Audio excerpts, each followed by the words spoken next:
Shut up and sit down.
Shut up and sit down.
the final day. It is day number 3 here with the NECC Nationals, and I could not be more excited. Thank you so much for waiting through that little short pause. We had some technical issues that we had to work out, so now we are here and ready to go with our matchup. Thank you so much for joining us. My name is Orbital. With me is the ever so lovely, amazing, and oh so knowledgeable Vincent. How you doing today as we get underway with our Navigators Nationals Grand Finals between UBC Marines and Finlandia? Vincent, are you ready? I'm ready. I'm doing fantastic, and I'm prepared for what could be a pretty good game. I mean, UBC Marine, obviously, I think we could say are the favorites. They were undefeated during the spring split, and they took first in the Navigator Cyan division. But listen, this Finlandia Lions team, they aren't any slouches either. They did very well in the fall, a little bit less so in the spring, but they have absolutely been punching up. They have. And I think that is something that we've seen kind of throughout, right? A lot of teams made it into nationals, and there were a lot of teams that also really fluctuated in their regular season standings. I know back in the group stage, we had a team that was 2-6, be able to break out, I believe, in some of the other games. There have been so many different upsets throughout the entire thing, and I think this is one of those stories. So going kind of over what we have right now, UBC Marines came out as first place against their sister squads in the spring grand finals of the playoffs. It was a 3-2 versus UBC Indigo. And they ended the season at 8-0, by the way. Taking a look at Finlandia, they finished at 6th, at 4 and 5th, and then got 3rd and 4th in their division from Navigators White, and then, of course, UBC Marine and Navigators Cyan. So both teams really fighting hard in this situation and really trying to make their kind of names known here. Well, they absolutely are. This is going to be another best of 5, by the way. We're done with the best of 3s, and well, let's see what maps we'll be headed to first. We have the first couple prepped and ready. Let's take a look at those as we move forward. It's going to be UBC bringing us to Ascent, and then Finlandia will be taking us towards the Icebox, and from the chilly vapors of Icebox straight into the desert. Bind is where we'll be headed as that third map. Those are guaranteed. We need 3. Fracture and Split will be forthcoming if we do need them as we move forward, and we'll talk about that as we get closer and closer. But for now, we're going to be looking at Ascent to start us out. And I like that quite a bit. You know, Ascent is one of those kind of baseline maps to take a look at. Ascent and Bind, I would actually say, are the two very nice baseline maps that you like to work out. I don't throw Haven in there because Haven gets a little bit messy. If you're talking about A, B, and C, a lot of teams sometimes can struggle there, but if you cut out B, then you're usually okay. But Ascent and Bind, I really do like that. We get that in the opening. And then Icebox to really test the waters, right? Icebox kicking things up there. Of course, UBC Marines, I have no doubts, will have a solid idea of how to play this one. Be, again, and a little bit of a heads up as we do get underway. These two teams actually played in the Nationals group stage. They came from the same group and actually met here in the grand finals. And when they did play, have a bit of insider information. It was UBC Marines that won this fairly handedly. So UBC Marines in 2 games took Finlandia 13-6 and 13-5. So a little bit of a revenge matchup for the Finlandia Lions here. If they want to have a great series on hand, they have potential to have a little bit of an upset match. That's very much the case. It's a chance to take a victory against a team that you had struggled against previously. But we have the agent selection underway, and I was curious to kind of see because, I mean, listen, we are in the Navigators division, and so there's sometimes some more different picks here than we would tend to see at the highest level or even just meta wise. So I'm interested to see what the differences are, and already I think we're seeing one of them being that both of these teams have elected to go with the Reyna, and I think that makes a lot of sense. You put one of your best players on that Reyna, and it's a great way to really make sure that you can individually turn up to a game. Yeah, I like it. I like it quite a bit, and it's a nice little swap up, and you can see there, say hashtag save wide joy. I love the matching icons. You gotta love it. You gotta love it. Or the matching banners, we should say. We had 2 matching banners on the other side. You know, we're talking about agents. We're talking about the synergy between the squads, right?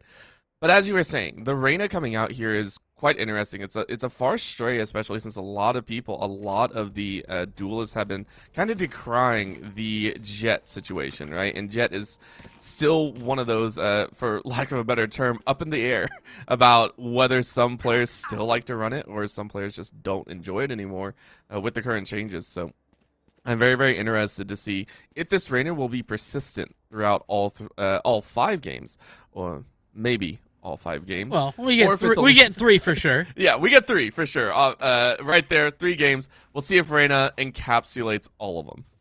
Well, we certainly will be seeing that. The other thing I want to draw your attention to, Orbital, is the Sage. Arctic Tempest is going to be pulling that out, and I think that's a little bit odd. I saw T1 run this a couple of months ago for a while. It was a bit weird then. It's a bit weird now, but it can definitely be effective. Be one of those that, you know, maybe you're just a bit more comfortable with. Right now, we're seeing a heavy, comfortable level from Mr. Guy. Rocking it here with the shorty and is able to get first blood. And get out unscathed. By the way, that is usually very difficult to do with the shorty. You got 2 shots. That's all you got. Normally, you don't make it back out alive. But you have. So Finlandia Lions able to shut down UBC Marines, at least at the doorstep here. A little bit of a bait with that teleport sound, trying to draw a few more members through the door. He's going to create some question marks, though now with seeing where that dark cover came from. No more questions. Mr. Guy with another gets out as well. UBC making some key mistakes, and that if you're going to have that opening pick go against you, you need to be pushing forward and re-aggressing to try and find the trade. Mr. Guy, though, with the 3rd kill in the round. It is a flawless victory here for the Finlandia side of things, as they do well in the first pistol round. They do extremely well. 0 kills to UBC Marine. That wasn't just decent. That wasn't just good. That was excellent. Making sure that no extra money goes into UBC Marine's pockets, and not only that, you don't get the plant. So it's really going to be no buys, right? This is one of those times that it couldn't be more cut and clear that you are not purchasing a single extra weapon on the attacking side. You do not get that extra plant money or anything like that. You're going into this with only the weapons in hand, and Bash with the timer on point. Very nice shot to pick up first blood once again. Mid control being very much gathered. There's still 2 players kind of sitting over at B, and with all that Killjoy utility, I would love to see Finlandia actually just commit a rotation over towards the A side, but understandably, you know, Bash has it locked down and the rendezvous is available as well. So there's plenty to work with. The leader going to come out. Bash has to stand tall. Not quite going to be able to get there. And Mr. Guy, though, that's classic right there. Not a classic, but just classic for the judge. You know I'm a judge enjoyer, Orbital. You're aware. Yeah. You're aware that I do enjoy myself some judge. So we got some judge already, and that means, I mean, Mr. Guy has 6 kills, and all of them have been shotgun kills. At this point, you just got to pull out the Bucky long range and see what you can do there, right? It's a trifecta right there. Oh my gosh, walking around a corner and just annihilating 3. Yes, it's an eco. Yes, you're expected to win that one, considering UBC Marine didn't really have weapons in hand. But it's still so much fun to see. So let's go ahead. We're getting underway with the 3rd here. And with the anti-eco finish, here's the bonus round. If Finlandia Lions are able to take a 3rd, this would be a huge shakeup from their start. And once again, 3rd time in a row, Mr. Guy is going to go ahead, send out that orb. He's going to send out a little bit of that pointed, little bit of zoning, or at least information taking away. The rest of UBC Marines, this is the 3rd time that they've attempted this side. And it's been read by Finlandia Alliance. You can see the full collapse coming in here. Bash, with that pistol out, is trying to do some work. Is able to get around the corner right before UBC Marines swing as well. So in perfect position to give all of the information. Look at this. Bash is gonna get a hopeful rotate of a lifetime. No one decided to check. That's 2 headshots. Bash bashes their heads right in and says, thank you very much for the 2K. Well, the Lions looking good. Continuing to do just that, is that one guy is going to be able to find a couple more frags over in middle. It's going to be the final player left alive. Paranoia is actually nicely placed on target. Unfortunately, it's not going to matter. One guy still hits the shots, the headshot, in fact, and Finlandia over on UBC's map pick. I mean, certainly starting out strong here. And in addition to that, I mean, I'm looking at the purchasing, and I mean, it's definitely not great. Not a lot of money for UBC. They're going to have to go for that eco, and they will. And taking a look at the side of Finlandia Lions, they're willing to keep working with the weapons they have in hand, right? That last round was almost flawless for them. And again, I don't think Bash is going to get that sort of rotate off again, because that was some sneaky business right there. This is also the first time that UBC Marines are currently holding out on this B side. This is the very first time that they've attempted this site this game, and with nigh short of just a single SMG, I mean, they'll be trying to make this work, right? This is going to be a bit dangerous for them, but Finlandia Lions, look at them. They continuously are saying, we know exactly where you're going to be. Let's go ahead and push this. They rotate all 4 members over to the side and allows Bash to pick up 2 once again. Kicking things off with first blood and a 2K. And now it's going to be 3v5. And then the Alliance seem to have cornered their prey. And Bash gets a 3K before taken out by Basically High. Basically High will take another with that Sheriff, but it might be too little too late. That one guy hopefully helping out Mr. Guy with that rotate and with that flank. The pincer maneuver is about to yield a massive results here. That one guy takes one. That one guy will take a second. And it'll be 3 left alive as Finlandia Alliance take a 4th in a row. Yeah, this is starting to get a little bit on the dire side, right?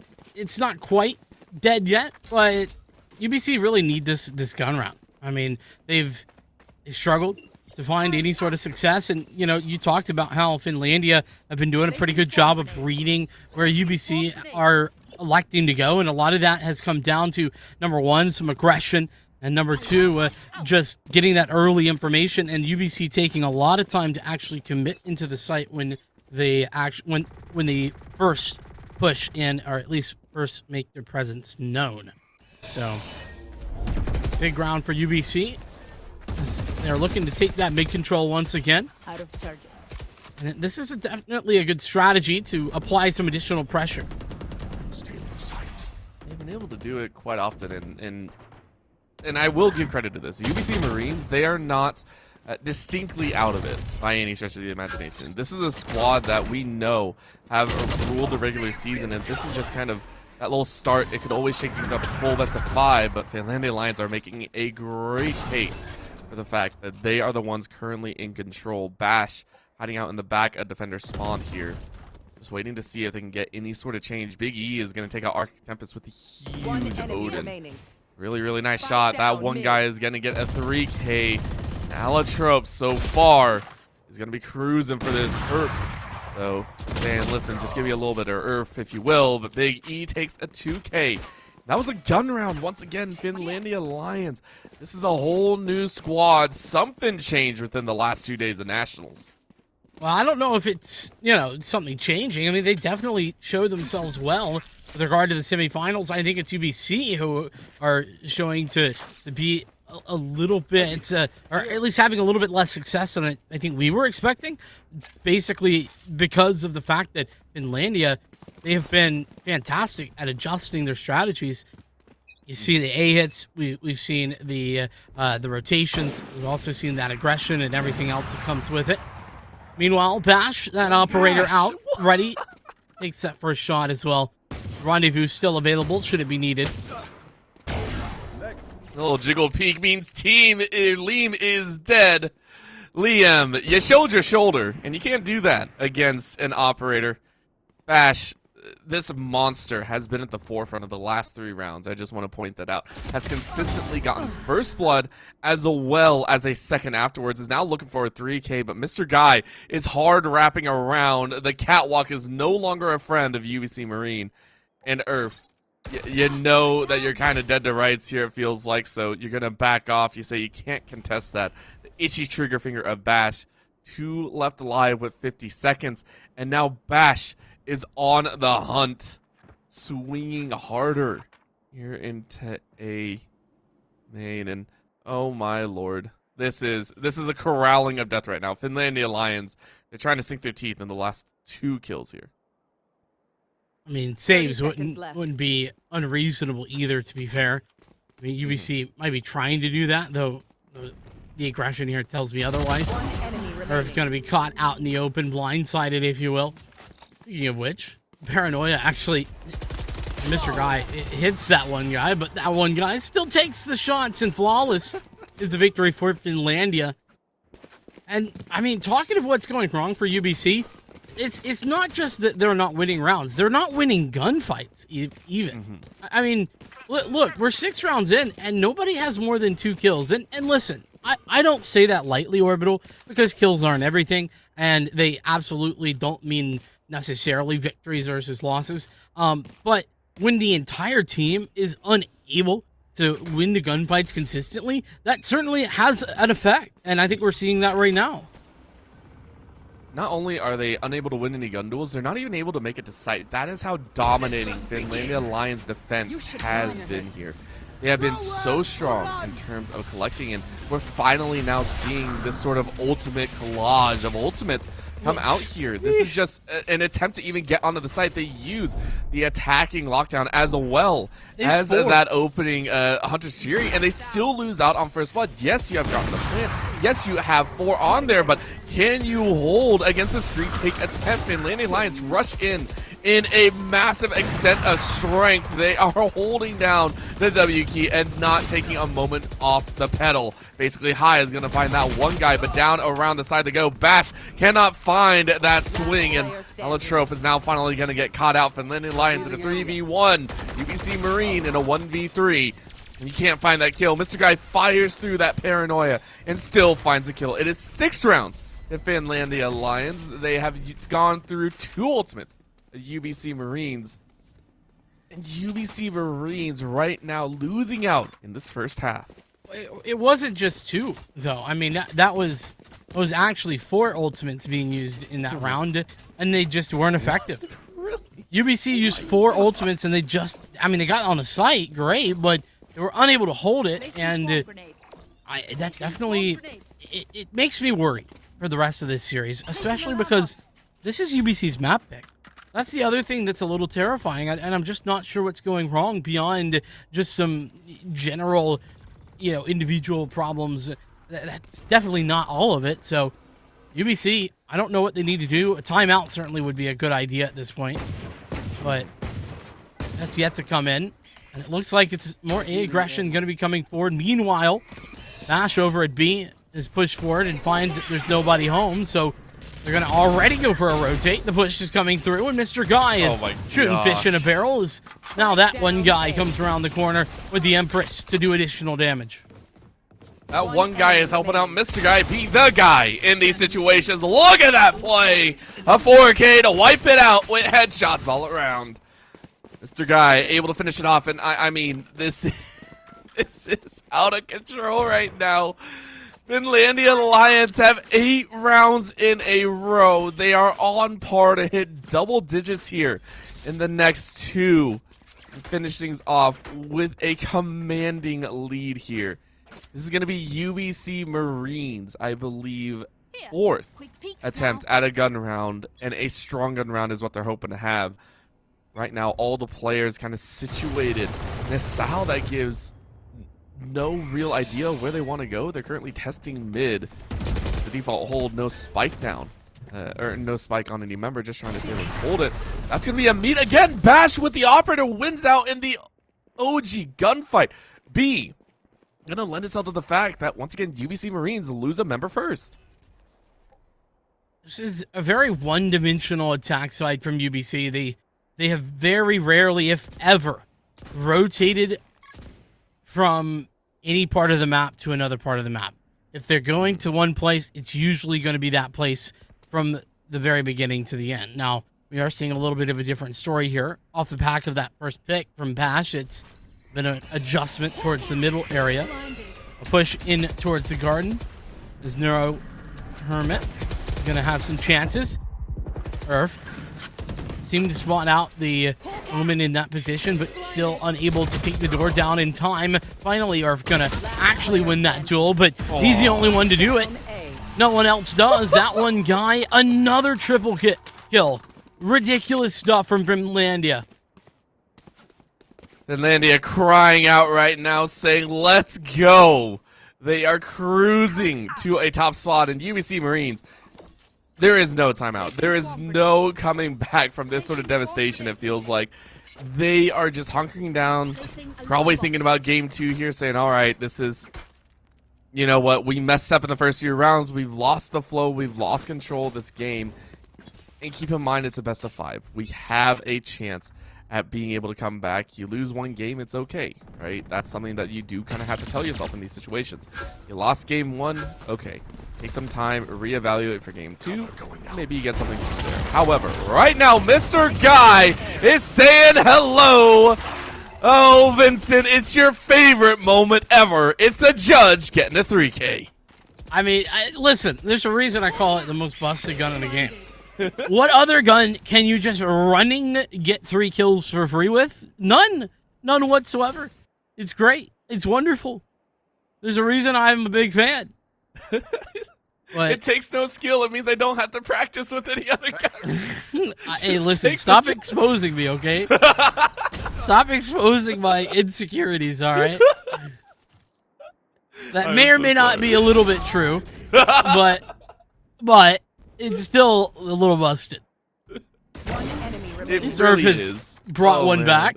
Just one, though. Earth now alone. 1 on 3. Spectre's in his hands, but what can you do, really? This is really Finlandia. They stepped up here, and I give them huge credit, right? Going up against an opponent that has handedly beat you before, and I say that with all respect to both squads. UBC Marines coming in as the top dogs, first place in their division. The team is no slouch by any stretch of the imagination, yet Finlandia are making them look like this is almost a scrimmage of sorts, right? They are making it look so easy for themselves to win this out, and I have to congratulate them. Their understanding of where UBC Marines likes to play, their understanding of where some of these UBC members are going to be is just phenomenal, and I give them so much credit, and it's all because of that player right there, Bash. Bash has consistently been a key playmaker here on this map. They have consistently been able to apply pressure, whether it be on the forefront. And yeah, Mr. Guy and that one guy has stepped up as well in a lot of rounds. But remember, in the opening about 5 to 6, it was Bash getting first blood plus 2Ks and everything of the sort. And sitting at 12, 3, and 2, a decent score to say the least. That one guy currently wrecking at 17. Mr. Guy sitting at 14. These 3 players have created the Bermuda Death Triangle here on Ascent. I mean, yeah, it's absolutely fantastic. It's outlandish. I can't believe that we're seeing such domination. Rarely do we see this sort of play, and rarely are we going to see this sort of score line in a grand final in any division. Doesn't matter what it is. Bash, though, great job being able to take that shot, having the reaction times. Now, good news is that Arctic Tempest is going to bring Liam back, and this might be the chance. UBC with a 2-player advantage at the moment, and the Hunter's Fury as well going to be committed. Oh man, Hunter's Fury coming out, as you were saying, just committing as whatever you can, and it looks like UBC Marines will not go quietly into that cold, dark night to go ahead and smash their way to a round victory. It was a flawless one as well, and they feel real good about that one. You know what? Better late than never. A miracle can still occur. 1 round to UBC Marines as we enter the final round of the half. Well, no matter the outcome of this round, to be honest, it's going to be a tough secondary half for UBC, but nonetheless, 2 rounds is certainly better than 1, and it gives you some space to work with, some additional rope. If you do go down 11-1, it's essentially just lose 1 round and your back is against the wall. Don't want to do that. Want to have something to work with. Ash hanged up a little bit, able to fall back, but there's a 3-player should say 2-player stack towards A.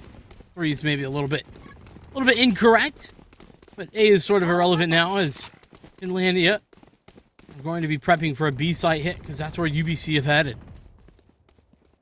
It's going to be a challenge to make their way forward, and Finlandia Lions, I say, can give a lot more respect here. That's going to be a very nice thunderstorm, though, to slow down the aggression. UBC Marines are going to try and dance their way in. Big E in the back corner is going to wait, but Mr. Guy is going to find Liam.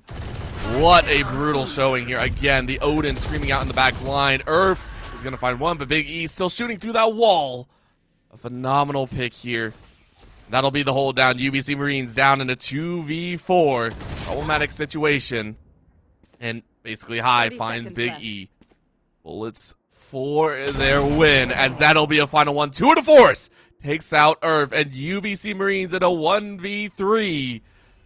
Hard days for basically High. Spike is at least there. You might be able to get a plant. You might be able to get a hold, but I mean, it's hard to tell. Finlandia Lions gonna have a real nice advantage for this retake. Yeah, I mean, there wasn't a lot of time to work with. The shots fired in Bash Hounds it. There's the half. It's going to be 11-1. A very strong showing from Finlandia, a team that we set up as the underdogs. I mean, that's the key. That's what's really interesting is that this Finlandia roster came into this not expecting too much from him, but it definitely has been a huge group of plays from that one guy, Mr. Guy, especially in Bash. Those 3, yes, a death triangle. You run into one of those 3 and you just walk into death. It's terrifying. I am scared. But this has been a one-sided showing, and you know what? We as the casters here, we set a storyline, as you were saying. We set a storyline and we try and play for it. Finlandia have outstripped all of our expectations, and I have never been so happy to be proven wrong, right? Finlandia Lions are saying, we are here to play. We are here to give ourselves an amazing time. Now one guy and Mr. Guy say, we are the guys. We are free guys. And we are going to go where we please. That's 2 openers here. And looking for a few more. 5v3 here against the UBC Marines. This is a dangerous spot to be in. Basically, High is actually able to launch, I believe, a recon bolt straight into the face of the opposing Omen. Wall is broken down, though, as Bash is going to take Allotrope's life. Basically, High is going to take Bash's life. It's a rebuttal of at least one. That one guy finds the body of Arctic Tempest. And Narrow Hermit is going to finish off basically High. It's game point for Finlandia Lions. Finlandia playing with an outrageous amount of confidence right now. The reason I say that is because you saw them just run straight through a dark cover. They didn't care. They didn't have a problem. No issues whatsoever. And UBC, they had to play defense. They had to, or I should say, play defensively on their defense more aptly. But it's a little bit scary when your opponents are willing to just run through smokes. It makes it really hard to anticipate any moves. It's too good. It's too good. And I can't wait to see what game 2 has in store for us. That one guy just running and gunning, no stopping at all. Basically High, though, is not going to go out without a bang. That's a 4K. Narrow Homer steals away the ace, but Liam is able to bring it back. That is going to be a second in their pocket. It's a round win for UBC Marine that they were not expecting at all. Basically High coming out with some work here and said, listen. You've had your time to shine for the last few, but we're going to go out with at least one more highlight clip. That's a great example right there of setting the tone for a potential comeback. UBC, they're going to have to climb a very tall mountain. That's the reality. I mean, 10 rounds in a row without taking a loss, that's going to be difficult, but at the very least, they can do it. And they have started out very, very strong with that 4K setup. Now, for UBC on the defense is looking pretty solid. They got 3 players over in mid in response to Mr. Guy and the TP, those shrouded steps, giving the information away.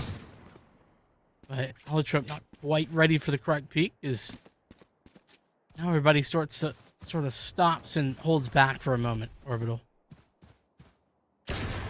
Just waiting and hoping for a resurgence, but that's gonna help things out. Liam able to find a quick grab and just first flood to their pockets, but that one guy is gonna find Earth. Liam finds another, so in that mid play, it's been letting them have it quite a bit. Now Latrobe now gonna find Bash's life. Once again, this is a little bit of a lower end purchase round, or a no purchase round, if you will, from Finlandia. So UBC Marines gonna sit pretty nicely with this one. 4 people alive, hoping to take the last 2 without losing a single member afterwards. And it's gonna be an A rotate. Biggie and Friend is kind of what we have here. The fantastic duo, hoping to make their way over. 14 seconds left, though. They do kind of have to rush out. 10 seconds They're left. not careful. But all eyes are on 5 seconds on the clock. Gotta get that plan down. Gotta get that timer, and you do it with 0.5 left. However, that means basically High has enough time to rotate. Get a 2K once again. That'll be UBC Marines being pretty happy right now. Yeah, a little bit of extra cash though for Finlandia. And UBC, yeah, like you said, very much going to be okay. Happy with that round. Basically, High doing a lot of work in the last couple of rounds to give UBC a real chance into this one. That being said, it is a bye round for Finlandia. We have been waiting for this moment, and this is sort of the key time for UBC. They have to play this to perfection. Otherwise, it's all over, at least for map number 1, and it's UBC's pick. So you don't want to lose this map. We would be heading to Icebox next, and UBC with certainly a long road back. The Empress is going to be popped out. Looks like it's going to be fast and quick over here. On the B side, a big whiff there, though, by that one guy, and Liam takes it. That's going to stall the push for now. Finlandia fall back. I'll force them to back off here and be happy once again. It feels like the winds are changing here for the Marines. They have gone through their training and said it is time. It's time to show off our excellence. Earth hiding in the corner, though, not swinging at the right time, and is going to lose their life. Mr. Guy able to find that one back. Now taking a little bit of a challenge, though. This is going to be the Hunter's Fury called out here. And then try and deny that plant, and at least getting a clip on one of the spike planter sides. Big E is going to watch as the final shot goes over their head. Mr. Guy says, all right, I'm good to go. And now a double nanoswarm being laid down. Seeker is going out from near a Hermit. Let's try and find a little bit more information. Solid all setup, around though. here. Ooh, yeah, this is gonna be a good retake attempt, I think. Absolutely. But Mr. Guy's in a good spot as well.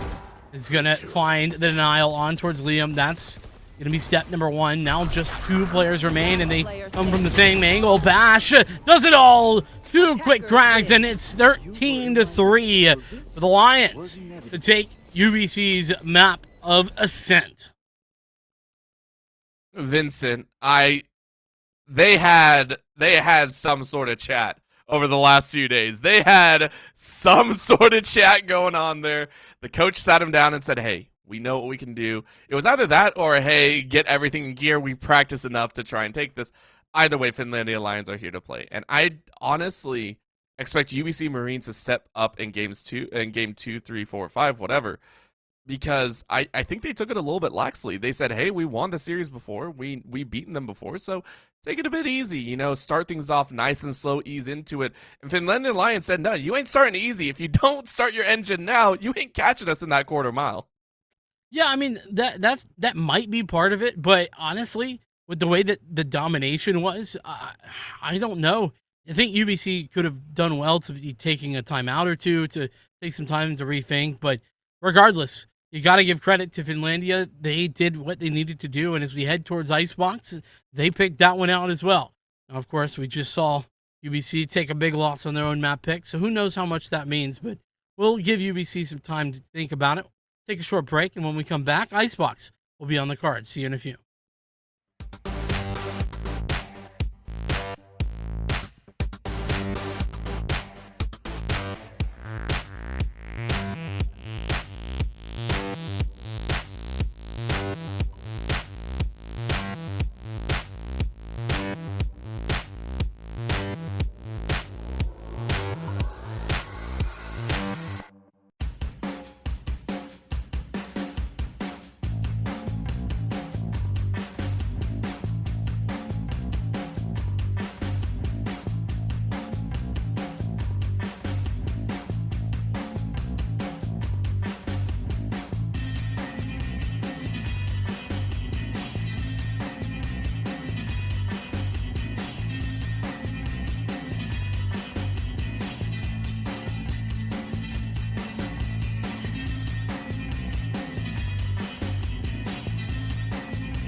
Welcome back. We are here ready to go for game number 2, and my gosh, Finlandia came to play.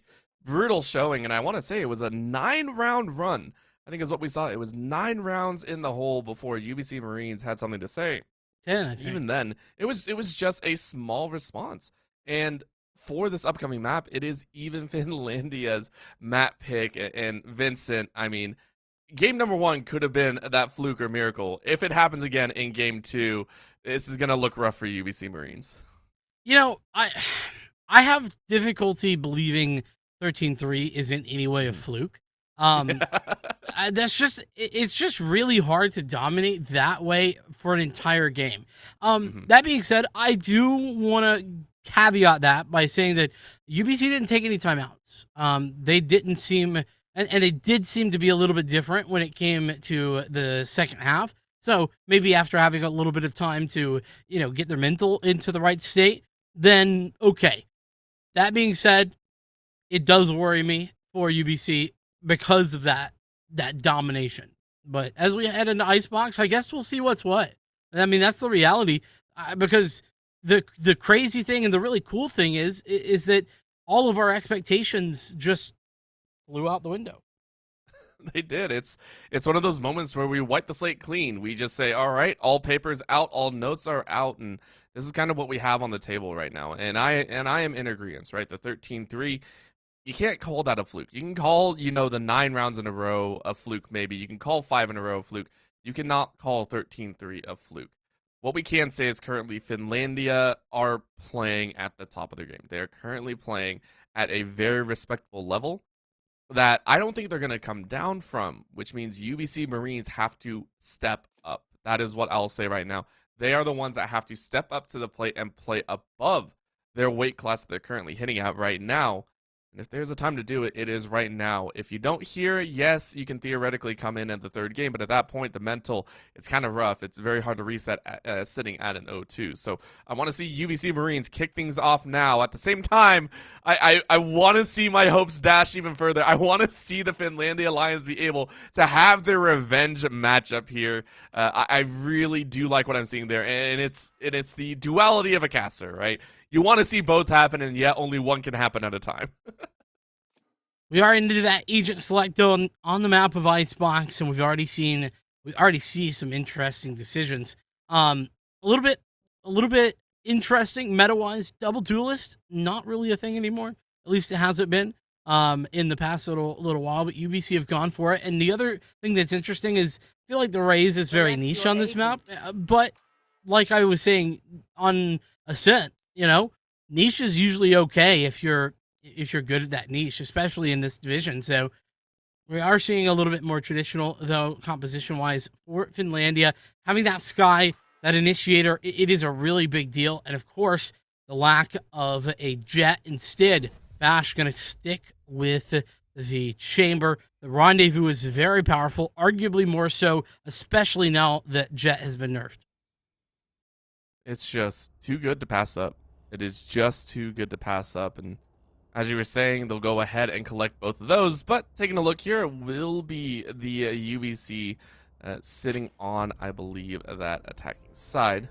Nope, it is not. My brain definitely screwed with me there. It is actually UBC Marines on that defending side. It'll be Finlandia Lions on that attack to kick things off. And again, very, very curious to watch how their attack breaks off. Already sitting with the frenzy in hand, Big E going for the big clip, and a couple of ghosts in there with the classics on the back end. The squad's ready to rumble, and it looks like A and mid will be their attempts here. I like this. I like the attempt at a skill check here. If they do fly forward pretty quickly, UBC Marines are scattered pretty far in the backside of their defender spawn, so saying they don't want to challenge just yet. Interesting note, UBC starting out on the defense this time. They started on the attack prior. See how this goes. Ooh, nice nade right there. The paint shell's doing some damage. So Alitrop taking a dink. Maybe that one guy to push forward, finding some information, creating some space. There's still a player on the back of the site here today, though. How long is that going to be? Nope.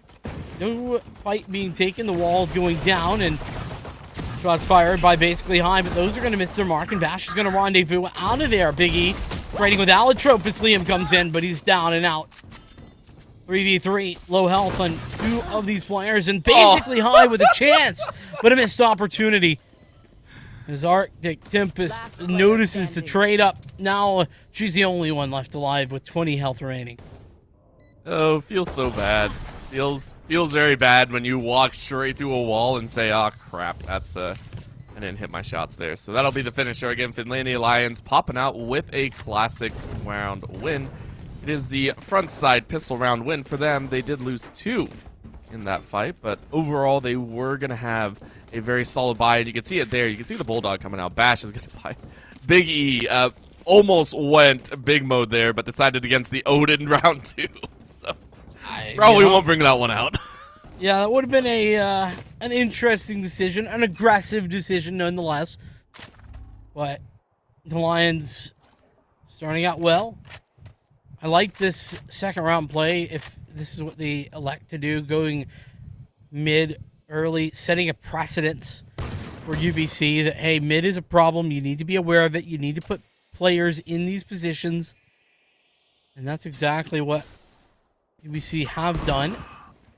But it's not going to mean all that much with the advantage that these weapons have. They're very, very strong advantages as well, so I wouldn't be surprised to see him kind of wipe through these members of UBC Marine. Yeah, Bash is going to go ahead and find basically High. Allotrope is able to find 1 in the response in the kitchen. That still leaves B completely wide open. Mr. Guy is able to find Liam on the back end as well. Very nice sheriff kill to the dome. Leaves the 2v4 alive and not so fun, so what else are they going to find here? UBC Marine just looking for at least 1 or 2 more, but that one guy laying in the field of that Mr. Guy and saying, "I will take a kill for all of us." Tempest, of course, hiding down around the side and immediately gets crossfired there. Mr. Guy is going to finish things off with a headshot. Landia start things off with a very nice 2-0. A very, very happy stance as well. Poor Arctic Tempest, left in the 1vx twice in a row already. Not great. That time it was 1v5, so even worse. Nonetheless, it is going to be a potential turning point. UBC has yet to lead a round of this game. But now they can take their step in the right direction with the weapon advantage that they have at the minute. So I say advantage. It is a relatively slim advantage, but basically High is going to put it to good use. In towards middle, finds a successful shot, and is looking for an additional frag as they dash away. Coming back for more even. Anytime they get first blood feels really, really good. UBC Marines, they needed that one. Basically High, holding down this mid angle a little bit. It's not kitchen, but it's fairly nice and close. There's going to be a chance in, though. Finlandia Lions rotate all 4 remaining members. Ready to go for this A-side attempt, and you can see UBC Marines rightfully rotating as well. Wall goes up, which means it's a top-level fight, and Bash will win that one out. Liam cannot win that top-side gun duel. And actually still has all HP left, so Bash won that without taking a single lick of damage. He's not going to take a chance here. This is going to be a little bit of a stun out. That one guy finds basically High. Bash is going to find Arctic Tempest. Allotrope is finding 2 before falling here, leaving it in a 1v2. Earth is the last member alive and now has given their position away. Shots go out there. Earth is able to find Bash. Top level ropes, though, don't see each other just yet. An HP differential lends itself if it comes out to a full clip spray. Might be Earth that comes out in the lead. A plant going down. As they do rotate back out, that one guy is able to now have defender's advantage.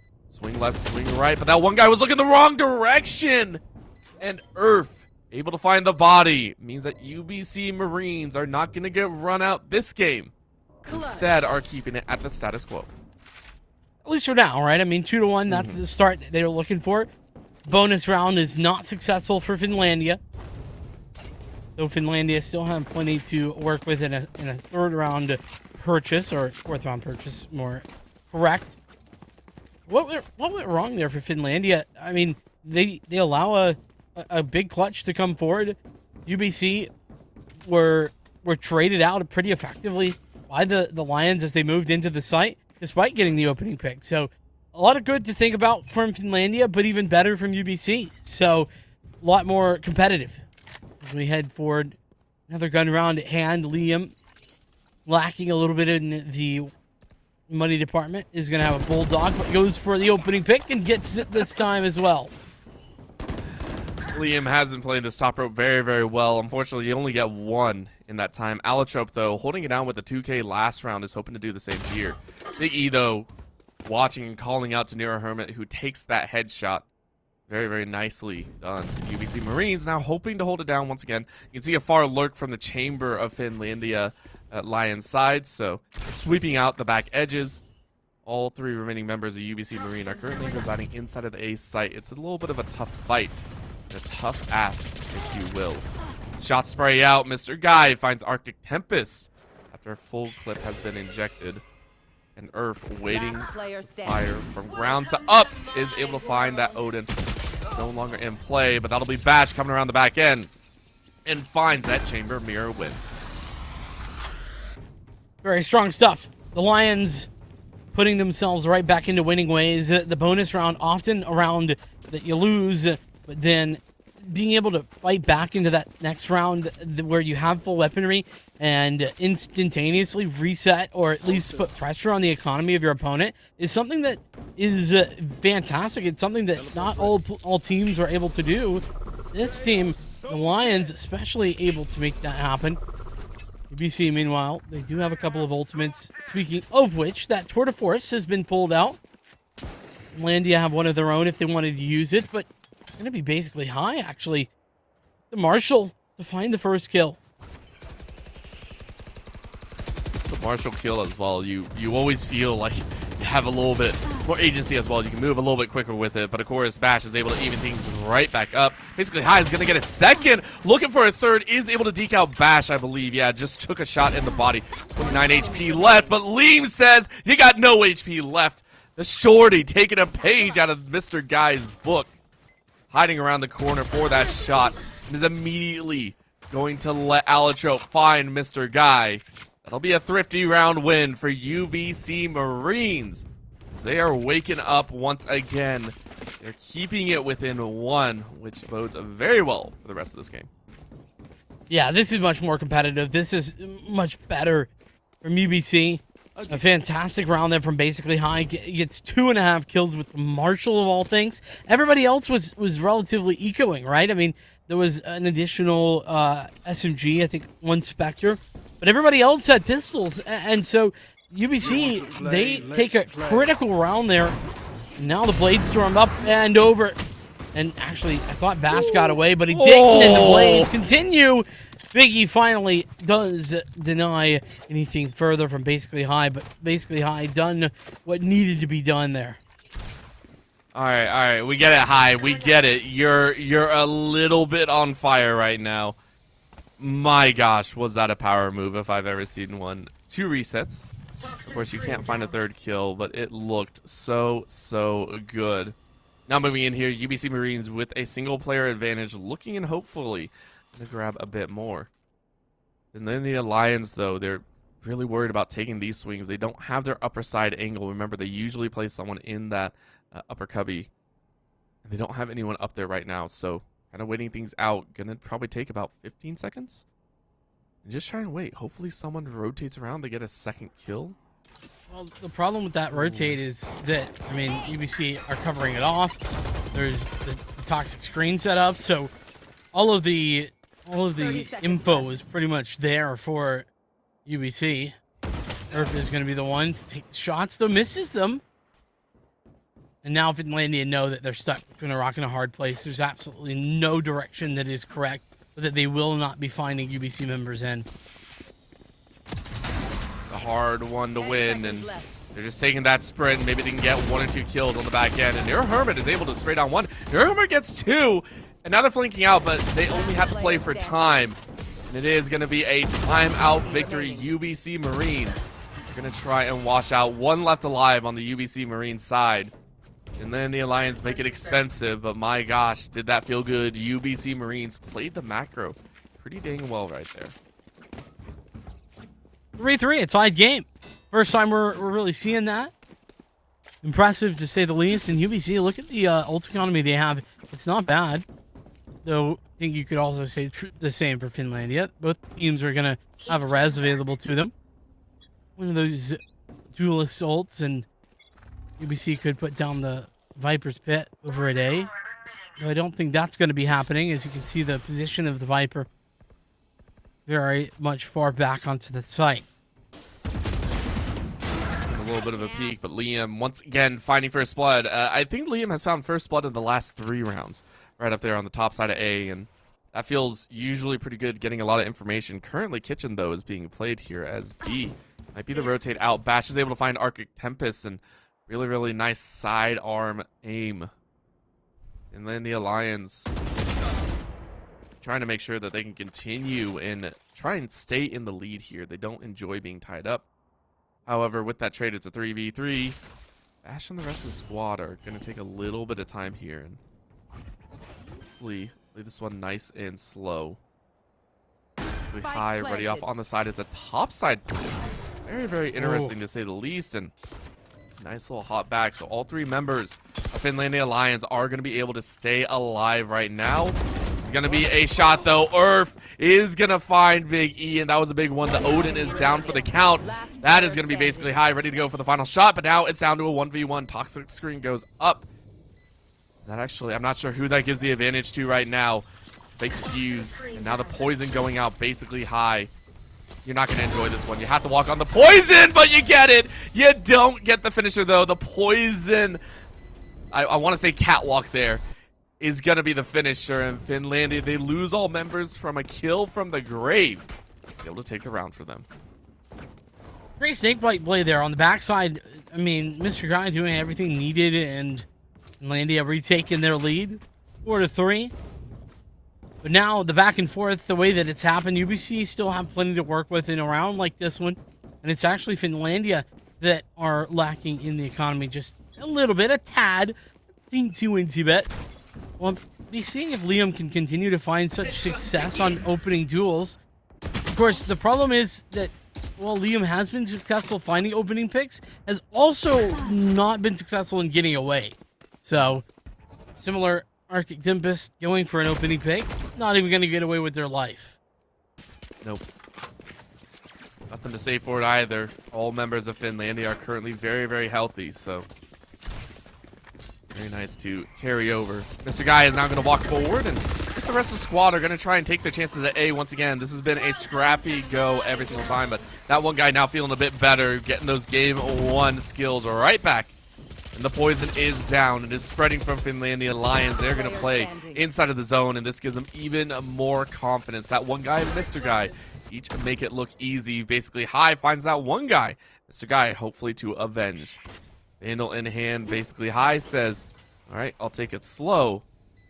Right now, it's still a danger to walk into that poison pit. Blinded by the light number 1.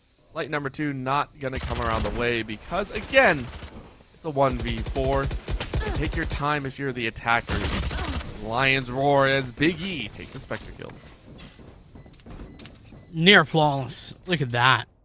Finlandia dismantling UBC on the A side attack, utilizing their utility pretty perfectly, putting down that Viper's pit. Mr. Guy doing a good job of placing that in the right position, and Finlandia now 2 rounds the lead. It's certainly not the domination we had been seeing over on Ascent, but it does feel to me, Orbital, that Finlandia just have a slight advantage.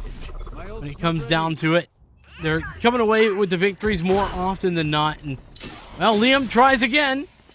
Does get a significant amount of damage done, but there is the overgrowth. There is, of course, the healing orb. Multiple options for Finlandia to heal back up their arena, and they will do that very quickly. Running double healers always feels really good. It's like, all right, no damage is done. We're good. And Bash finds a floating, basically, High. It says, thank you very much for the op. I don't know if they'll go ahead and pick it up or not, but it would be a very, very nice boon for them. And it is going to be the op pickup. No, it is still the Vandal, so decided against it.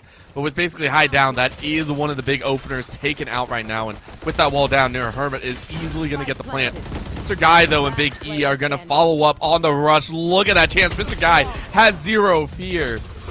Finlandia Lions, it was tied up earlier on, but since then, they have roared into a commanding 3-round lead.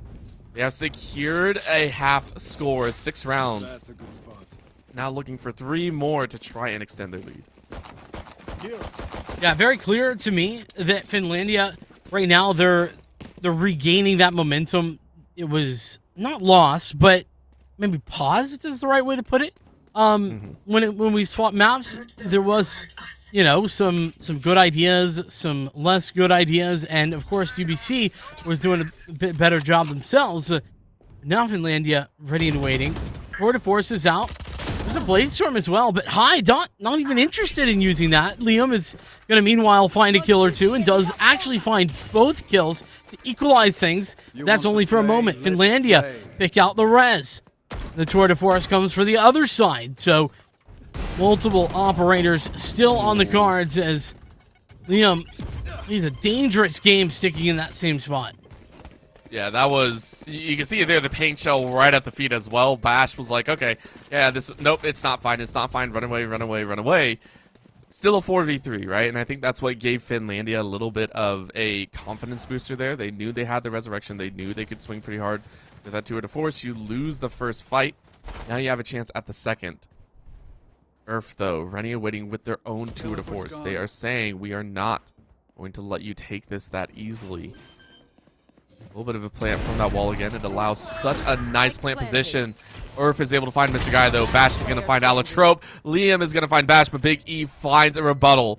It's down to a 2v1. Finlandia Lions. They feel confident. They want this 7th round. They want to put UBC Marines down in the hole for a little bit more. In goes the Satchel. It's going to hold there for a little bit of time. In comes the Util. Look at that swing. Near a Hermit on the top ropes of the container. Quickly going to find that kill. Very well done, Finlandia Lions. Maintain their lead. 4-round extended lead. Yeah, and to be fair, that last round, it was not the greatest of purchases. But this round, not going to be that great either. I mean, look at the economy, look at the money. Credits, 2,000 there for Liam and for basically High.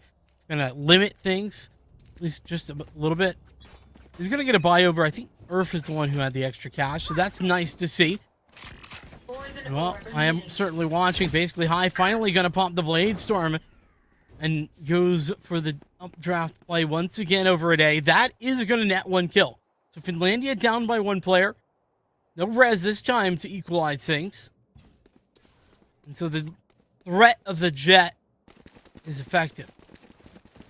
And we know what basically High can do. Last time they had the knives out, they flushed it out, I believe, with a significant set of frags. It was a, I believe it was a 2K, and then a little bit of cheeky damage afterwards. So easily have a chance at causing some craziness. And Earth says, you know what, you may have the knives, but I might have a kill. That one guy is able to turn it right back around, though. This fight inside of the kitchen is getting a little bit dicey. Arctic Tempest is able to get the revive off, so UBC Marines back to full strength, and it lends itself to this fight. Finlandia enjoying this challenge here. A poison trail is out. Mr. Guy is going to have to fight this one all on their lonesome. Can't even get a second kill. UBC Marines, it might not be the flawless on paper, but here we see 5 alive.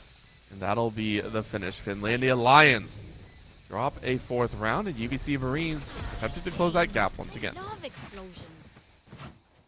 Certainly a step in the right direction. I mean, there's no doubt in my mind that UBC can make this comeback. That they're definitely going to be capable. Though I will say, Arctic Tempest needs to step up a little bit. Struggling right now. Was struggling on Ascent as well. And it needs to be a team effort. Finlandia are all firing on all cylinders, and UBC need to do the same. With that said, small differences. 7-4, now that score. As we head to the last round of the half, it is going to be the bye for both teams, but an operator in the hands of Finlandia, whereas UBC don't really have that to work with. Earth, we're going to be the one to catch first contact here. Never mind, going to get toxic screened off. Making a Bash. double right there. Ooh. Getting dangerous. This is going to be Biggie and Bash just going off right now, and the crosswall was very entertaining to watch, but these kills from Finlandia right now really putting into work, and Mr. Guy even throwing down the Viper's Pit just for good measure. Viper's Pit's going to be tough to deal with, especially without a Sova. Arctic and basically high going down. Arctic going to have to clutch 1v2. But that's not going to happen. Bash has the 3K, and UBC much better first half to Icebox than Ascent, but it's not great. And that's also scary to think about, right? Because remember in game number 1 how Finlandia Alliance played on their defense. We didn't get to see their offense that much. We saw, I think, a grand total of, what, 4 rounds on that side? Yeah, 3 or 4, not very many. Yeah, this is now, I feel, in Finlandia's territory, right? They played it well. It's an 8-4 half. And Finlandia Lions are going, all right, you got 4, try and do this. And they are now on the defensive. They are now on the side that they shut down, I want to say, UBC Marines from even getting a single plant off for the first 5 or 6 rounds. That is how strong the defensive lineup was, and that is what worries me right now. So if they can replicate that on their own map pick, that is something that could play very well into their hands, and UBC Marines might be in for a very rough surprise here. Irv currently sitting in the mid, though, as UBC Marines are tempted to take that mid flank and take that skill. But in we go for the flank back out to B. This is going to be a little bit noteworthy, as Finlandia Alliance have actually opted to not worry about that B side just yet. I mean, it's fair enough to play retake on B, but it is very far back, this hold. Like, no information being gathered, really. They gave it up from the start. Now that audio cue is going to give it away. Finlandia knows what's going down. Some spam damage even. Not great, but that's the way it goes. That's that 5v5. Mr. Guy, that was ambitious to say the least, but is going to find Arctic Tempest. The Spike Planter dispatched, and Bash able to find the follow-up as well. Very quick set of frags right there, and that one guy is going to find basically high. No knives to save you this time, and that one guy finds another. Very, very nice snaps. Headshots to that one guy, but Liam can only get so many before falling. That will go ahead and be the round win. 9 rounds for Finlandia Lions.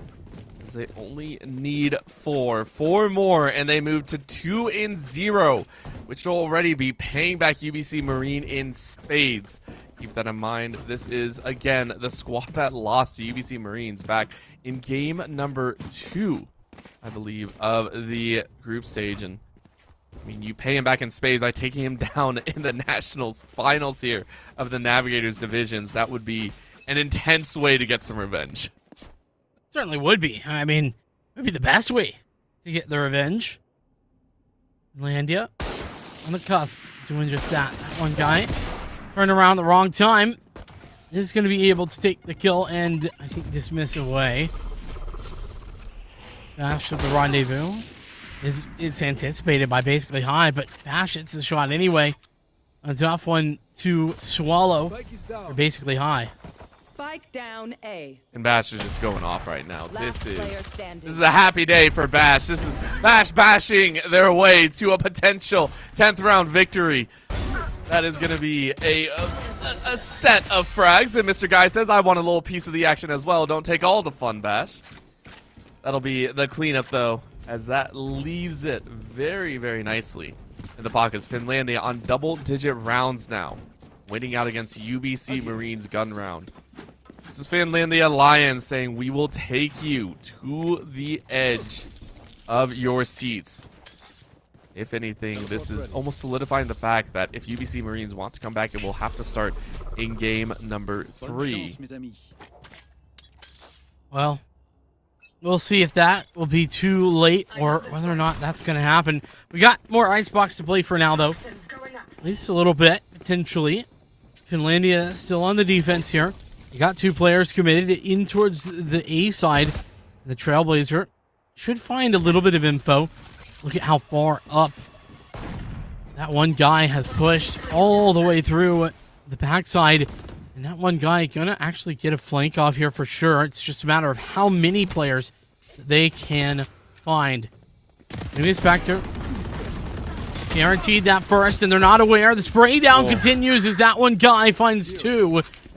But Finlandia are traded out effectively as UBC now have the lead in the numbers. One enemy That remaining. game continues, but not for long. Neurohermit Enemy remaining. finds a success. It's now Neurohermit versus Liam. Who's got that spike plant orbital? Spike planted. Do a 1v1. Liam almost baits it out, but it's not enough. And Nero Hermit with the clutch out 3K says thank you very much. UBC Marines were routed. They fell into the trap. And Nero Hermit said, watch this. That'll be 3 in a row for Finlandia Lions as they take the opening 3 rounds of this half and are 2 away from securing a game number 2. It's going to be another buyout here. This is going to be Finlandia Lions going heavy. Operator, Odin, Phantom, and Vandal. It's a deluge of incredible weapons to play with. UBC Marines, the last round, though, they bought fairly cheaply. So this time around, they are going to take their chances. It's going to be Vandals, a Guardian, a Phantom, and a Spectre. Working with a little bit lesser for Arctic Tempest. But it's still very, very doable. These weapons, if you get the right shots off, you could pick up a couple of kills. Bash, of course, spotting a body and saying, if you can't take those peek shots, if you keep doing that, I will take your life. Bash has been phenomenal. Continuing to be right there. Speaking of Guardians, there's that Guardian. In position, Mr. Guy trying to deny the plant, but that's not going to happen. Alitra puts it down. Mr. Guy, though, swinging around. Good for another as Arctic Tempest gets on the board. Got a first frag there. 2 now versus 4. Finlandia in a good spot. They have an Empress to work with. Arctic Tempest takes the duel but can't win it. Now Liam the only one, but not for long. That one guy, another flank and another clutch frag. 11 turns to 12 as Finlandia set up match point. They are not stopping at all. We were curious if UBC Marines were going to pull a Finlandia and say, all right, your map pick, we'll run the show. And in the early stages, it looks somewhat like it, right? We saw a tie of 3-3, and then Finlandia said that's not acceptable. They immediately said that's not an acceptable score. You're not allowed to do that. We call the shots here. This is our series to take. And they ran away with it. Look at that. It's all blue right now. It is ridiculous to see that right there. Finlandia have exceeded our expectations, exceeded so many people and what they thought was going to occur in their defenses. I mean, honestly, this squad in Navigators have looked like the defensive gods, if you will. They barely have dropped any rounds here. Whenever they're playing from that top side and looking for those diffuses, which they haven't even had to do yet as well. They have had to do that once, I believe. They had to defuse once. All the other times have been straight up destruction. This one a little bit slower of a round. UBC, that one guy consistently taking these frags. It's basically high as well. That's not the player you want to be falling. Fortunately, Nerf still does have a tour de force. That's maybe a small victory in and of itself, but still. Shots are fired. Earth got it. There we go. Tour de force on the other side, and Finlandia now with a chance of their own. Bash is over towards the B side, and that tour de force is going to allow Bash to be the sole player committed towards B. Good news, UBC. They're headed towards A, away from that tour de force. They want absolutely nothing to do with that right now. They're just like, look, just don't deal with it today. Here comes a hard rush, though. 4 members rushing in, and Liam is able to find one with the showstopper. That might open up the opportunity. 13 seconds, though. They have to get on point and be able to close this one out nicely. They do get the plant with 10 seconds left, which is appropriate. A lot of the Viper's pit closing around that spike as well, and this means it's going to be a blind chance by Finlandia. 8 HP on Earth. It's going to be quite dangerous, but you only need that one single snapshot to be able to change things up. 3v4 UBC Marines. It's going to be in a dangerous chance if they're not careful. But of course, Earth says, it's not dangerous at all when we have my trusty gun. Who to force calling out for another, wants more blood in the waters. Bash is going to take the high ropes. This could be a very quiet play. And you see at the top rope plays here. Bash gets one. Can you get a bit more? Yes, you do. You get two. You get three. Can you swing for another? Pistol is out. You need this kill, but you can't get it. It is going to be UBC Marines to close it out. They lose all the members, but it's one that is a little bit more for the playing for heart there. 5th round to UBC Marines, first of this half. Yeah, crucial to get those kills, though. Look at what it does to the economy. I mean, light shields for a couple. They have rifles, and it's SMG, the Spectre for 2. We go. Playing up against the operator of Bash, along with an Odin for Biggie. It's not what you want to see if you're a fan of UBC Marine, but still, they've done less with, or they've done more with less, I should say. They could do it again. Escape us sometimes. Indeed. It's a very quiet one this time for Finlandia. They say we're just one away. We don't need to throw this. We don't need to go too crazy. That's gonna be a little bit of lot to fight though. Basically, High is gonna get one, and no way. A great dismissal means that one guy is able to shave off that extra damage. Poison is down now. Viper's Pit says you do not get to come close. Again, the telekinetic Viper. We'll see that Liam annihilates too. That one guy and Neuro Hermit are down. That one feels a little bit bad here. UBC Marines are going to try and wait out the timer here. Archer Tempest finds Bash's life. That might be the spray through. Mr. Guy is able to get one, but not before losing their life. Odin is going to try and find a couple more. UBC Marines are fighting back. That was in the face of a Viper's Pit. And they are happy about that setup. Well fought by UBC Marines. Finlandia Lions right back down to the econ. Yeah, they've clutched it back up. Have UBC definitely put a dent in this lead. With that said, we are still looking at a pretty significant amount of rounds. And Mr. Guy has a judge out as well, so that's always a little bit terrifying. Otherwise, though, it is going to be that half bite, little investment. Bash has some armor to go with the Headhunter. This aggression is going to find some information. That one guy especially notices, okay, there's going to be a couple of players here. Now, that's given time for Bash and Mr. Guy to get into place. In a little bit of time. And this could be the dance. Bash just taking a couple peeks with that pistol. Could very well be done as Mr. Guy does not care, but basically High says you probably should care there. 3K for the Jet. Extra healing on top of it to keep him topped off. Finlandia, of course, with lower weapon output, are going to have to kind of trail their way back in. Most likely not going to get the defuse, and going to be a very, very tough chance to take out these last 4 members. Neuro Hermit able to escape away with 31 HP. Barely escaping with their life. Liam and the rest of the squad, though, posted up very nicely. Should be a 7th for UBC Marines. Certainly will be. And I do start to wonder, okay, so what's going wrong here for Finlandia?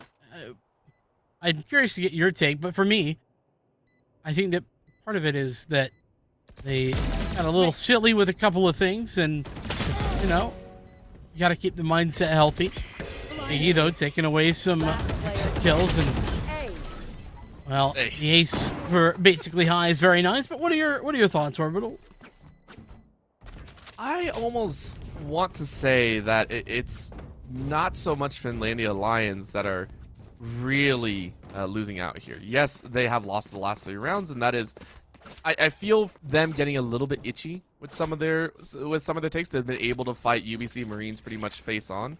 The thing is it feels like UBC Marines have kind of found that last, backs against the wall strength, right? They felt a bit cleaner in some of these gun duels, and they felt a bit more confident in their takes, and it's lended itself to much more concise gun duels. They've been able to fight out, and they've been able to land their shots appropriately in situations where Finlandia were winning it pretty nicely. So I give a lot of credit there, and you can see it right there. Bash saying we're going to try and take it, but missing the shots. It was a great bait from basically high, and Earth able to capitalize.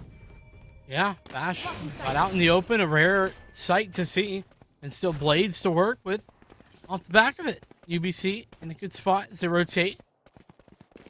The spike just sitting inside of the A side of the map. And you can see the push happening as well.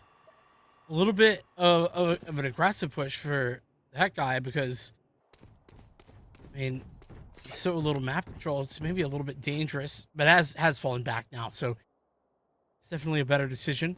Rotations are out from A to B, and look, as soon as the rotate comes, the Reyna moves in towards A, and so they have the information and the res as well. The 5v5 re-engaged, the B site wide open. 30 seconds left. Completely wide open, but Mr. Guy says you're not going to get it for free.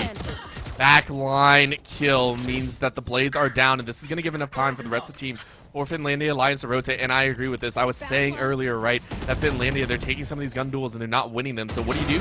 You back off, you wait for the right opportunity, and you take it when it counts. You don't force yourself into a 1v1. You say you open up the opportunity, and you give yourself the space. It's down to a 4v1 here. Liam has to make it happen, but you can't. You get a 3K, and that's about it. That will be Finlandia Alliance taking it 13-7, a bit closer to game number 1, but still 2-0 on the series score. Vincent, Finlandia Alliance are 1 away from taking the grand finals. Yeah, they're going to have to do it on bind if they want to do it in 3, and that is another pick for UBC. But to talk about Icebox, I think that the big thing for me is that whilst 13-7 looked pretty competitive on paper, it really wasn't. I mean, if you watch the game, it was absolutely a bloodbath right up until that second half run. Backs against the wall, went from, 3 or 4 rounds to the 7. So, 1-3 or so in a row. And, that's great. Listen, I'm not trying to take anything away from UBC for doing that. I think they did fine. And I think that they individually stepped up, which gives them a much better shot as they move into bind. But realistically, Finlandia outplayed them just as well on Icebox as they did over on Ascent. Hard agree. That is by far the best breakdown I think I've seen. And it lends itself to the fact that currently Finlandia are just playing on another level, right? And this is it. This is the last chance UBC have. This is the time they have to buckle down. They are one of 2 teams here in the Navigators division that have made it into the Nationals, and the only team to make it here into the bracket stage. Or no, they were the second team to make it into the bracket stage. They are now looking to be the only team in the finals, and I mean, they have to step up, right? This is the moment. You have lost 2 in a row. You have 3 games to be able to bring it back and to show why you should be the champions. Finlandia on the cusp saying, we ain't going to make it that easily for you. So let's go ahead, go to a very, very quick break. We'll be right back with some more NECC Navigators Valorant action.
It all comes down to this. I said that at the beginning of the day, and now I'm saying it one more time because UBC Marines are on the cusp of not just being beaten in the grand finals, but getting 3-0'd, not only by any opponent, but an opponent that they have beat. You cannot write a better revenge story, and for UBC Marines, it's got to start here. It's got to start with this game. They have a last chance to run things back and complete a miraculous reverse sweep. Yeah, I mean, they've been held to 10 rounds over 2 maps, and it's not great. I mean, it's certainly not where you'd like to be, and in addition to that, it's guaranteed to have that reverse sweep like you were talking about. Bind is where we're headed next. UBC did pick this map, so at the very least, that is maybe a positive. And I say maybe because, well, they picked Ascent too, and that was a 13-3. So as we look towards Agent Select for Bind, I do think that we're going to have to see something we haven't seen. The good news is we saw a different Liam and a different basically high, especially on that raise for Liam. And that raise especially is very impactful on a map like Bind. So I'm excited to see what Liam can put forth. Of course, and to give you a little bit of background, I'm not sure if we had the stats on screen from game number 2. Remember in game number 1, it was pretty much ruled by the entirety of Finlandia Alliance at the top spot. It was, I believe, that one guy, Mr. Guy, and I believe it was Bash. All three of them just ruled the top spot. I called them the trifecta, the Bermuda Triangle of Death, if you will.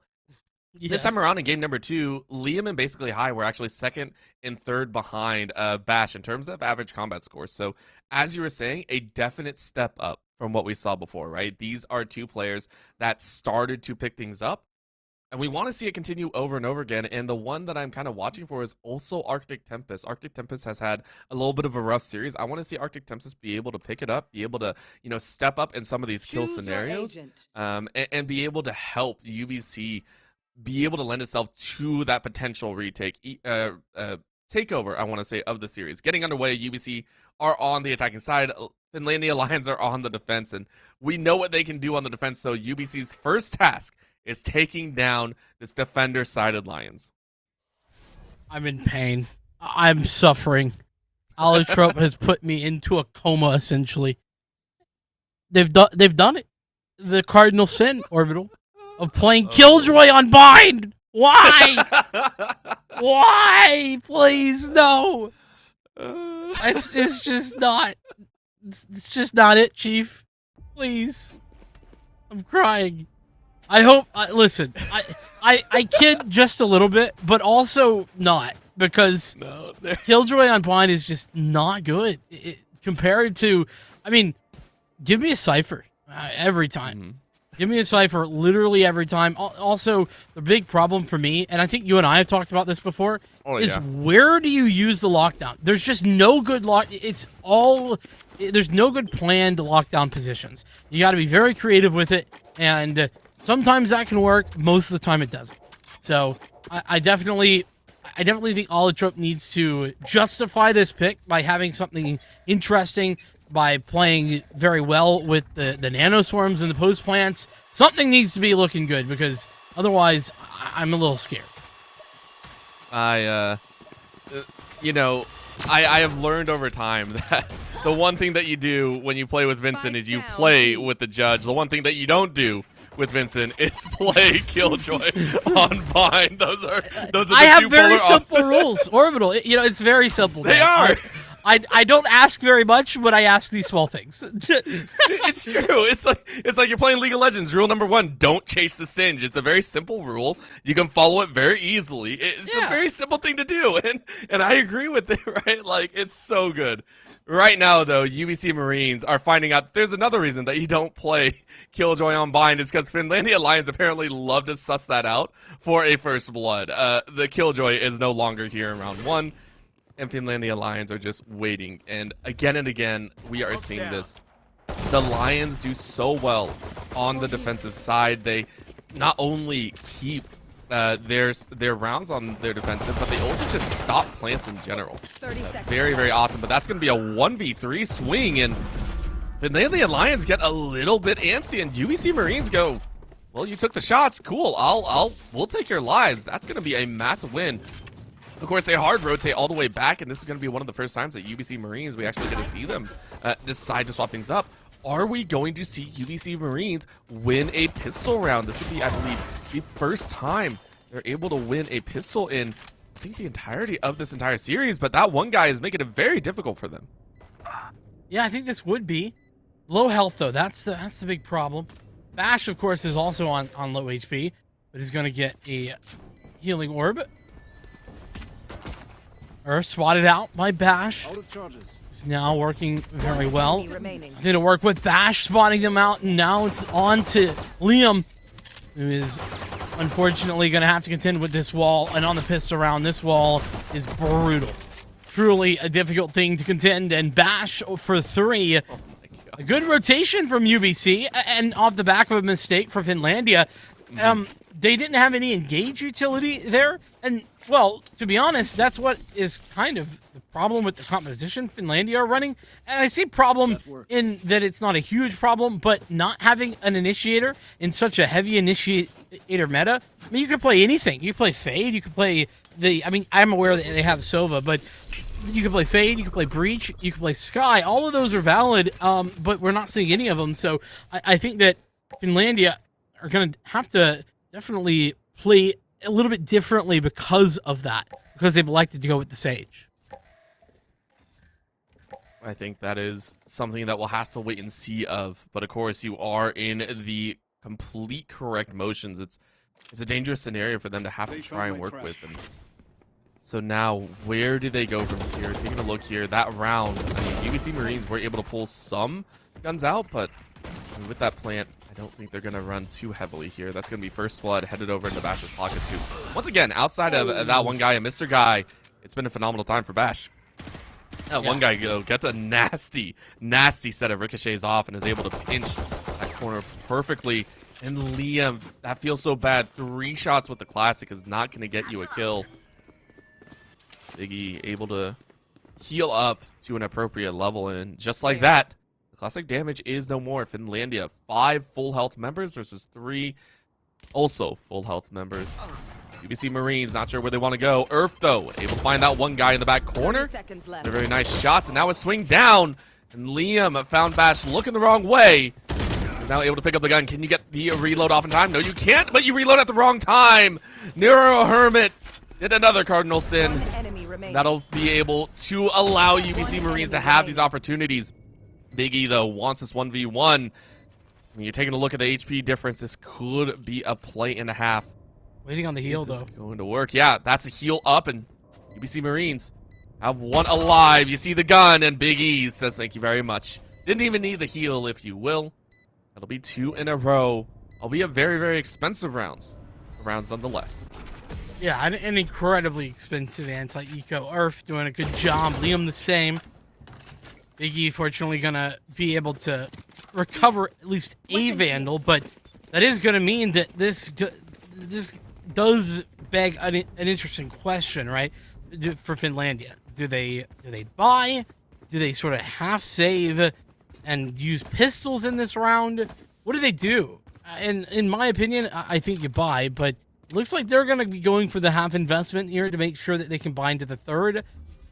And we'll have to see how that goes. Finlandia, a win here with this sort of purchase would be ridiculous. It would be an interesting one, to say the least. I would be very, very surprised if they're able to pull it off. Taking a look, though, it is going to be a bit of an interesting setup here. They were looking towards Hookah, but immediately said, that might not be the choice. Because of that, Finlandia Lions, who pushed up fairly far into A, immediately backtrack, and I think that's the appropriate response, right? You don't want to get caught in that small corridor with potentially 3 guns working.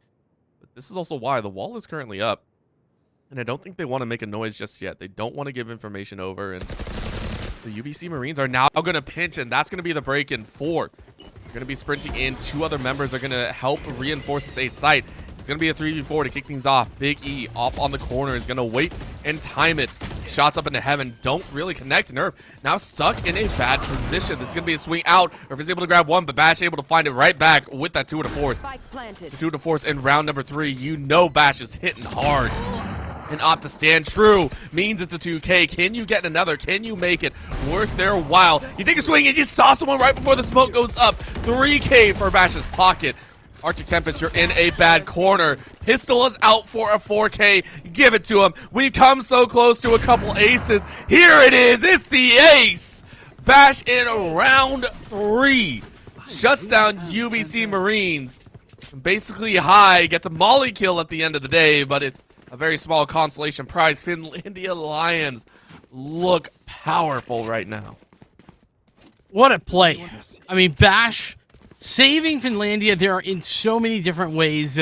That shot on the player as the smoke goes down was phenomenal, but beyond that, obviously Finlandia didn't really have the utility, or not the utility, excuse me, the weaponry to push back in and retake that site.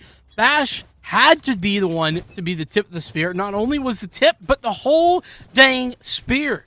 As they took everyone out, no problems, and UBC now the ones. They have to work the tour de force in a half-purchase sort of round. As Bash is themselves in a forward position with the Vandal this time. Missed shot initially, but Rendezvous still available in Earth. Only going to be available at Rendezvous out, and Bash reposition themselves beautifully.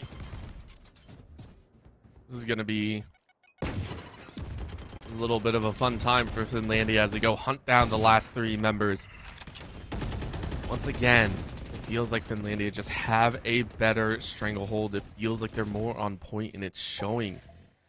To match them, we are taking a look here. I think I got some confirmation. Game 1, I believe it was a 9-round run, about 8 to 9. So if Finlandia are able to do the same here and maybe exceed their run of rounds, it would be looking at a double-digit score. Double digits here in the early stages, and Bash wants it. No, back-to-back aces. Are you kidding me? Clip it, it's over, it's done. Bash, you're good to go. 10 kills in 2 rounds.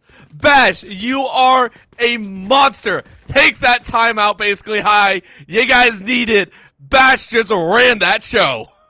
It took Bash getting 10 kills in 2 rounds for a timeout to occur. This is the first timeout we've seen from UBC, from anyone actually, in I think this whole series. Correct me if I'm wrong, Orbital, but I don't think we've seen any of them. No, not at all. You're right. This is in 3 games. In 3 games, we've had 1 timeout. And I mean, to be fair, you know, UBC 3 games, this 3rd game, 2 of which they've lost pretty handedly. So I do think that great UBC making this decision. This is a good adjustment. I think this really shows some growth between map 1, especially in this second map or this 3rd map. That being said, maybe a little too late. We'll have to see how things roll. But man, Bash, I mean, that is a rare occurrence in any level of Valorant at any point in time, to see back-to-back aces and to do it in such fantastic fashion is very impressive. So I do have to wonder, okay, what's the mental like if you're UBC? My mental would be busted. I'm sure UBC definitely stronger mentally than I am, though. So I'm interested to see how they adjust based off of that. I would, if I saw double aces, I would immediately just say, just done. I might be crying. I'm gone. Yeah, I might be crying. I would uninstall. That'd be a moment I'd uninstall. Just like I'm good. I've lost all hope. I can't do anything. And granted, this is me talking about in like silver. By the way, I am terrible at this game. Or like, Orbital's not good. No, Bash. No. Okay, thank you, Liam. That's 11 kills in a row. By the way, I just want to count it. I never counted how many kills a player can get in a row. 11. That's how high it goes. Basically high. Now looking for a bit more on their end. Gets a 2K, trying to match the ever amazing Bash there. This time around, UBC Marines also have a 4v2, so definitely cutting those rounds short. Mr. Guy, though, says, we ain't done yet. That goes the battle stim, and they're going to try and roll it through the Brimstone and try and help out here. Mr. Guy wanted to swing out. UBC Marines ready for it, but Mr. Guy says thank you very much. A little bit of a pink shell toss right into Irv, and that's going to be the kill. Are you kidding me? The utility flush. is gonna annihilate UBC Marines. Finlandia may not have Bash at the beginning of the round, but my gosh, do they have the pinch. 5 in a row for Finlandia. That's the real scary part for this Finlandia team. You know, Bash having a ridiculous game. I mean, Bash I'm not doing the math, but Bash might have more kills than the whole server combined, than the rest of the server. It's close. Regardless of whether that's true or not, though, the cool part of this is that there's so many other additional parts to this Finlandia team. If it's not Bash, it's Mr. Guy. It's that one guy. Neuro Hermit had some fantastic moments in that last game, and Biggie has just been so consistent there in every single moment. I just did a quick tally in my head. There are 22 kills among the other 9 players. Wow. And 15 currently, specifically only for Bash. If you took only one team or the other, yes, Bash would be outstripping them very, very well. I believe there are 12 on the side of UBC Marines and 10 between the rest of the teammates. So very, very true. However, Bash uncharacteristically misses one and says, I'll give that one to Neuro Hermit.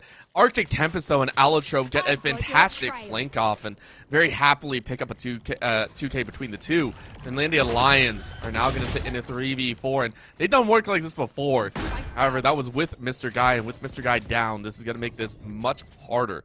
You do not have the battle sims. You do not have that satchel. Instead, you have a couple heals and you have a couple shock bolts, which I think those are all expended as well. UBC Marines this time around feel a bit more confident about their hold patterns. It'll be that one guy taking one. Big E is going to fall in spades, and that one guy needs to make an amazing play. You want to keep those rounds alive. You get one. Can you get two? No, you can't. Basically, High is able to win that round. UBC Marines put one on the board.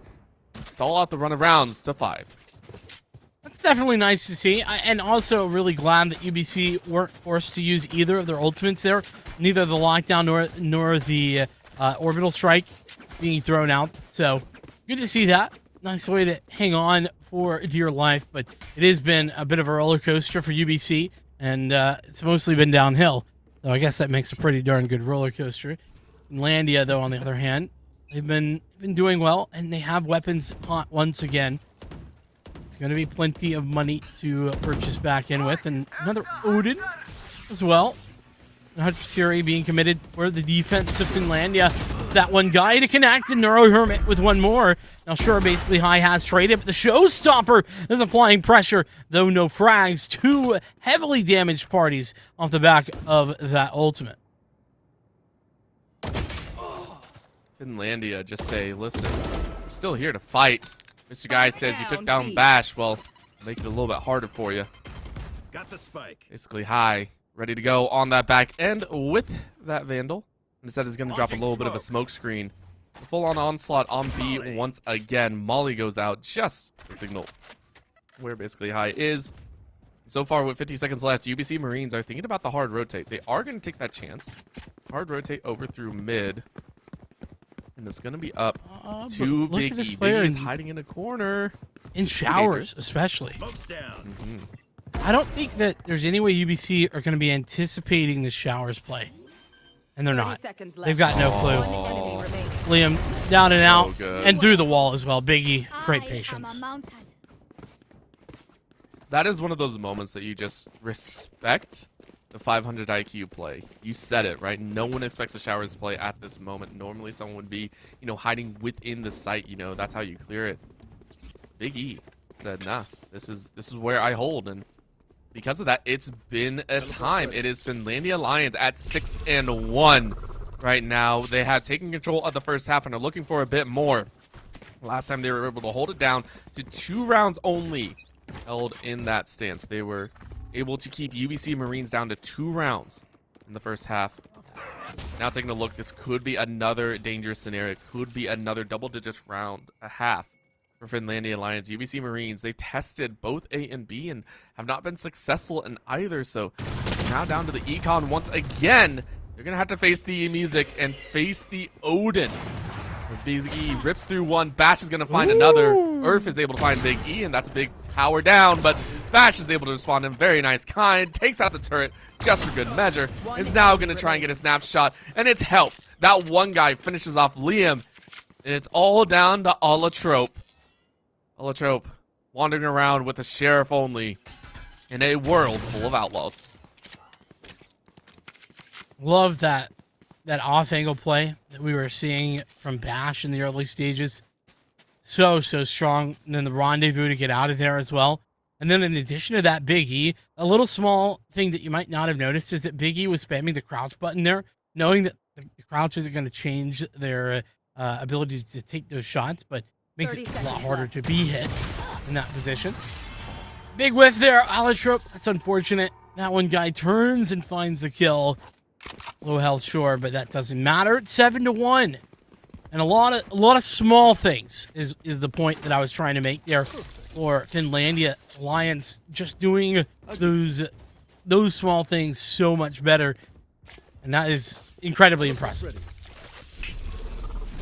You know, we're always happy whenever we see an ace or we see a team ace or anything like that, but it's the little things that impress those that have been playing the game for the longest.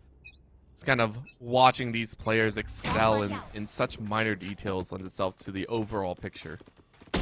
Definitely agree with you there, Vincent. And right now, Finlandia are doing just that. The little things are consistently giving them an edge, and it's lended itself to a 6-round lead right now. Another gun round for UBC Marines. If they lose out here, this is going to be a big problem. Nice little boost in, drops Liam down to 73 HP. Backer lockdown is being used, but Earth is able to find Big E. We were talking about that lockdown is barely covers A, but it gives enough time for the rest of the team to boost through.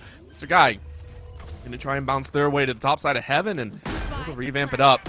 That'll be the plant over on A as finally get the Brimstone rotating around, but that one guy gets a kill on Arctic Tempest. Nice headshot there. Wanting a bit more. Liam finds Bash's life. With 3 up on the top side, it's a shooting gallery for UBC Marines. 4v2. Mirror Hermit tried to swing around the side. You get a little bit of a peek, and Allotrope has found it out.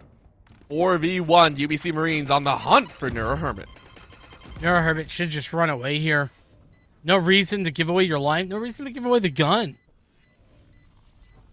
But Neuro Hermit looking to get exits, I guess. Maybe grab the... Okay. That's, I'm not a fan of that, but Urfa is going to find that kill. Good patience as well from UBC to make sure to deny the players exiting, or at least trying to recover the operator. Bash slowing down just a little bit, but not by much. And a tour de force pulled by UBC. So we've yet to see back-to-back rounds picked up for UBC, but this could be the chance, could be the moment. Money, it's still there for Finlandia, but it's starting to fade a little bit. They aren't going to have everything in the next round, or at least in the next 2 rounds if they were to take a loss. But Bash isn't in the business of losing. Bash said 2 rounds are enough. We're gonna go back to our overpowering style of gameplay here. Bash sees another head, takes a flick shot and misses out, but I mean that's a single miss. The danger is very much there, and this time you get close to the body. That's not gonna be enough. Liam says, well, it's now or never. Basically, High is able to find Bash. Really nice distraction there. Liam has done that role perfectly. Mirror Hermit on the back end, though, is gonna find Arctic Tempest.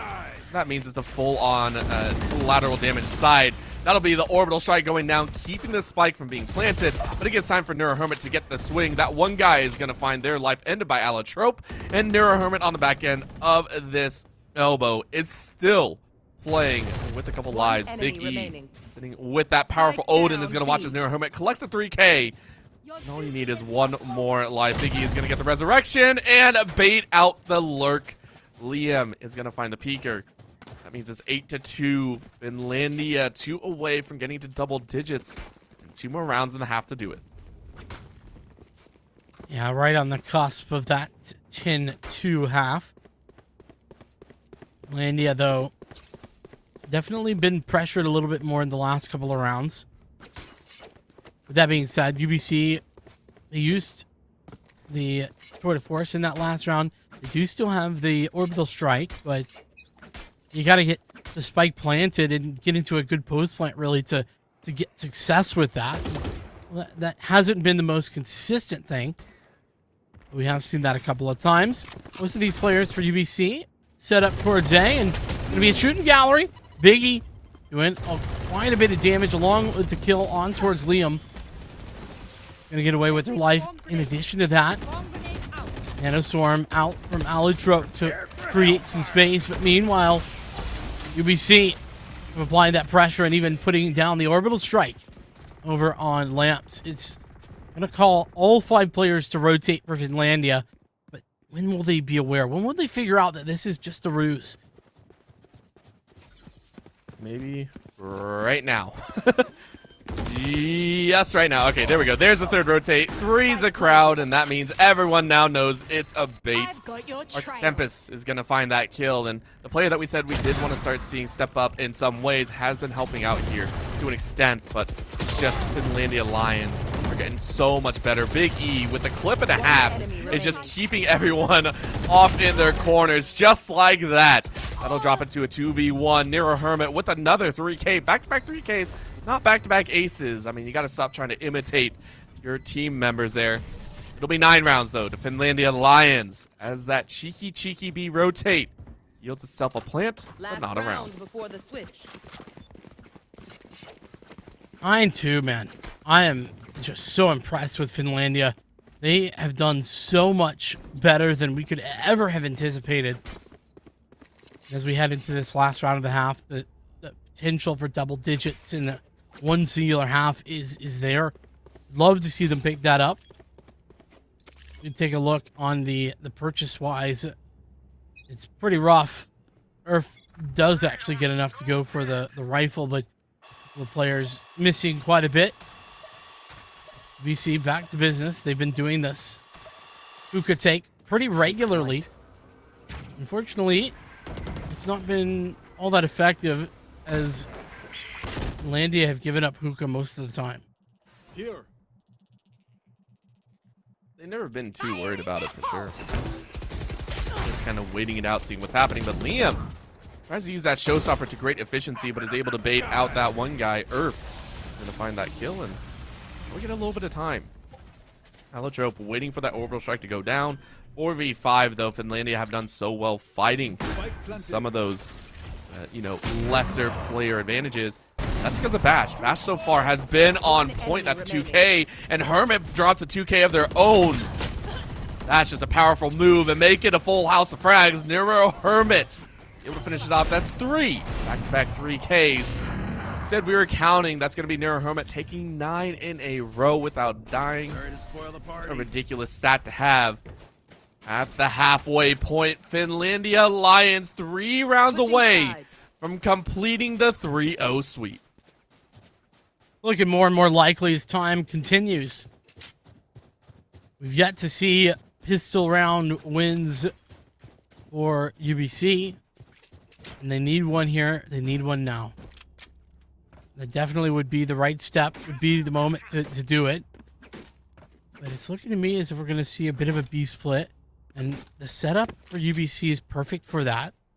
3 players committed. One of those in hookah, 2 in towards long. It's going to be a 3-2 split as well from Finlandia, unless they change things up. But Bash, 20-7 on the first half. Wow. I do not want to meet this guy in my solo queue games ever. Please just know. Much like the Boombots met each other in that hallway. We'll do a little bit of a dangerous spot. That's going to be Liam, though, saying hello. And the paint shell saying goodbye. It's going to be the Raise battle going the way of UBC Marines. And then Bash says, yeah, you lost out a little bit more. So Finlandia currently in a 4v3 position on that aggressive side and a completely open A site. That'll be the spike rotated through the showers as UBC Marines take a deep dive to heaven. Say this is where we make our last stand for this spike. 3v4 indeed. Bash, nice start there. Allotrope going down. Earth doing their best with the Headhunter, but that's not good enough. It's left down to Arctic Tempest. Once again in another clutch scenario, as in the last round of the half, and this time not able to find anything with that. Unfortunate as it is, but a triple swing, she wasn't going to be able to do that anyway. So, UBC Marine now at a critical juncture. They've got basically nothing to work with. Are they saving? Okay, I was wondering they were going to go for a save, but no, it looks like the force buy is here, and I can understand this, Orbital. They are up against the wall. You take one or the other, right? You either take this round and buy out, and then last round potentially of the game, it's a difficult one. Or you give time for Finlandia to get even more ult charges and walk forward with all ults possibly available in the third round of this half.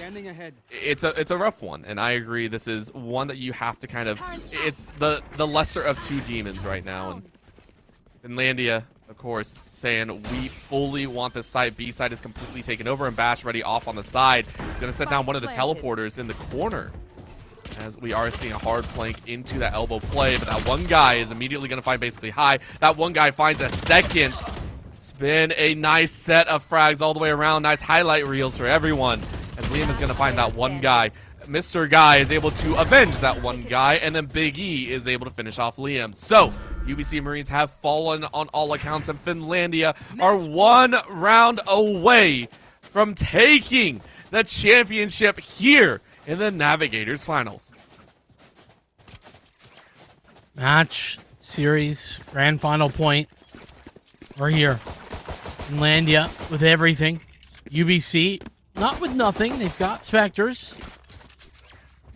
They can definitely, I mean, you were talking about having nothing in a round like this. I mean, usually it's just Spectres both times. But there's an Ares in there too. I'm going to start things out with a bit of utility when that paint chills out there. It's going to be the quiet play as a nice couple tags. You get some information. UBC Marines, you know what's coming at you. You know it's a pain train of epic proportions. Big E leading it with the smokestack there. The Odin crying out for a bit more. They want to railroad their way to a grand old finish. Allotrope, though, not going to make it easy, detouring their trip just a little bit. Big E is now going to rotate through the teleporter. Is immediately going to enter, but look who's up on top. Bash is going to find Earth, and the chamber battle goes away at Bash. That one guy is going to find their death basically high on the back end. With the Eris is actually going to find a few back. Bash finds basically High's life, and it's down to a 3v3. Finlandia Lions lacking a few members, but I mean, this is one of the better Marines. In goes the slowing orb. Liam trying to find a couple picks. 3v3. Bash again for a third kill in the round. Is on to potentially ace again if given the final 2 kills. 3 aces in one game. That would be crazy. That would be Bash. ridiculous. Oh, Chance. Not quite going to hit the shot. It was for the reload. What's it up? Nope, not going to happen. Now 2 on 2. And it's going to be all over. Big E with the final frags. It's 13-2. And Finlandia dominate over the opposition. They hold them to just 12 rounds over the course of all 3 maps. I mean, that's impressive. I did not expect this at all. Finlandia, I want to say to anyone watching, a Finlandia fan or anything of the sort, I, from the bottom of my heart, my cold, cold silver heart, apologize for any statements I made before the game start, because my gosh, did your guys come to play. Every single player stepped up to the max. You not only got revenge for your group stage battle, but you took it to town. You went one step further. You showed off that you guys have the absolute skill. A phenomenal showing from start to finish, and huge highlight to Bash at the very end. You know, capping things off, full house, whatever you want to say. But 8 back-to-back aces. I just want to point that out. Back-to-back aces feels so good no matter where you go. And then that one guy, Mr. Guy, coming in map number 1, giving us a taste of what was to come. The entire squad, I've never been so hyped for a finals as that one. That one was so amazing to watch. It was. It was absolutely impressive. And like you said, an upset for our expectations. I think an upset in general, especially, like, even if you want to say that Finlandia were favored, which honestly, I don't see how you could make that argument given what we knew before.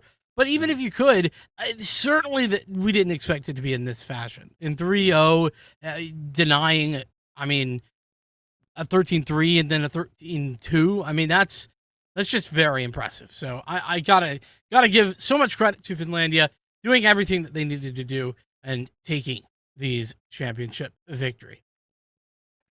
And no absolute slam to UBC Marine. We know how hard they worked to get here as well. This is a squad that battled their way forward. Remember, they 2-0'd Finlandia before as well. They also gave us a good show previously as well. It's just on the day, Finlandia were better. Finlandia just had a bit faster trigger control. They just were a bit faster on the rotates. They were just a bit better on all these points. So UBC Marines to make it to the grand finals in the inaugural nationals of NECC. You can absolutely put that on your record. Second place to a squad that has also been amazing. I couldn't ask for a better matchup here, even though it was 3-0. You have to go back and watch it all. UBC Marines, I'm very, very excited to watch and see if they can come back from this in the next season. I want to see them come back, be able to run things even better next time and see what they can do there. Of course, we will have an interview with one of the members from the Finlandia Lions, and I cannot wait to see who it is. Let's go ahead, go to a very quick break. We'll get the interviewee in here very shortly, and we will be right back with the winners of this Navigators Grand Finals.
And welcome back, everyone. We are back with an interview coming in here with the winners of the Navigators Finals here. It was a long and arduous journey, but it has been made. We have Nero Hermit coming in from the mountain from that deep time, stunning away, and it resulted in a win. Nero Hermit, how are you feeling right now after taking on an opponent and getting revenge in a 3-0 fashion?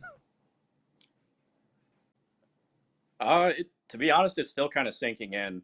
I was saying earlier, going into game 3 break, that was a little bit, and I was like, I got up from my chair and was walking around, and I was like, we could do this. This is happening if we keep going this way. So, Well, let's talk just a little bit about celebration at the end the way that you guys were able to come into the finals. You had played this team before and you lost. I mean, it was not a super dominant loss, but it certainly was a big game for UBC. But you come in and you blow them away on their own map pick on map 1. Tell me kind of what the mindset was going into Ascent and then as you move forward.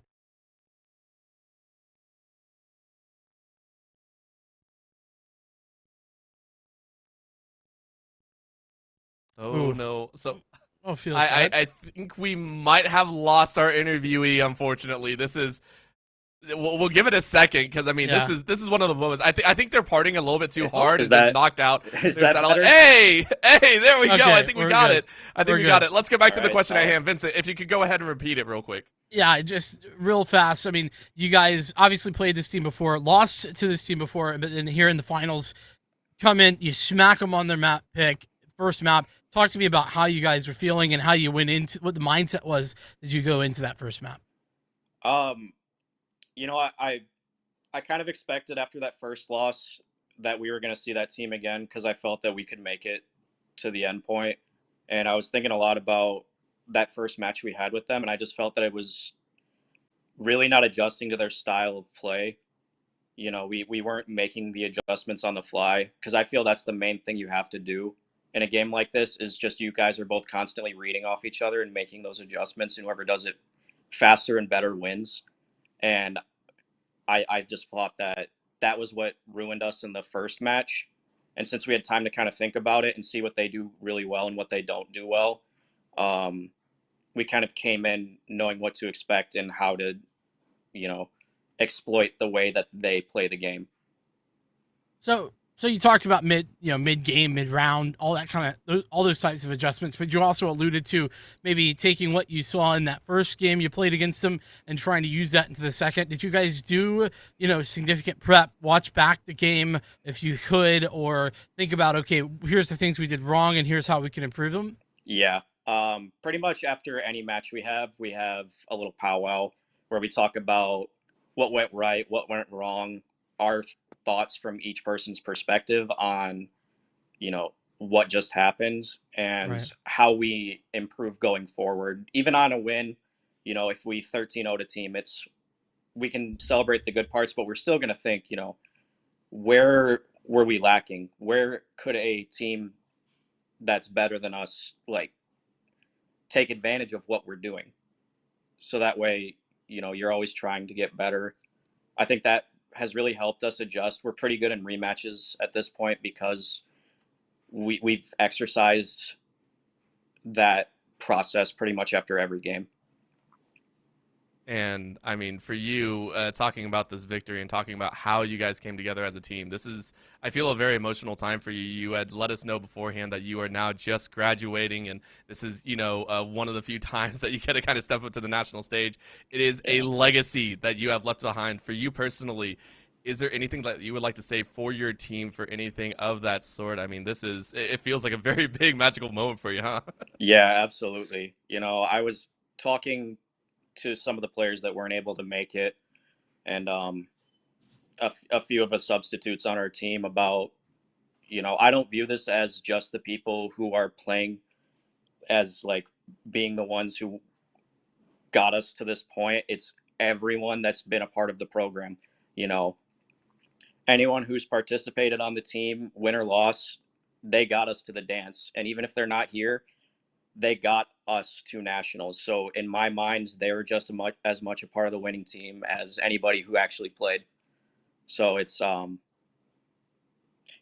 into college, I never thought in my life I'd be playing like esports or like video games as a competitive sport.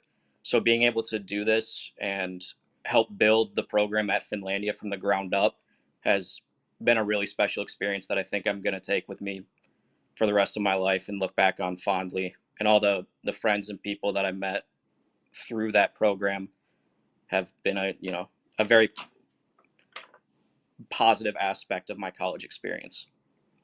Of course, I know this is the interview is getting a little bit up there, but I want to ask one more kind of personal question to you. You are considered, I would say at this point, one of the pioneers. You have helped lead the team to a championship. You and the other members, as you said, all those in the program. For those following in your footsteps here in the legacy of the Finlandia Lions here, do you have any words for any up-and-comers that might be looking to this and maybe thinking about doing the same as you? Any encouraging words or anything that you want to leave for them? Yeah, I have a couple things that we really tried to stress as we continued to improve, is that the team is the key point of everything. So we need to be able to hold each other accountable, but not get at each other's throats to the point where we all hate each other. Having that synergy matters so much more than if you have two skilled players who aren't really getting along outside of the game, because it'll build that in-game synergy. And like I said earlier, always looking to where you can improve, because once you get happy with what you're doing right, you get complacent and you don't work as hard. And then also looking at what you're doing to improve, you want quality over quantity, I feel, because you can sit there and solo queue for 8 hours a day and not move at all in terms of skill. But if you spend 2 hours going, what are the deficits in my game and how do I improve those, you're going to be miles better, which we've seen with our team. Even from my junior year when we started the program, everyone looks so much different. I always tell them at the end of every season, the team that we were week one, we would stomp out, because we're always looking where to improve. Be happy with where you've gotten, but don't get complacent with it, basically. Of course, and I think those are some wise words to go with. Again, Nero Hermit, thank you so much for the fantastic interview. Congratulations on the victory. Congratulations on your graduations. And congratulations, of course, at the top, the cherry on top, the revenge matchup here. You guys have won it all. You are Navigators champions. Thank you for the interview, and have a very nice time celebrating. Thank you guys for having me. Let's go, boys! Woo!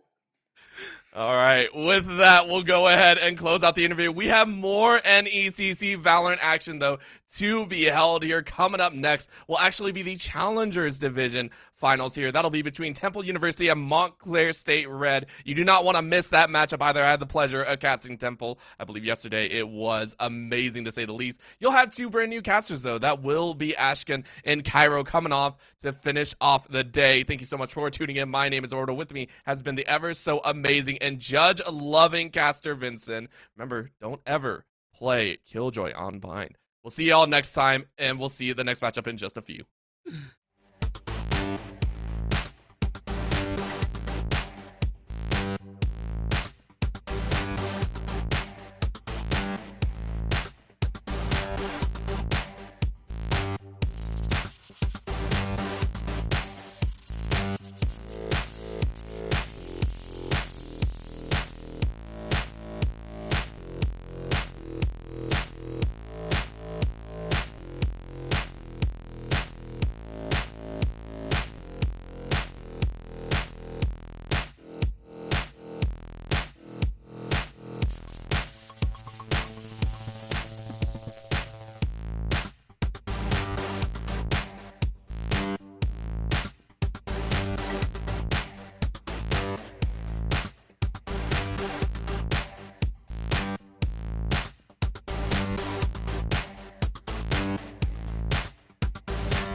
and sit down.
Romantic, isn't it?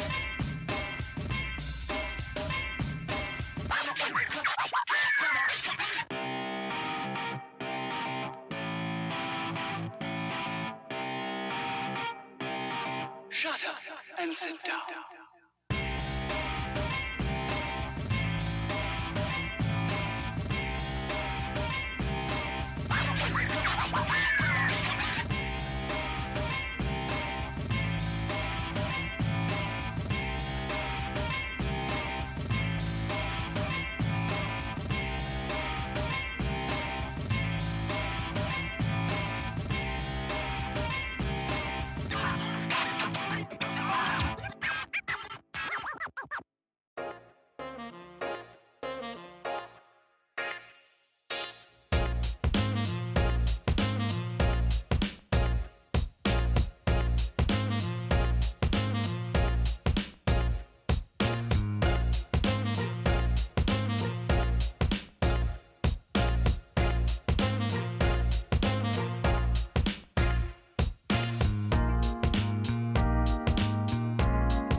Shut up and sit down.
Romantic, isn't it?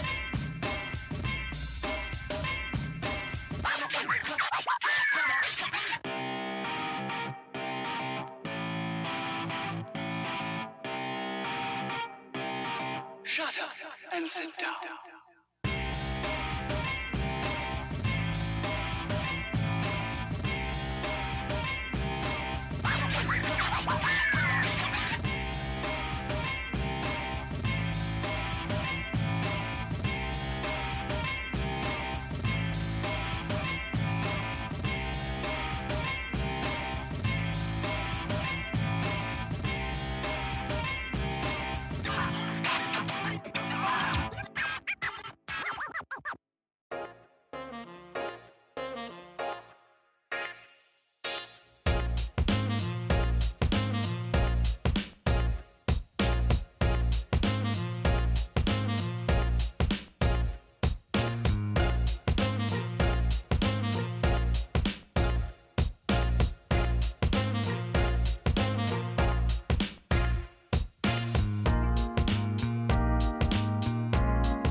Aha, I am back. I am ready to go for another Best of 5 series. I'm very, very excited to be here once again. We are running a bit back, this time in the Challengers Division for the NECC Nationals. Very, very excited to see this break out. My name is Orbital. With me is Ashkin. Ashkin, are you ready for this series? Oh, Orbital, I am so ready. Day number 2 for NECC Nationals. You know we're going to keep up the Valorant action. And we're actually going to have some 2 amazing rosters coming out of the Challengers division, white and yellow. We're representing Challengers white will be Temple's University. And then for Challengers yellow will be Montclair State red. So we can go ahead and get a little bit of insight into who is representing each roster. Of course, let's go ahead. Take a look at Temple University. They are coming in here, I believe, as one of the higher seeds here, and they have been stellar, I would say, throughout most of this Nationals tournament here. You can go ahead and see Tuppy, Vortex, Muldodan, and Tiny, and Jexy. All of these players have been playing at some of the highest caliber that we've seen so far, at least in the Challengers division. They have been had a little bit of an issue, I want to say, in their bracket stage matchup in the semifinals, but overall won it 2-0. For Montclair State University, they've had a pretty long history here at the NECC. In fall of 2021, they went 8-0 in their regular season, and then for their playoffs, picked up 2nd place. In the spring 2022, they had a little bit of a difficulty, went 6-3, but still a strong showing. They ended 5th through 8th in those playoffs. So they're coming back. They're trying to grind their way up, and representing that roster is Divine, Clumsy, Bliss, Troglodyte, Cake, Polar, and Gooby. Yep. Gonna be a nice little list of players there. You can go ahead and take a look at who should be starting out here on the roster. But of course, you're not worried too much about that. You're worried about what maps we're going to be seeing here. That's what we're all very excited to see. Of course, this is a best of 5. We'll see the first 3 that we have, and then, of course, there might be a few more down the road. We go ahead and take a look at Breeze and Split for the first 2. Then we'll move to Haven. I'm very, very sorry. It's Breeze, Split, and then Icebox, and then Haven, and then Bind will, of course, be that decider if necessary. So we're going to push it to Agent Select very soon, but let's go ahead and talk about Breeze. I think it's really interesting to see it here. I want to say that when it comes to best of 3 series, Ascent and Haven continue to be the most popular, but when you have to expand your map pool, you're forced to play on a variety of maps. You kind of only get those 2 bands to really clean up what you don't want to play on. Breeze ends up making its way through. When it first came out, teams were reluctant to play on it, and it was the bane of their existence, but now everyone's adapted. When it comes to agent selection, Orbital, do you have any thoughts on what we might see today? I mean, you should see the chamber. I mean, that's a no-brainer right there. That one should be rocking all the way through, but not really. This is one of those times where I understand that the meta is very much there. Double duelist probably we won't see, but I mean, the control is still there, right? And I think overall the teams will play what they're most comfortable with. You can go ahead and see some of those agents being locked in here. The chamber on the Temple University side, along with the KO, the Sova, and the Jet. So pretty standard all the way around. The Jet, though, we've seen some people be able to play to great exception. Some people have kind of called it off as much as possible due to some of the ongoing, discussions about whether Jet is still in the meta or not. But you can go ahead, take a look. It does feel like these are straight up mirror matchups. They are playing towards the meta. Viper, Jet, Sova, Chamber, and then following all the way through with the KO. Mirrored agent selections, so it will be pretty standard all the way through. I really want to talk about that Jet dash change. Originally, we were talking, people were saying how it was a nerf, and I was on that train too until I really took a heavy look at it. And it turns out when you start queuing that dash, you can actually start building up your kills towards the next dash already. So you can actually have more dashes in a round on average. It's simply a change in how you have to make a decision instead of having that ability to get out of jail free. And I think when it comes into the solo duo environment, yeah, sure, you might see a couple less Jets here and there, but in the team environment, you're already making decisions anyways, right? So I think for those players who have already been playing in their team environment, already maining Jet for so long, it really just became a difference of making sure they queue that dash in time. What I was really hoping to see was a substitute in of Jet, Neon taking her place, but I guess that won't be for this map. Yeah, Neon is also one that we've seen a lot of people kind of mess around with.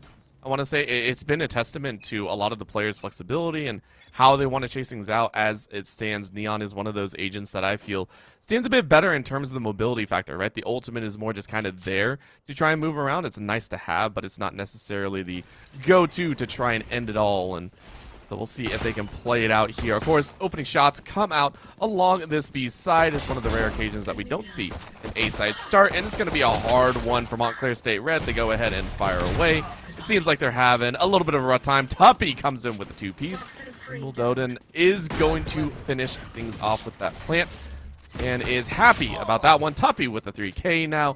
He's looking solid with those 2 HP moments. Tuppy with the 4K. All right. I see what's going on here. Temple University, run this show. You blink and the round is gone, and the positioning by Temple University in the post plant was amazing as well. Not just allowing themselves to be forced into the back of B site, but they kept 2 players in elbow waiting in case anyone pushed through. And you know that if time was extended, if, you know, their site players weren't popping off as much as they did, those elbow players would have pushed through and gotten behind anyone retaking from tunnels. And that's a post plant position that Montclair needs to be wary of. Moving into round number 2, it's 5 versus 5 on the A site, and this might just turn into a war zone. Yeah, this is gonna be a little bit dangerous, and of course for any team, Montclair State Red did decide to buy up a little bit. We do see the shorty in hand, and as Vincent likes to say, one of the most OP weapons in the game, aside from the judge. Shotties, you don't really have to aim if you want to fire away, and that's because you do get the blind, but Tiny said, you better aim here. That'll be Tiny taking one, Vortex taking Polar's life. That's a quick one. Cake is going to find Tuppy with that headshot. Really clean there. Jexy, though, finds Divine Bliss, is going to try and run it out, but you can't do too much in the face of overwhelming gun power. Temple University will take it 2-0 with 3 members still left alive.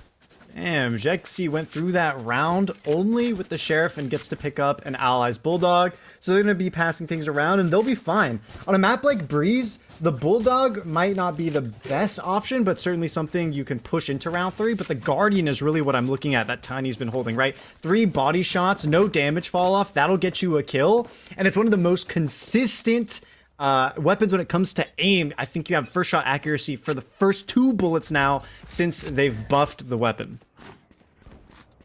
It's a really nice change to help out here. And now taking a look into round number 3. Those weapons are hot for Montclair State Red. You can see them doing a 3-2 flush and leaving the mid kind of exposed, which does mean that if Temple University can kind of suss this out, they do decide to flank in. This could cause some problems, but that was just the Owl Drone being taken away first. Nice little pickup here. However, Tiny in the mid with that Guardian is still popping off the single round shots. Guess what, though? Cake is able to find Vortex's life. It's a very nice trade there. You're happy to pick it up. You're happy to hang on to these pressure points. Divine is able to find Jexy's life. It seems Montclair State Red feel a bit better here in round 3. Temple University, if they can just find that chamber, close them out, Montclair will have their defenses kind of opened wide, especially because that trip is doing a lot in terms of keeping territory, but it doesn't look like things will flow in their favor. Montclair continue the onslaught. 2 Vandal headshots on the board, and Dan is alone here with the Spectre. They got a decent amount of HP in the pool. They do have the recon bolt ready, and the spike is in their hands, but with only 30 seconds to work with, and no territory, they've pretty much had a net cast around them, and it's only a matter of time before they have to deal with a fight. And Polar is going to be the one to take down Dan. That'll end round number 3. And in a flawless fashion as well. Montclair State Red, this is one of the better openings that you could have. Again, the 3 rounds at the start tend to fall in the same way every single time. What changes is how many members you can carry over into the next, right? And Montclair State Red do not have to buy at all. This one feels really good going into the gun round. You're excited about the fact that if you lose this one, you can more or less have a second gun round right after. You shouldn't have any problems getting into that one. And you're taking a look at Temple University. For their side, they want to win this one. They want to start steamrolling again because, again, this is a squad that very handedly, I wouldn't say very handedly, but in the games that they did win, won by fairly large margins. The one that they lost, I believe, was actually here on Breeze, and so this is going to be a little bit of a question mark. All eyes are open, though. This is going to be a 5-player transfer into the ace site as they give it a huge chance. Trog, though, finds one. Jexy finds Polar's life. These are things that slow down since this is the initial 2 kills. Temple University are forced back. They're being stalled. And on top of that, Montclair, look at how much territory they have in the mid. Both B players have pushed up. They've taken pillar. They have the eyes on the rotate out. So anything that happens with Temple University, it's complete information by the defenders. And there's not a worry in the world. So long as Divine peeks for information as opposed to committing to a fight, the round should be in their favor. And with no moves being made by Temple, with no additional pressure, things are looking increasingly weak for them. This is a bit of a danger to be in. But of course, Divine and Trog just ace away some of those kills. Temple University, that was straight through the wall as well. Vortex and Tuppy, though, turn it around once again. And now that opens up the Viper's Pit, but you don't really need it. Montclair State Red on 1. Better make it a 2K, and it's all on Cake. Cake, one of the top shooters right now, but spotted out by Wow. Vortex. Immediately flushed out, and that'll be Temple taking a 3-1 lead, kicking things off here. As we see another buy round come out for Montclair State Red. That's not something you can do without complete confidence, right? The way that Tuppy was holding Cave is not something you can have confidently without your buddy holding your back. And Vortex just peeking through with such confidence. Both players with confidence in each other, that's what secures that round, and that's why Tuppy did not have to use the Viper's Pit. Usually you may want to send it out to secure the round, ensure that 100%, okay, we've picked up round number 3 and we can cycle out, but no, it's not necessary. Now they continue onwards into round number 5 with 2 extra picks. 4 versus 3, Temple University looking strong. Phenomenal set of frags to find, and for a few more, you want to throw that flashbang, you do get it, and Jexy finds Cake looking the wrong way. It's one of those moments you got to make that snap decision, and unfortunately, you just don't pull the trigger. Jexy running Rampage right now, saying, hey, I want a couple more kills. Bliss says you don't got any. 3v2 now. Out goes the Owl Drone, and it's going to be a rough one. In goes the poison. Of course, this one is going to be in favor of Temple University, so they're going to use this one for a little bit more cover.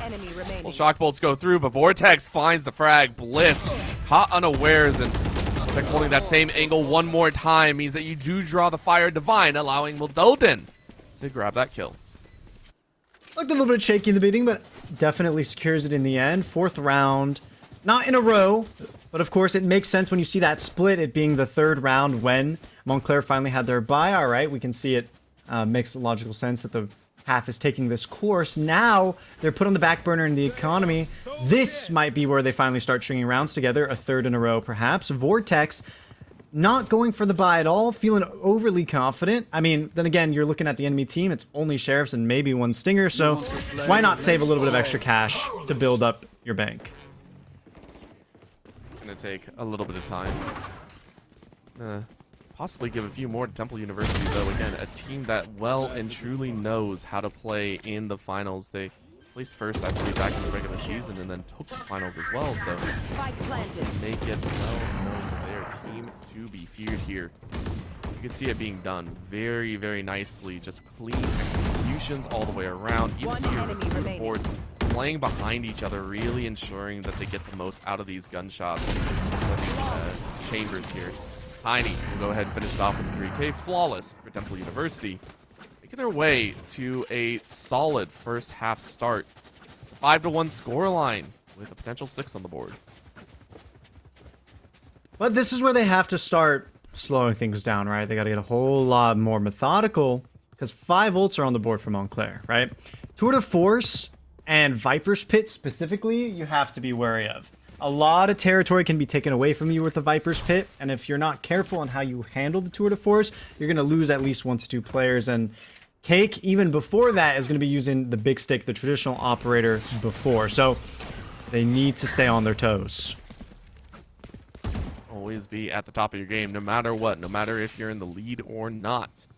You need to make sure that you are consistently a team to watch out for. Right now, the knives are out, though. Polar is hoping to find some resets here. Of course, everyone's fairly quiet, so hard rotate from Temple University. They say we don't want to test B just yet. We want to find this lurker. We know someone's got to be lurking at this point, so let's go ahead and play it as such. Jexy is now going to take a little bit of a sprint through mid.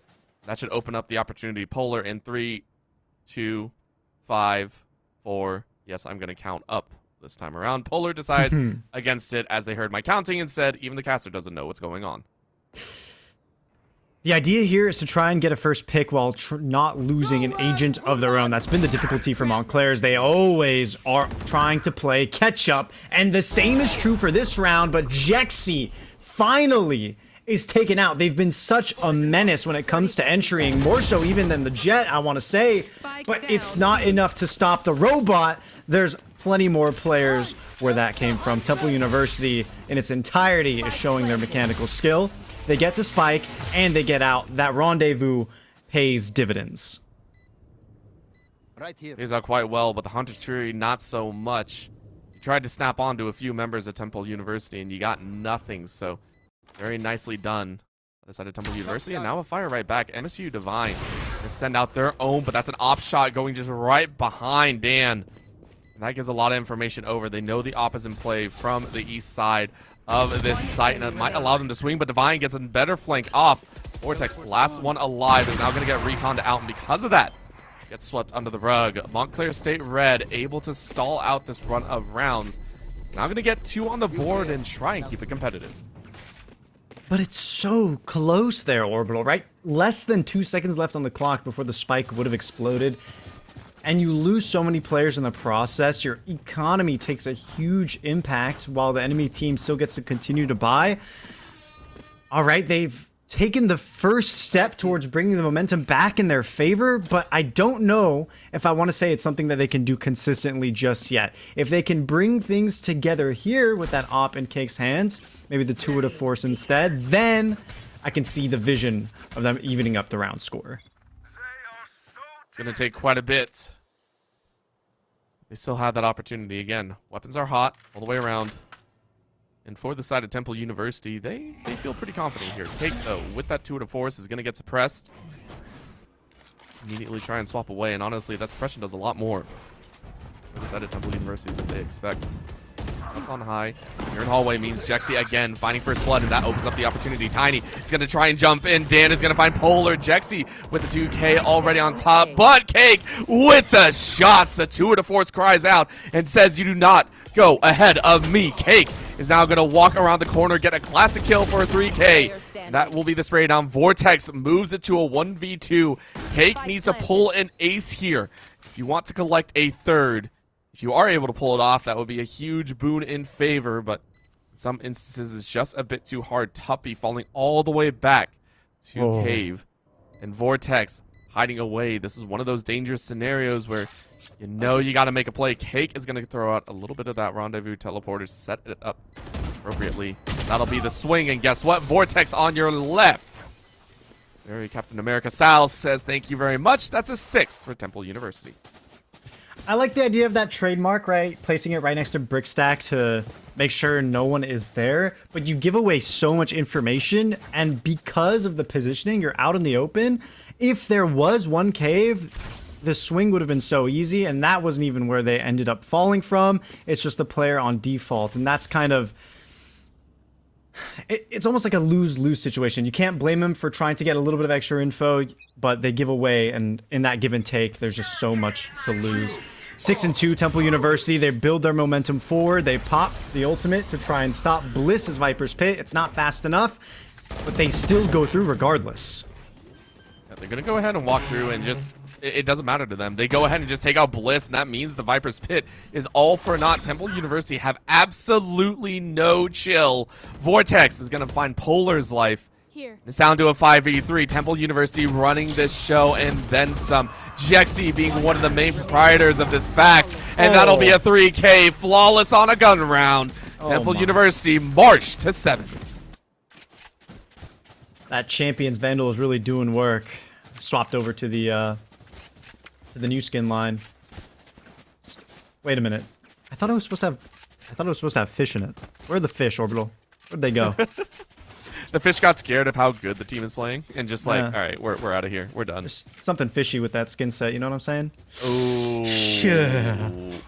Yeah, sorry, I didn't. That was dad joke. I like it. levels I of like that. it. I'll give it a solid 6 out of 10 there. 6 out of 10. All right. Could have used more fish. Could have used more water. Look here. Ooh. Going Look at fish in out of on the water. side, though. Jexy and Tiny, though, laying up to. Polar is able to dunk her right back down. It's still enough for Dan to find an opportunity. Bliss with that ghost is going to do some work on the side. Polar is able to find Jexy. Tuppy still turns it to a 2v1. And Bliss with 11 HP. You don't want to be here right now. They know where you are. The wall is going to go up. But it's only going to delay the inevitable. Right now, a single shot to the foot would be enough to take Bliss's life. And because of that, you're going to try and hang on to the Vandal and maybe make some flawless headshots. Donna. Donna. Donna. Donna. Donna. Donna. Donna. Donna. Donna. Donna. And Bliss is done. It was like a minnow swimming instead of like a person in Jaws. It just felt like the minnow was unfortunately swimming into the shark's teeth. Oh, here comes the timeout. MSU, Montclair, realize something needs to be changed up. What's gonna happen? I'm gonna be honest with you, Orbital. I feel like this timeout is coming a little bit late, right? If we look at the habits of Temple University, it's really boiled down to a very strong forward A execute or B execute. There was one round with a lot of mid default presence, and that's actually where Temple University fell short in many aspects. So they've committed consistently to trying to take the sites, and their strength lies in the first fights. Montclair, again, they're losing these first agents, and because a lot of the angles that they're playing aren't refraggable, it's just free territory, and Temple University aren't afraid to stampede in. They're fearless, right? Montclair State have shown time and time again they're more than willing to give away that space, and once the space is taken, they have no way to regain it, right? You look at that team composition, and sure, maybe the Sova Recon Dart is going to give a lot of information, but the KO knife isn't going to be so useful on a retake on this map as opposed to, let's say, on another map like Haven. There's just so many places to hide in, you're not going to find the same effectiveness, and the flashbang is equally risky because you might just blind your own teammates. So for MSU, they need to do a lot better job of coming out alive and playing a full 5-man retake, or doing something completely out of the book and going full aggression. Can't go halfway or else Jexy gets a kill like that one. Literally walked up to doors and said, "Hello, it's my doors now." First kill goes their way, and now the rest of the squad has to scramble. That kill has completely nullified any information that they had earlier on about the mid. Cake is able to get one back, and finding Jexy does give a little bit of value over knowing that the aggressor, that this constant push is not going to come through. However, Spike is still pretty far off, so you're not going to get any information of that sort. Instead, you're going to find lurkers. You're going to find single gunfights. That might be the Montclair State Reds' advantage. See, like here it is again. Where it's quiet. Ooh. Divine is alone on A. He's all alone. 2 people are ready to pincer him. Head is open. That's it. Tiny's taking the space. He's going to clear up. That smoke is going to deny Cake the ability to swing, and it's free space. And the entirety of Temple University know that they can go ahead and plant the spike. And like clockwork, they do. Good. You go ahead and just walk your way forward, and Cake says, "All right, that's enough." Vortex finds Cake. And that's the operator down. This actually opens up a wide variety of defensive positions for Temple University. Without Cake in the backline to hold off on the long angles, it means Montclair State Red have to take these close quarters, and they really don't want to do that. You can see the hard flank coming in from the Sova on the side of Temple University. It's a 2-2 on the site, and Trog is going to take advantage of that, but the flank from doors might catch them off guard. Keep this in mind. It's going to be a challenge. A swing of 1, though. Trog is able to find back. But here comes the Hunter Series. That's a snap of 1. Can you trace one more time? Yes, you do! Dan with the trace. The Hunter cries true, and the Fury is contained. Phenomenal shot to push to 9. And Ashton, we're almost already at match point. It is looking like a double-digit half for Temple University. Oh, yeah, absolutely. I mean, take a quick glance over at the economy. No armor there for Divine, neither for Cake. Bliss on the Stinger, and that makes sense, right? When you have all this Viper utility to use and you know your enemies are going to come out with 30 less HP. All right, that's cool, that's excusable. But Cake and Divine, only like 3-4 body shots needed to get rid of them from long range. That's a dangerous game to be playing, and Jexy, they're just going to go right on in. They do not care what the status is. They never cared whether it was a full buy or a half. They're just going to keep making space, and that's what happens. Reload roam in, and easy does it. 3v3, though. Temple University took a bit more damage than they probably would have liked. On the corner to go, though. Polar is deciding to try and take that angle and easily flicks it home. Bulldoden finds a 3K. Divine, though, is going to put it to a 1v1. Shockbolt is going to tag down Divine, and it's Shockbolt for Shockbolt. Just firing them off into the corner. However, that does cause some problems. They're looking left and right now, and that'll be the finisher. Bulldoden with that 4K. Dan the Man takes it home. Dan the Man takes a stand, 10-2. We move over to the second half. Breeze for a long time, like Haven, was an attack-sided map. I'm looking at the stats right now, and within the last month, it's 49% favor of attackers and close to 51% for defenders, actually. So if there was a place for Montclair to take their stand, it was the first half. Things might not be so well for them in the second, but with its long history as an attack-sided map, you know, there's still hope. They can still make it through.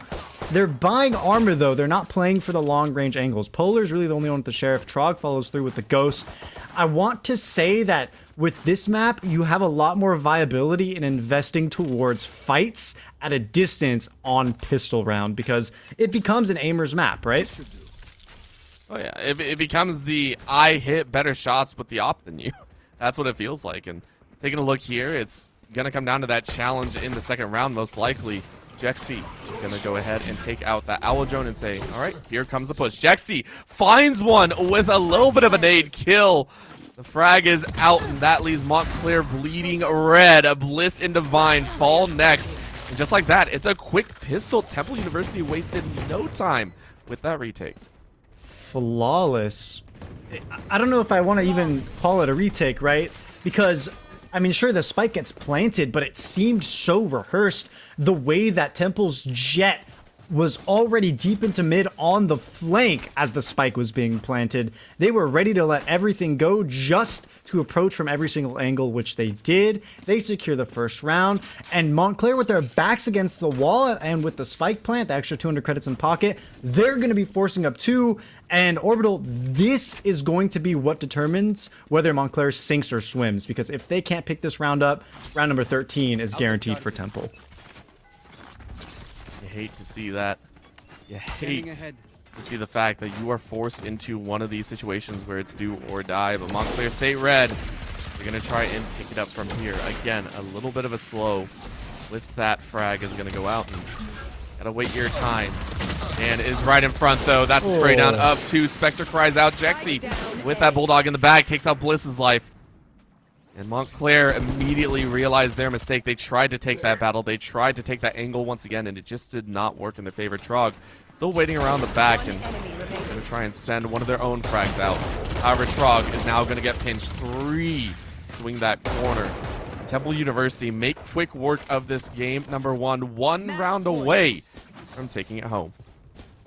This last round is looking more like a formality. Montclair, they got enough money to maybe gather some Sheriff, Spectres, and some armor. And it is very much possible if they pick up some Marshals to get headshots onto Temple and maybe leverage those picks into some better weapons. It is a possible reality, but I think there's a certain lack of discipline in their gameplay within the recent rounds that they're showing a lot of impatience, right? They are giving up so much map control. This time around, they're going to be the ones successfully picking up the first pick, but they've given up all of their information. All the information is down on that ground, and it's allowing Montclair State Red. They chase in, or they're going to try and chase in appropriately. What is that against it? It seems that because they drop 2, they say they have a rotate value on themselves, and so they will do it. They'll keep 2 defending. They'll send the spike carrier all the way through the back. Look at the mid, though. Dan wants to get this flank off, wants to get this lurk play off. The rat is there. The shock bolt goes out, tags down Divine. Are you kidding me? Dan, you can't do it. First with that Huntress area, and now with the shock bolts. This is getting outrageous. And NECC continues to do the dirty work. Cake flanks around from elbow to try to isolate Dan and can't quite get the finishing shot. Polar does. And it's a 3 versus 1 situation. A lone Viper for the side of Temple University, but Vandal and Heavy Shields in hand. It's very much doable. And it looks like the toxic screen is still in their pocket, so they can divide up and isolate. Oh, but the knife is out. You need to be ready for a gunfight. If they don't clear Polar here, I don't know if they can get through. Ooh, okay. Good little ducks there. Tuppy was able to grab 1, but it's still going to be 2 alive for Montclair State Red. They barely keep their heads above water. From here on out, it has to be perfect. Temple University with guns should be a little bit dangerous, or actually it is going to be a little bit of a spicy buy here. Going to hang on to 1 Vandal. Dan is going to carry that one over, or decide against it. So it looked like it was going to be a hero rifle purchase, but instead they're going to dive down into the bargain bin and decide against it, wait for the next round. And I like this, right? Understanding that you don't have to go all out just yet. You can save. You have no problem saving here and just working your way up to the major rifles. Right now, though, Montclair State Red saying, okay, this is going to be dangerous. Tuppy is able to find Polar's life. And just like that, Temple University actually rushed down 2. With the shares in hand, headshots do so much damage, and Montclair State Red go, where the heck did this come from? This is without weapons in them. This is without anything, and they take it with the thrifty. Temple University, I thought we were going to go one more. No, they end it in 16.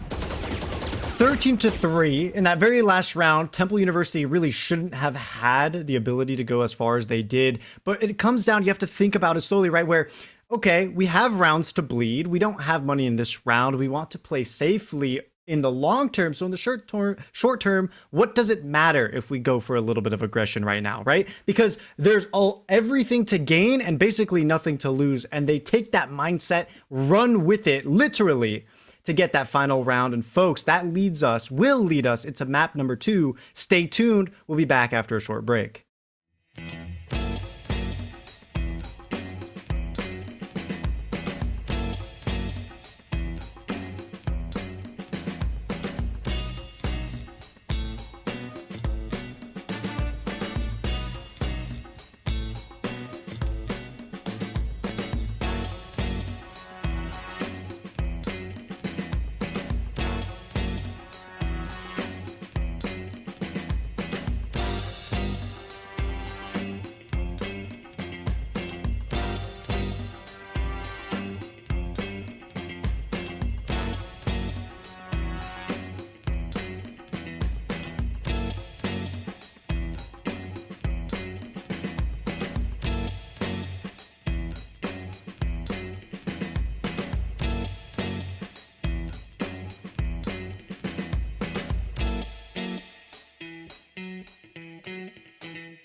Welcome back, everyone. We're ready to go for game number 2, and Temple University look like they're ready to go as well. A clean series win, or game win, I should say. It felt like a series of rounds, though, because that was one to watch. And Montclair State Red have a little bit of time, or had a little bit of time to think about things and decide where they wanted to go, because there was a lot to clean up there going into map number 2.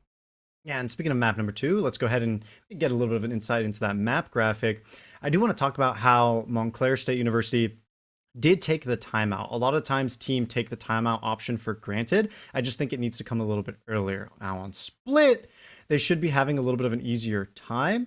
They're starting on the attack. This is their map pick, and then they get to move on to the defense. So the momentum this time around should be in their favor. We'll be pushing to agent select very soon, but when it comes down to agent statistics, because Chamber has lost his second trademark, I want to say there has been a very slight shift towards Cypher and Killjoy once again. But really what's been interesting about Split is it's actually adopted a lot more of an initiator-based meta.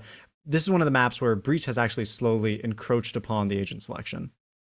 Yeah, it's been nice to have on those entries. And, excuse me, having that Rolling Thunder as well in some of these tighter corridors has enjoyed some benefits, right? That's what we can really say there. The question, of course, comes with who is piloting those agents, right? Right now, we can talk about agents all day, right? Last time we actually had a mirror composition, I believe, and it just felt like Temple had a bit better and a lot more to say there. And coming into map 2, I think that's going to be the deciding factor once again, right? This is going to be Montclair State Red having to figure out how to play either their own game or the same game as Temple University, just better. And this is actually, we're going to get a hard deviation here. This is a drastic change up almost all the way around. Are we going to get all No, we have 2 mirrored, Jexy and Trog. But that is going to be 8 unique agents. That is by far a hard cry from what we were talking about before. No instant mirrored meta. This is everyone going personal favorites. I don't believe my eyes. I have been sent back in time. Viper Astra, that is something I've not seen in a bit. MSU, they've got something in their pockets, in their back pocket. They have to, some trick up their sleeve. I do want to say that NA's disdain towards Astra is unjustified. Yes, she's been heavily nerfed, but that's because she was way too good. I think she's definitely in line with the rest of the cast now. It's just that because we are a more mechanically based region, we don't like to use a lot of utility. If MSU can make use of that entire kit, then hey, I'm more than excited to see what they can do. And especially with Fade, that tether, and those dogs, the Prowlers, I'm excited. I hope I can see some synergy between the kits. You would hope so, and that could be something that helps them break into this series. They are trying to fight back against a very devastating game number 1. And I tend to say game number 1s, it's time to test stuff out in a best of 5, right? You get 2 safety net losses, if you will, before you really have to step things up. And I mean, that's what's going to have to happen here. Game number 1, with the way at Temple University very handedly. Game number 2, all right, you know kind of what you made mistakes on. Let's go ahead and give it a better chance here. If game number 2 falls the same way, though, and you move into game 3 at an 0-2 deficit, it's a painful one to come back from. The mental status you try and employ is something that only few teams are able to do. Right now, though, able to find the lurker that was trying to pinch behind them is going to give leeway into the mid. They're going to try and chase through, and Divine is able to find Tiny over there on B. Into Heaven, Dan is going to find Cake on the flank, and that means it's now a flank on the opposite side. Down into the sewers they go. Where they pop up, nobody knows. Polar finds Dan's life, and it's a 3v2. Sprays around. Tuppy cannot find more than one because Vortex is going to fall. Tuppy, can you get a little bit? Yes, you do. You do get the spike carrier as well. And everyone's on low HP. Left. Everyone is on a single digits. 9 HP for Tuppy. Polar sitting a little bit higher, but this is so dangerous. Takes one shot, has to reload. 13 bullets total, 12 in the chamber. Ready you go. You take a swing, 1-2, miss, and Polar gets a 3K. I think that's an error in perception right there. Clearly hearing both players drop one after another, you have a little bit of self-doubt there, and unfortunately Tuppy cannot pull through. It was a very close round, very doable.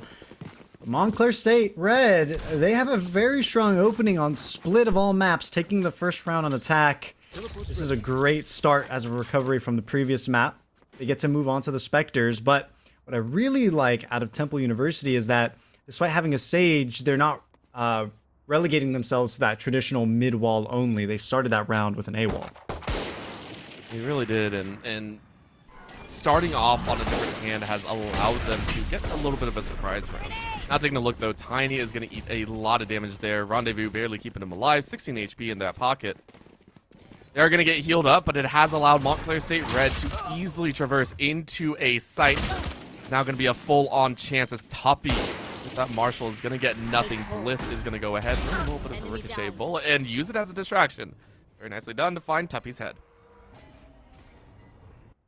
Here's Bliss. Larkin up, gets into Heaven A. That's a lot of space now in the territory of Montclair. Temple University, they have no choice but to give it up. Fault line comes out. Pressures pull her off of the angle. Just enough for Jexy to try and find something. Still no shots resounding yet. Polar is caught with their pants down. Excuse me, Vortex. Dan follows suit. Polar gets that double spray. Jexy all alone. You can't use the aim to its fullest extent with just a sheriff and 3 people staring at you. It's one of those moments you're just like, oh, that's unfortunate. Of course, this is a start that many would assume. Montclair State Red, after winning the pistol, win the anti-eco and are now faced with the sweet, sweet music of what will be a lot of guns spraying in your direction. So all 5 Spectres will have to put in overtime to try and beat out against Temples, the Phantoms, the Vandals, and the Bulldogs, all coming into play. It's crazy to think, though, Temple University have gotten a resounding 3 kills over the last 2 rounds, so Montclair State Red have done very well to give themselves a little bit of an econ boost moving into the 4th. If they win this one, that'll give Temple a little bit of a harsh time. I don't think Temple are going to make the same mistake, though. One hiding Tiny, equal level between ground floor and heaven. That'll be a little bit of a cheat out, and a nice dash between 2 means Tiny cannot find a single shot.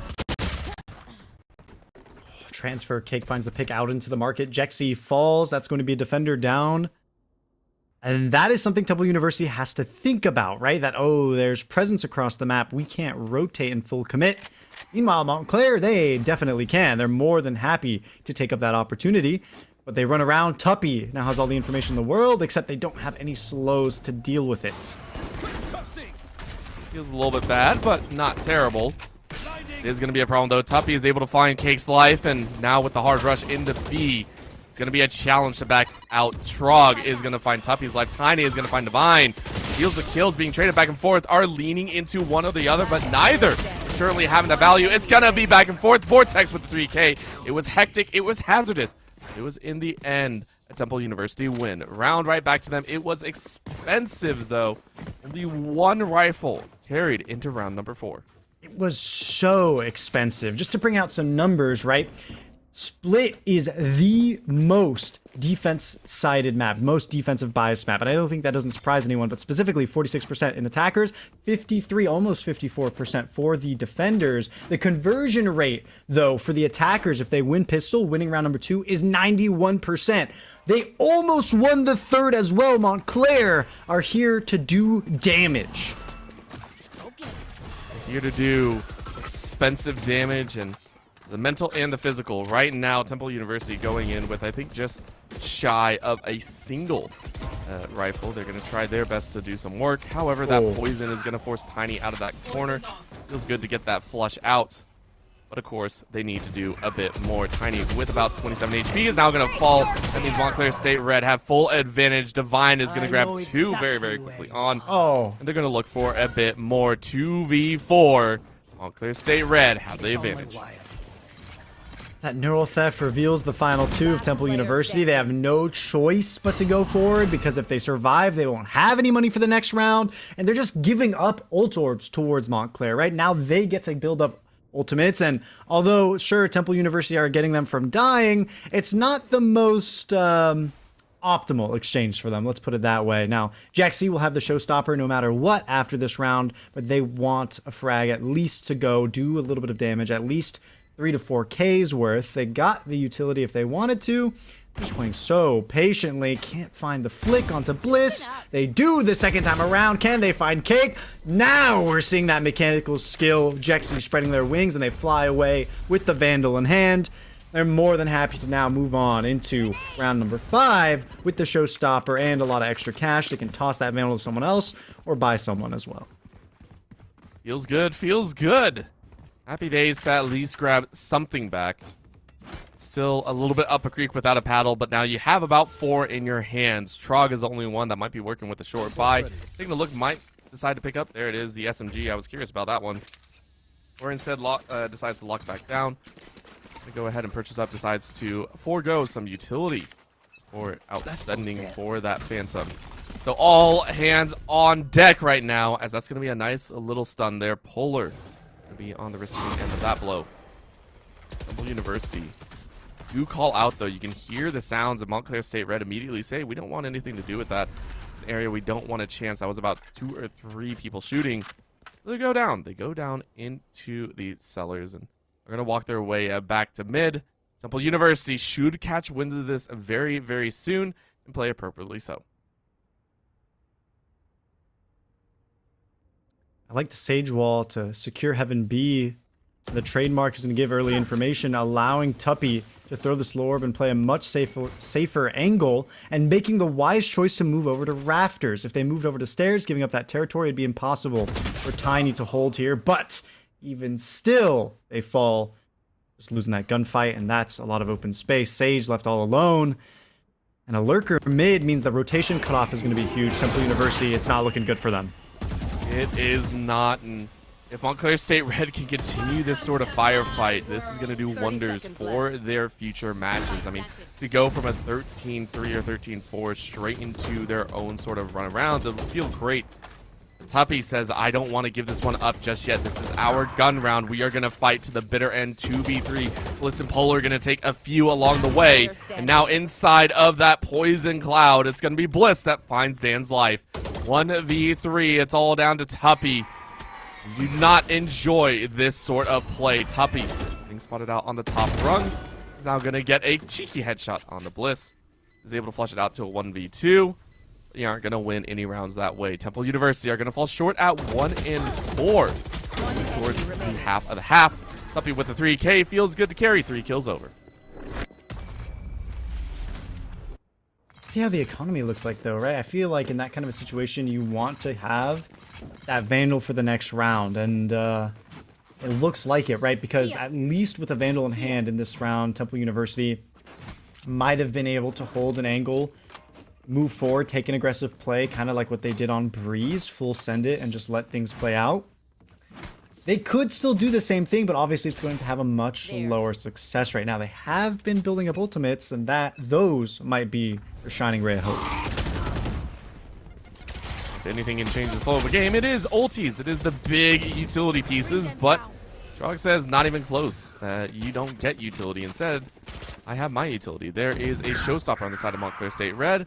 Divine says we don't really need it. Don't worry about using it right now. Tiny says you might need to get these headshots off. You only get one so far, and the shot's right back from Dan. Only going to connect on the body. Divine is going to get a sprint up on Tuppy's life. That's going to be a painful one to remember. 1v4 right now. Montclair State Red possibly silencing a lot of doubters that were out there here in this first half. Again, it is just first half. I understand that, but this is already a far cry from game number 1. They are looking so strong right now. It's definitely a night and day difference, eclipsing Temple University in their entirety. Dan alone, trying to find anything they could. They're being double held in their own spawn. No territory is safe. Now this fault line might push Trog away, but Cake, they're still there. 8 bullets left in the magazine, is actually able to translate that into a kill. The reload as well, 29 HP. They just pick up another Spectre though, and that's going to be very, very disappointing. It's gonna hurt. It's gonna hurt a little bit, and should be the finisher on the round here. As you were saying, night and day right now. Montclair State Red on their map make are feeling so much better. You're sprinting around. I'm not sure if that was the right call, but you do it anyway. Vine will go ahead and collect 3. Be very, very happy about the current orbs that they have in their pocket. Cosmic Divide and Showstopper both available. All 5 ultimates now up for Temple University. If I don't see a single one used, I will be very, very sad, and I will cry here on the broadcast. So what I want to see out of Temple University right now is mid presence, and not sitting in mailroom, not sitting in ropes, pushing up mid. They need to take that away from Montclair because that's what they're using to rotate throughout the map. They start on one side or the other, rotate through mid or rotate back, and then finish the job. If Temple University can push up with confidence and hold that space, I think they're going to find a lot different types of rounds going on. There. You heard it here first. Play as Ashton says, and you will be allowed a victory, potentially. Disclaimer, I am not a team play. I am not Don't Radiant. listen to me. Don't listen to me. You play at your ranks. I will play over here. Eyes are open, though. Again, as we were talking about, a lot of ultimates are available, and Dan is ready to use it. The Rolling Thunder has been one that can easily swing a match back, and I want to see if they can pull it off here. They're going to hold a little bit strongly, though. They don't want to send it just yet. They want to allow the opponents to funnel in a bit more. You can see the garage currently being used as a pinch, and Jexy might be on the receiving end of that problem. Cake is going to find Jexy's life very quickly on. Tuppy now with the swing of their own. Gets two. The headshots are good. Now with the revive, they're going to send it in and carry all 5 over as best as possible. If that's true, this is going to make it very, very difficult. Here comes that roll all the way through. Combine it with Tiny's accurate aim, and Trog is dead in the water. They are going to flush out this entire one and make it a nigh flawless round. Temple University, it took them a little bit of time, but they have fought back. Took a look, just a second. There we go, Temple University. They really invest a lot into the round, and finally, they win. I want to say the Rolling Thunder may have been a little bit of overkill, but hey, at this point in time, they need as many rounds as they can get. In what is traditionally and has always been a defender-sided map, they need to really at least end 6-6 with the kind of momentum that Montclair has built up. I mean, you have to respect MSU. I want to say, specifically, if I'm looking at ultimates, Jexy has been holding on to that showstopper for a little bit too long. The same can be said for Trog. As soon as those rockets start to fly, that'll be the difference maker, especially with how close quarters of a map split is. You know you're guaranteed at least one.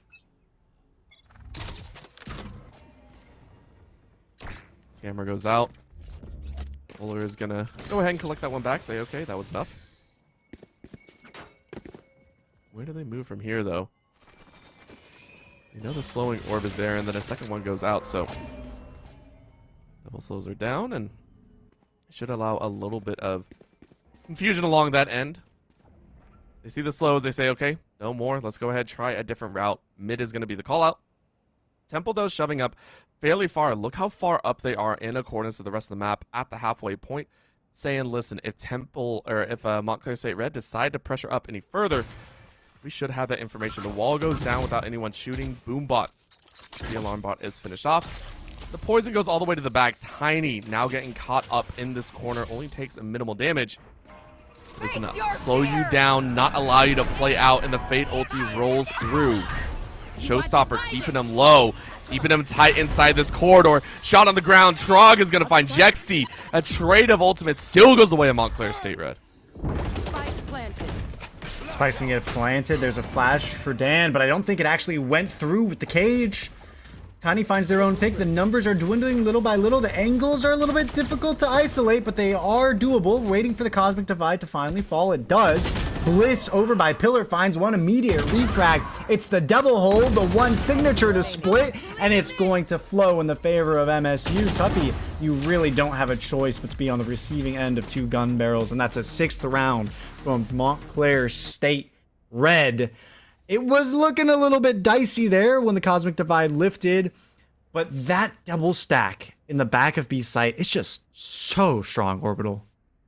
It's almost too strong, if you will. This is looking good for Montclair State Red. This is a squad that has so far been on the receiving end of that pain in game number 1, and now looking at game number 2, their map pick, they want a strong showing, because if this continues, you'll feel like Temple University have a better call out on that 3rd. So they want to finish this one off nicely. They want to polish this one off in the same fashion as Montclair, or as Temple did. That's going to be a 3-person swing. Tiny saw all 3 and said no thank you any longer. Montclair State Red, I've never seen that happen in the crosshairs of a single Opper or two with a Force user. That's kind of crazy to think about. Jexy finds someone kind of walking with their knives out, and Cake still wins the 2v1. Are you kidding me, Cake? Jackson, you can't be fumbling with utility there. You're that close anyways. Just spray through the wall. It'll have the same effect as sending the boombot. In fact, it's guaranteed damage, whereas the boombot might just get broken. Bliss here too now, fumbling with the utility. They've got allies to spare. Fight comes out. Dan is going to win it. Pushes forward into back of tree. Vortex clears the mailroom. Tenacious, disciplined. Out of the charges. Raze is really low on the side of MSU. Very easy retake here. At least it should be. No. Cake has a huge, massive mind. A mega mind, if you would. And Vortex now has to play around the pillar. Doesn't know that they've been timinged. Trog, same situation. This is gonna be it. Trog walks around the corner, throws a little bit of a satchel, bumps him off, and that is by far the most frustrating way to get denied. Trog just having a bit of fun there.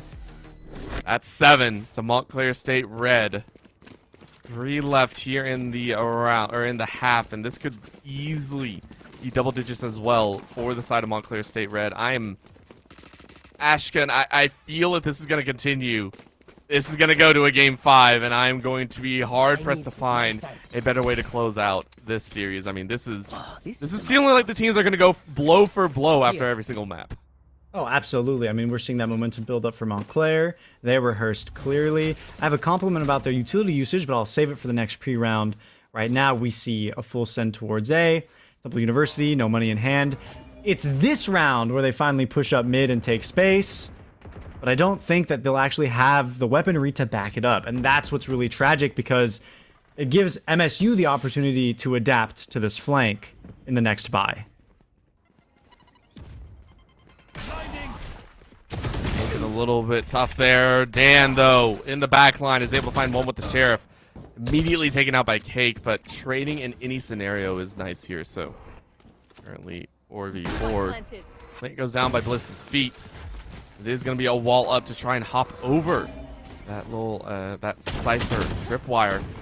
Doesn't do him much good, though, as it's still a 1-for-1. 3v3. Did they pick up any weapons? Possibly. They do get the swing. Tiny is able to find Polar's life, and that might be the one that they need. 3v2. Utility is out, and Tiny is able to swing before the utility takes hold.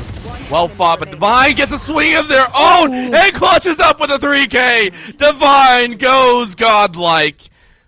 That is a ridiculous way to clutch an 8. My mouth is hanging open. I have no words for the flicks, the sprays, the headshot at the end. It had to be only that. And it was. And MSU, they're calling a timeout too. I mean, they just won the round. What could this do? I mean, it could slow down Temple University. It definitely changed the flow. It continues to snowball things in their favor. They get the time to discuss what went wrong and celebrate everything that went right. But I do want to give them props, right? That utility usage that I was talking about earlier, I wanted to comment on, was the fact that between Viper and Astra, they have so many options. They either execute A or B, but because that Viper wall has been defaulted A every round, and the stars can be placed across the map, it's so easy to swap between the two, and they're playing to their strength so well, turning this into the attacker side of the map. It's just because of that variety in controllers. But now, what I do want to say is they have telegraphed every A push with an Astra star, because they only ever place B stars when they go B. But I don't think Temple University has really picked up on that, right? They haven't really distinguished that because they don't have the response fast enough to, again, push up mid and really take that territory. Now it feels like they're finally going for it with 3 players stacked towards the barriers, but I want to say, Orbital, it might be too little too late. Yeah. The game is all about, you know, finding those kind of trademarks of the team and how quickly can you adapt. So far it's taken a little bit too long. I have to agree, Temple University, they have the skill. They have the skill to run it back very, very quickly. And just like that, Tiny says this might be the start.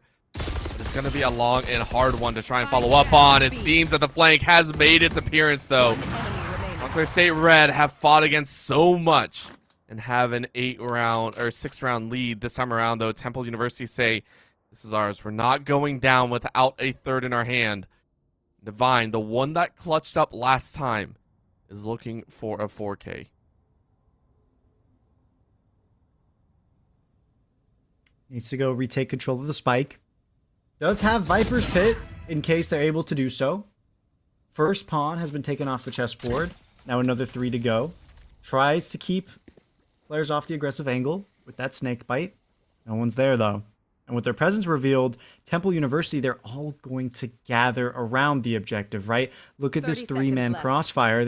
They're all ready for every direction. And the operator is going to make the angle which Viper is approaching from that much more lethal. Divine gets spotted, actually sees the barrel, gets flashed, utilities popping out, but still, no shots fired from the side of Temple University quite yet. 10 seconds left.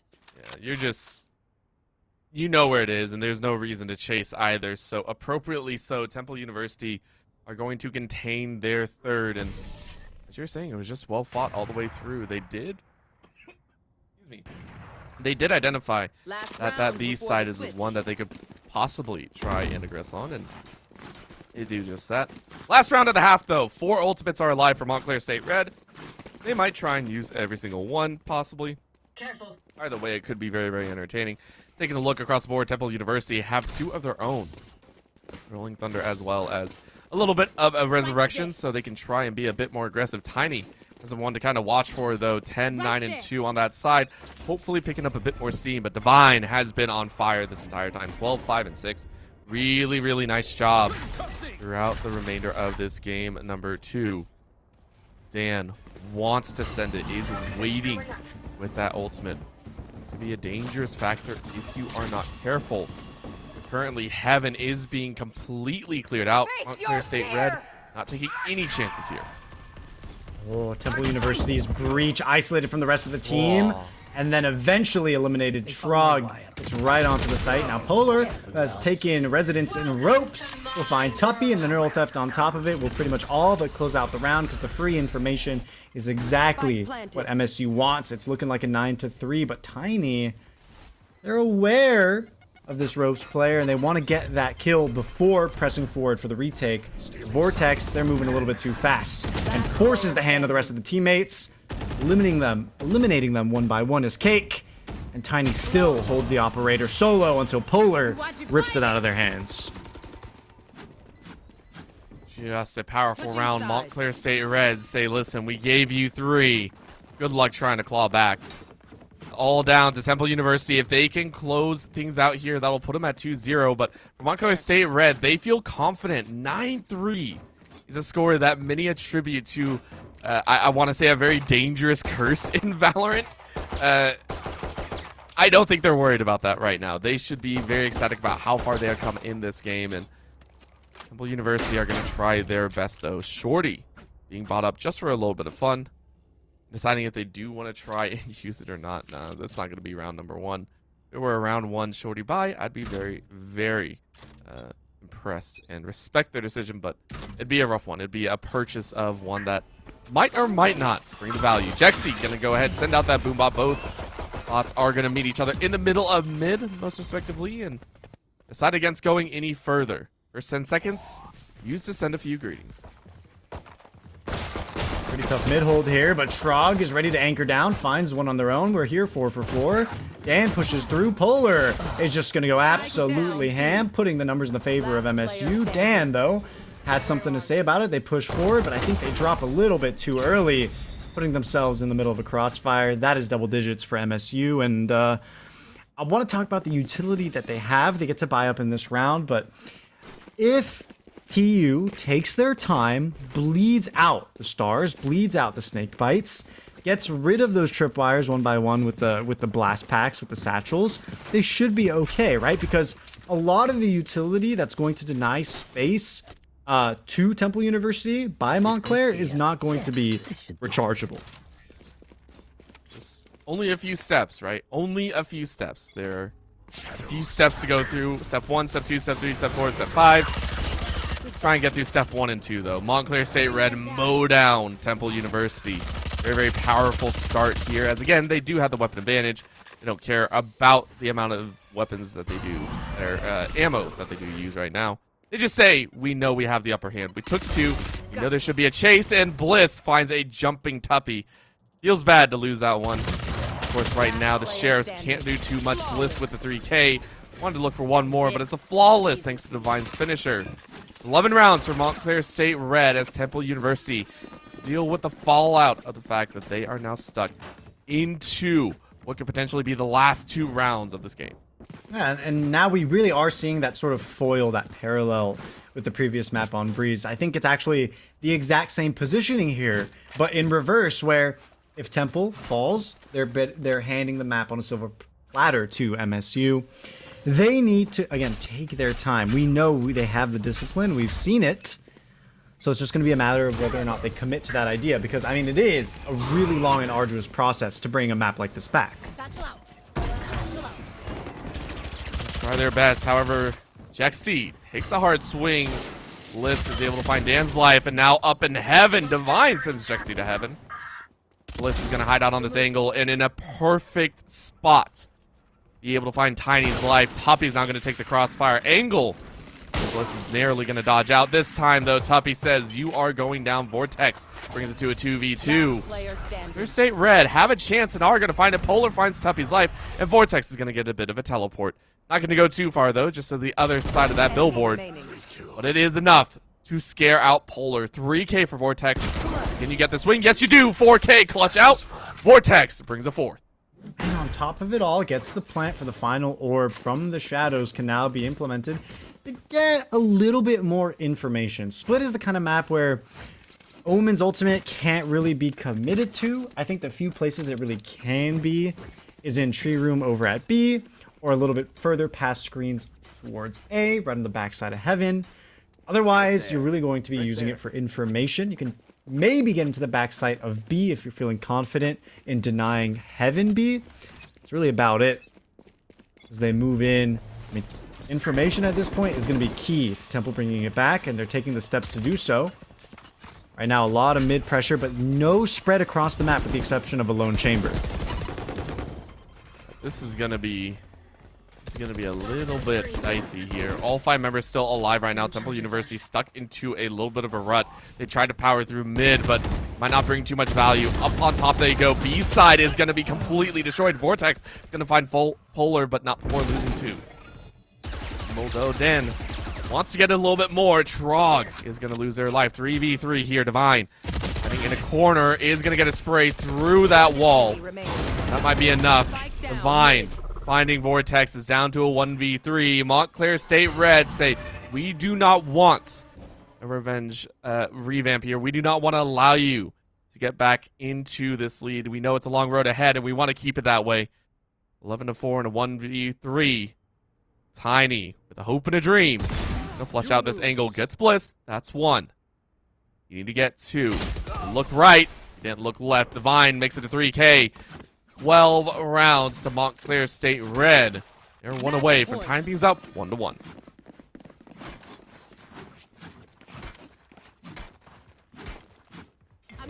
I'm trying to look at what are the possibilities for Temple University, and they're 1 off the Rolling Thunder, but securing the orb right now would cost them a lot of resources, right? They don't have the same flexibility that MSU did because there's only a single controller in Vortex's Omen. So spending a smoke to cover an angle just to pick up the orb, they might feel a little bit reluctant to do so, even though it might create an overall benefit. It just seems like they don't want to slow the rounds down. That's kind of appropriate here. This time, Dan taking a much faster approach this time, but Polar was ready for it. A little bit of a crazy set there. Temple University with this teleport are going to try their best to dance something up, but immediately faced by Cake and Bliss. Every single opportunity that Temple tried to make was immediately destroyed and dashed. Montclair State Red say this is our map pick, so it is rightly our map win. NECC, currently caught on the stairwell, is going to lose out in that gun duel, and just like that, Montclair State Red hand a loss right back to Temple University in almost the exact same scoreline. So we move 1-1. Breeze and Split off of the map selection, we're actually going to be moving over to Icebox, back over to Temple University's territory. Ladies and gentlemen, we'll bring that map to you right after a short break.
And we are here ready to go for game number 3. I am always ready to go, but maybe the teams aren't as much because these have been one-sided beatdowns over and over again. And I have full confidence saying that because quite literally, Temple University ran game number 1 13-4. Montclair State Red said, "Oh, bet that's how it's going? Okay, here's your map right back, 13-4 right back." Both teams have effectively made this a best of 3. But both are so dominant. Ashkan, what are we watching right now? So what it seems to me like, and this is just my opinion, Orbital, that both of these teams are rehearsed on their home territories, right? They're winning on the maps that they've selected. There's not a lot of live counter-stratting going on, right? The IGLs of both teams seem to sort of go for what seems comfortable for themselves and aren't willing to experiment. And I think that's kind of the downfall of either side. Once we get into the territory of the maps that weren't selected by either team, maps specifically 4 and 5, that's where we'll start to see, in my prediction, fish out of water. And that's where things will start getting uncomfortable. But we're still on picks, specifically Temple Universities, as we move on to map number 3, which is Icebox. And this is one of my favorite maps because it seems to me it's been a decider between the skill level of teams and how they navigate maps. It's been notoriously difficult when trying to break through from tier 3 to tier 2. Yeah, and right now we're taking a look at some teams that are hoping to break through that as well. Remember, these are players that are sitting in that immortal ranking area, right? These are still players at the top echelon, right? I want to say between challengers and champions, there's a very small individual skill difference, right? These are teams that are quite literally just barely above or below each other. Now, call me wrong all you want about that one, because some champion players might be coming in like, what the heck are you talking about? Like, what is going on with that one? In terms of ranking, these guys are just about right there as well. These are teams that are really stepping up. So I definitely agree. Icebox is going to be one to watch here. We have seen excessive differences on both ends, and I'm curious to see if this one's going to be a little bit closer. Taking a look here, though, we are going to go ahead and see that Montclair State Red are on the defensive side first. And honestly, for them, carrying over that momentum, especially with how game 1 was, I'm curious if that's also going to have a factor as well, the mental difference that these two teams are coming into game 3. Now, what I'm really interested in is how these teams are going to play towards the B side of the map, right? Because it's been reworked, it's been changed, but I see a lot of teams maintain the same strategy of plant in default, back up to yellow. There's not a lot of space taking when you can really push into the site, hold under the rope, hold on top of the rope, push into the new metal box, or I should say the metal box that was moved. You can push past towards Great into Snowman as attackers now, and it's a lot safer if you modify your toxic screen, the wall that your Viper throws. But a lot of that adaptation has been slow. And look, North America is notoriously a very slow region when it comes to utility adaptations, but collegiate players have done a lot of experimenting, or at least I definitely see a lot of change, which, I mean, it was prominent in last map, right? We saw Fade. I think I saw Fade for the very first time in any competitive setting. And so it's really exciting to see how these players are willing to experiment. What I'm worried about is what Sentinel they'll pick, because Sage and Chamber are both not as required as they were previously. Yeah, they're not, but Polar still thinks they are. So you can go ahead and see that Sage being locked in there, and it does give the feeling that they're going to lean a bit heavier towards that B side on their attack. Right now, it's going to be all about trying to rebuke the aggression that Temple University might be breaking out here, right? This is, again, we know what teams can do when they are poked and prodded, right? We know what they can do whenever they are told, yeah, we just won against you. It's one of two things. Either the team that lost takes it to heart and they lose a lot of their steam, or they come back angrier than ever. It's poking an angry bull in the ring and saying, dancing and taunting your way back out. So I am very, very curious to see how they do decide to play this out. So far, it does look like a very basic setup over here on B's side, using that Viper wall to try and set up all the way across. Nice little text there, if you will. Nice little corridors. For the side of Temple University, though, on the attack here, they are prepped with a full default. This is different than I think both teams have done in games 1 and 2. They originally opted to try and do a full-on rush into sites and just try and skill check. Now, instead, it is going to be that A side. So, Temple University, their first aggressive move is going to be on the A side. Jexy is going to take one to bounce all the way through and head straight into the middle of A site. huge bounce means Trog is going to launch a paint shell right back. Try and get some value out, but Jexi is reloading and immediately turns to a right click to Polar's chest. Trog is going to find Jexi, and the Sheriff from Tiny is going to try and find some value, but MSU on the map pick a Temple wipe the A site battle. The stall, I think, was the key factor there. The barrier orb implemented towards the generator side of A, and then the utility used to stall on the elbow side kept Temple University at bay long enough for reinforcements to arrive, and despite Temple breaking past the barrier and getting an early frag on the enemy Sage, it wasn't enough to stall the rest that were just flowing in. And so that extra money is going into the favor of MSU on the defense, and Cake using that Bucky, which I'm really interested in. We see a lot of chambers put themselves in the favor of an op, a lot of a more long-range weapon, but I'm in favor of getting up close and personal and then being able to back away using the Headhunter as a secondary. Ooh. Well, right now, that might be a call for it, as Jexi with the pistol only. The Sheriff is going to call down 1 kill. It's an opening frag as well, and gives a little credence to the fact that Temple University might be trying to swing that way once again.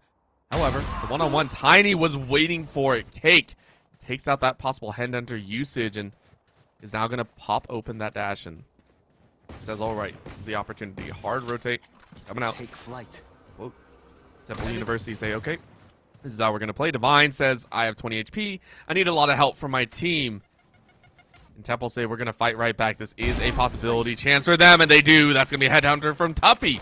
They'll find one back. Montclair State Red are going to find Vortex's life. Tiny, though, finishes off with a 2K. One left alive. Blitz in a very rough situation. Tiny with a 3K. All three from the Sheriff. They'll put Temple University in a strong spot for round number 3.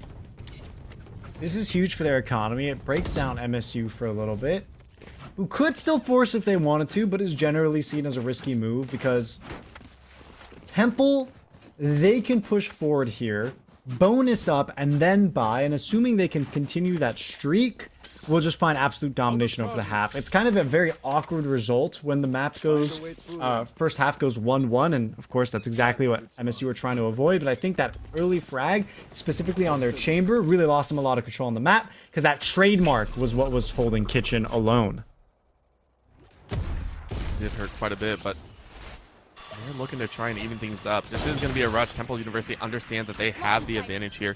You see Tiny actually going for that pistol, still saying, all right, we don't need to buy up just yet. We have some sort of advantage, but Jexi is going to find Divine. Divine tried to take a sweep through that poison wall, and it didn't really work there. Toppy now finds Cake's body. He says, no chamber for you. I am the better one.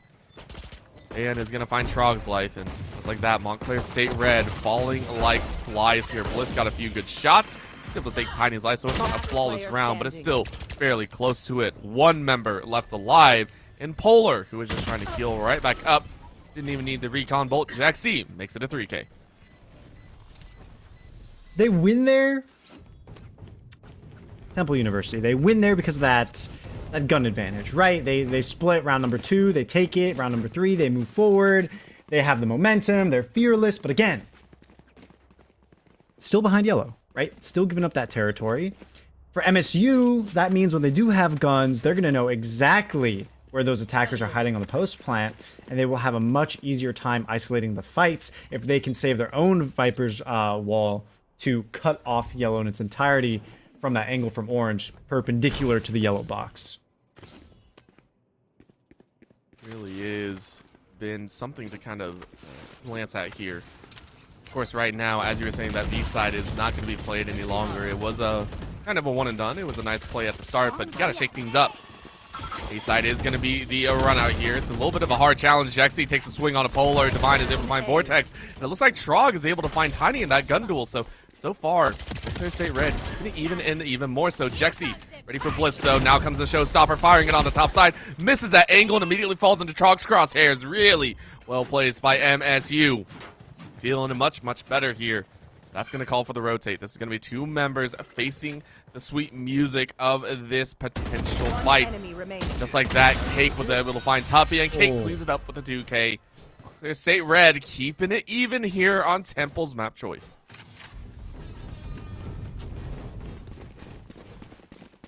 Good bit of time left over there to take things a little bit slower, but of course you're trying to get into the post plant as fast as possible, because when Jexi falls and there's no follow-up, MSU can already kind of theorize that a rotation is happening. And so, I mean, Cake was already in the spot. They were already on the most aggressive angle. And so that kind of proves the theory, right? That the prediction was simple enough for them. This is the round that's really going to determine the swing of the pendulum. As you see both teams, the economy, they're able to buy, but in the next round, that might not be the case.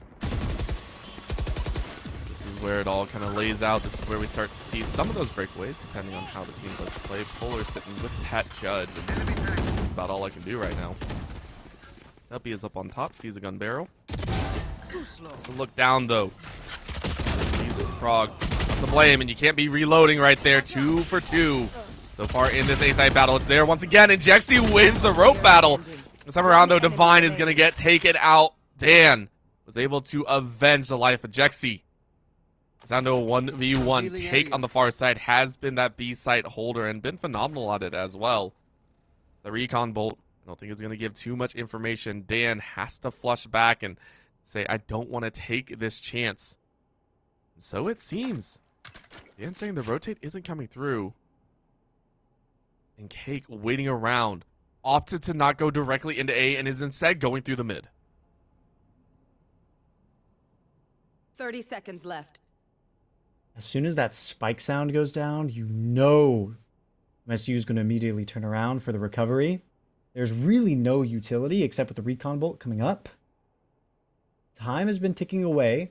The entirety of the site and its surroundings have basically been cleared. What angle are you going to choose to set the post plant for? Scans the rafters, make sure it's safe, and then tucks into the most default corner.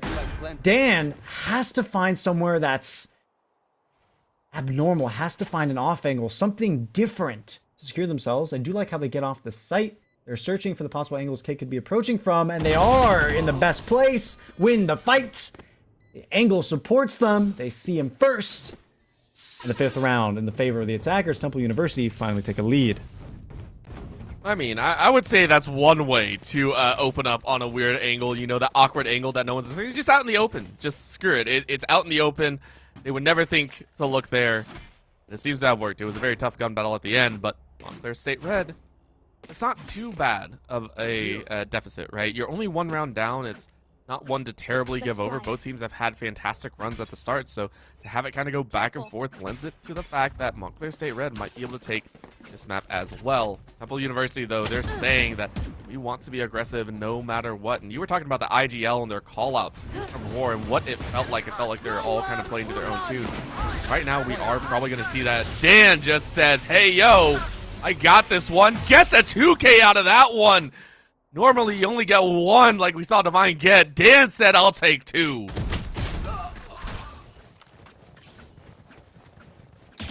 We see the push in into the B site. Now we're seeing a little bit of deep movement. I like that approach, but giving away so much information, you might be putting yourself into the position of a gunfight where you don't want to. Divine knows they have to watch the left and the right, but unfortunately, they can't find the line of sight fast enough. They're taken out by Tuppy. Post-plant situation is pretty much all in the favor of Temple as Bliss tries to approach from the flank. I think Vortex was just on the edge of that sound circle and is expecting their Viper counterpart to approach. Finishes the round, and we move on to number 7. That lead slowly snowballing, and no better place to roll a snowball than the coldest map, Icebox. If you're able to snowball a snowball onto a map like Breeze, that would also be very entertaining. I would give you massive props for being able to pull that off. Right now, though, as you said, though, in the coldest map in Valorant, it's one to behold here. Temple University, they got that one before without much trouble. Not too many guns in hand, but Montclair State Red currently running with 3 Phantoms, a Vandal, and an Operator. So Temple University should be aware of this. They're playing the inside angles, trying to cut that fact off. They know that Cake has been such a monster lately, and they don't want to fully challenge that one. If they do, it's going to be a problem. Of course, right now that wall is being broken. Jexi waiting around to try and take those shots, and wastes almost a full clip. Feels kind of bad. Could have shot the left side of that wall. Instead, is going to have to break through 2 pieces. Right now, though, nice little shell is going to catch Polar by surprise, and that helps finish it off. Polar is able to take out Jexi before falling to Tiny. In that 1v1, or 1-4-1, seems that this is going to be a big challenge. Montclair State Red still kind of situated. They haven't heard too much commotion here in mid or B, and they're not sure where Temple University are currently standing. I like the slow approach, the methodical navigation towards A, after showing a little bit of presence towards B, a little bit of a pixel peek, getting Montclair's chamber ready for an approach. They finally commit the opposite direction. Similarly, no lives want to be 30 lost. seconds left. MSU's Rays playing over to screen, see the wall get deployed. Really not going to be doing much to contest, instead trying to gather as much information as possible. Planted. Now we enter the post plant. Decent amount of hold between Sova and Viper with the shock darts and the snake bites. Trog still waiting for the rest of the team together. And that's the discipline they need if they really want to get those first initial picks, specifically Pipes and top 10. Showstopper isn't going to put anyone down. Instead, it's the operator that follows 3 versus 3. Everyone on Temple University low, with the exception of Tuppy, who stands alone in the final moments of the round. Is good for 1, but the spike, it isn't planted for that belt position, and they're really kicking themselves for it. Temple University lose the round. It is so close each time. Montclair State Red fought that one amazingly well. The rush completely caught Temple by surprise, and you could see them. They were spinning around looking for those shots and could not find any. At the very end, Tuppy, a little bit too far away, was hoping to have a better angle on it and couldn't finish it off too. Honestly, if you had gotten those last 2 kills right before, that might have been an opportunity to collect on that spike diffuser. Fortunately, right now, it is going to be a little bit of a rougher purchase. Tuppy is going to use that 2 to force to max extent. Hopefully get some good value, but Montclair State Red running with a few of their own. Viper's Pit is available. Resurrection is there, as well as the 2 to force or their own chamber. Right now, though, it's not fully necessary. Temple University wishing to find a kill.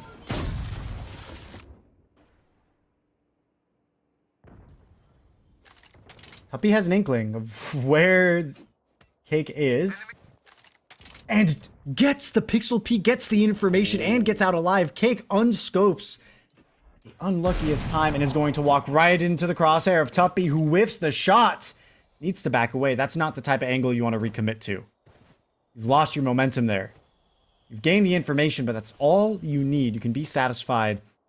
Still playing with fire out there.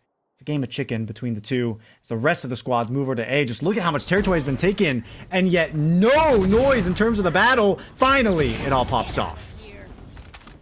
Feels so good for Temple University. They are battling back and forth. This game is so close. I'm loving it, Ashton. This is a map where I wasn't expecting it to be super close, but it shows, right? Both these teams are sitting at their primal level, at their top level right now, and that's why it's going so back and forth. However, Cake showing a little bit of a mishap right there in the middle of the firefight, tried to take a snapshot and falls to Jexy. So that will be 2 rounds. Temple University, I think, the largest lead we've seen so far in this game.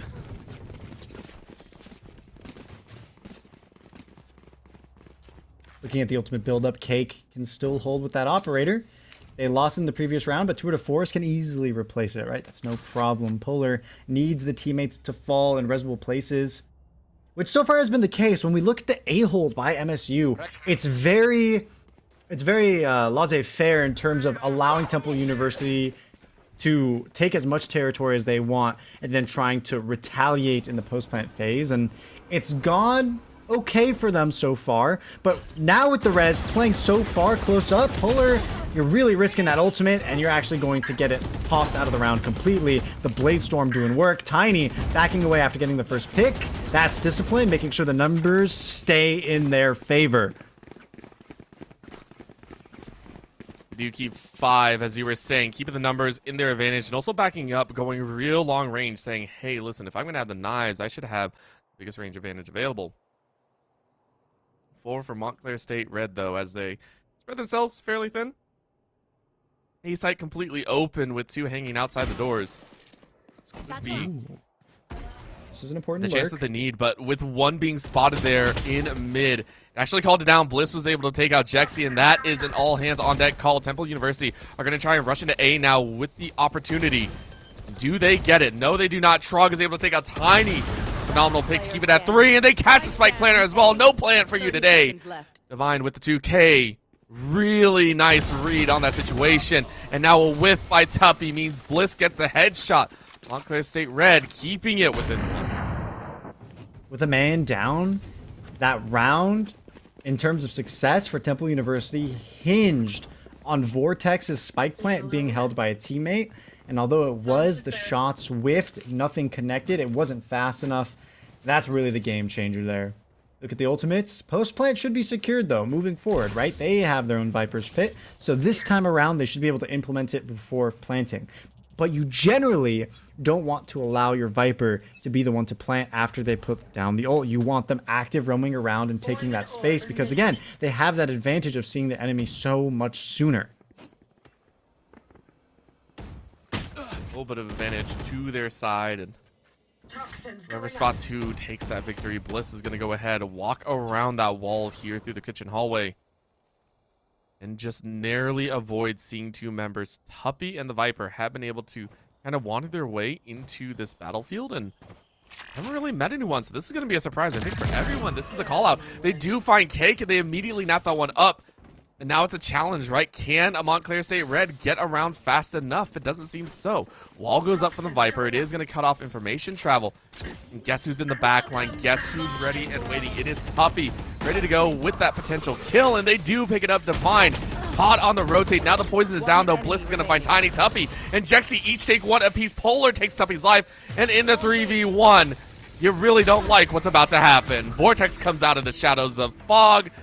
It is going to be Temple moving to 6 and 4. However, this is by far the closest half we have seen of this series. I mean, you're absolutely right about that. When we look at map number 1, map number 2, and how much of a slaughterfest they were in either direction, respectively, right? This is a very different ball game. Temple University on Bree, since it was their pick, we kind of figured that they would have a strong advantage, but it came out to be almost dominant. Same could be said on Split in the reverse, in the favor of MSU. Back here on Temple's territory, this is not as strong of a showing. It's still great that they have a 2-round lead. Now moving into the 11th round, a man lead. But still, you know how MSU are so conservative in their play that they're willing to refrag Cake, leveraging the operator to do exactly that. And because Temple aren't spread out across the map in this round, MSU feel confident to hold the cross out in mid and kind of make sure rotations don't happen. Now, for now, the orb is delaying that process. Inevitably, they will get the info. And info is handed over to Trog's favor. They're trying to run away right now, but Polar is able to revive Bliss. That'll give Montclair State Red the player advantage, and Temple University saying, all right, this might be a little bit of a dicey situation, but we have the plant, so we have the defensive barrier on our side. It's in an awkward position, as you were saying. But here it goes. Showstopper is out. Do you find anyone? You get a great shot off. Good damage, I think. Goes down, but no real kills. Dan is able to follow up, though. Polar is going to lose their life. And Montclair fall like flies. The side at Temple University have spotted them out and taken them to town. Now a bouncing shot means Cake gets a free shot, is able to take one to the grave before falling on their own. Temple University moved to a 3-round advantage, and now this is the largest lead we have had since the beginning of the game. Largest before was 2. We're now at 3. Last round in the half. Looking at Temple University, the only thing that I haven't really seen is mid control. They've denied mid in the form of the Toxic Orb, right? Throwing that down, and with MSU understanding that they're going to lose 30 HP swinging, they just simply haven't done so, except when it's completely dispersed. So they deny it, but they still haven't really entered it, with the exception of lurks. But lurks aren't needed either. If Jexy is going to find an early first pick at the start of the round, the Viper's Wall goes.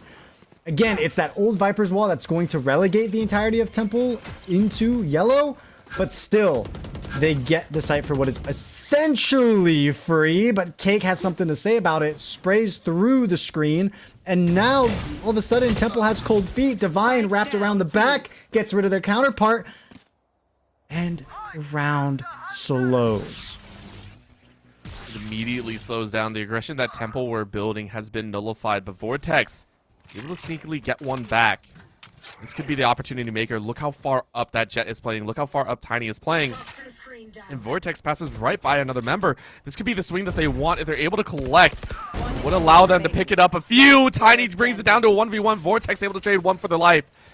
I mean, that's more than you could probably ask for. It's now Polar versus Tiny. With this plant position, it is going to lend itself to Temple's side. Tiny has to swing out a little bit. Is going to try and back up. Sees the shots. Can't hit it. And Polar wins out that gun duel. Montclair State Red stay within 2.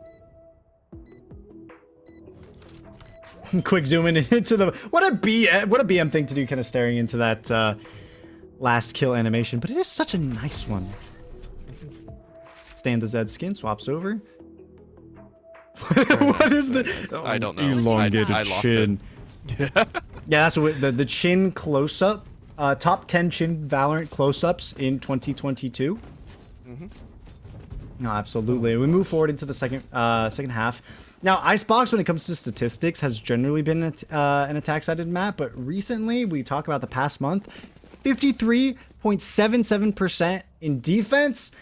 We've seen that trend with maps recently where, with the exception of Split, where they've been one-sided and then have slowly converged into the opposite side. Icebox is one of them. Temple University now have their work cut out for them, or they, excuse me, MSU should have their work cut out for them. Temple University, they're the ones feeling comfortable as they enter into the defensive round, defensive half with the lead.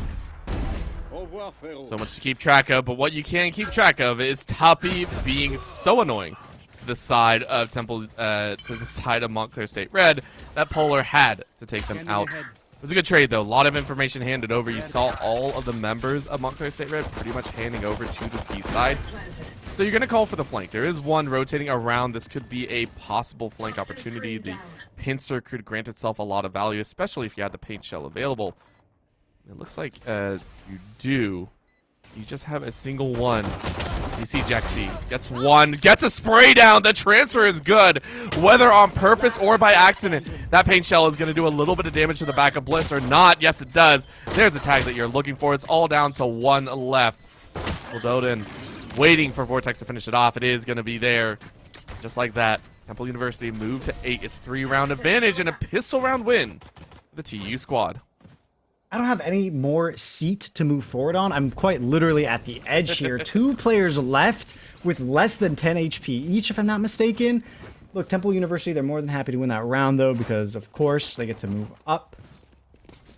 When I'm looking at this nearly mirror matchup, I'm kind of attentive towards the fact that the Temple side doesn't have the same double sentinel approach, right? They have kind of the ability to work a lot more aggressively, and we see Tuppy actually doing exactly that with this angle on the Marshall. Because again, one shot to the body to anyone without armor, and that's it for them. They're donezo.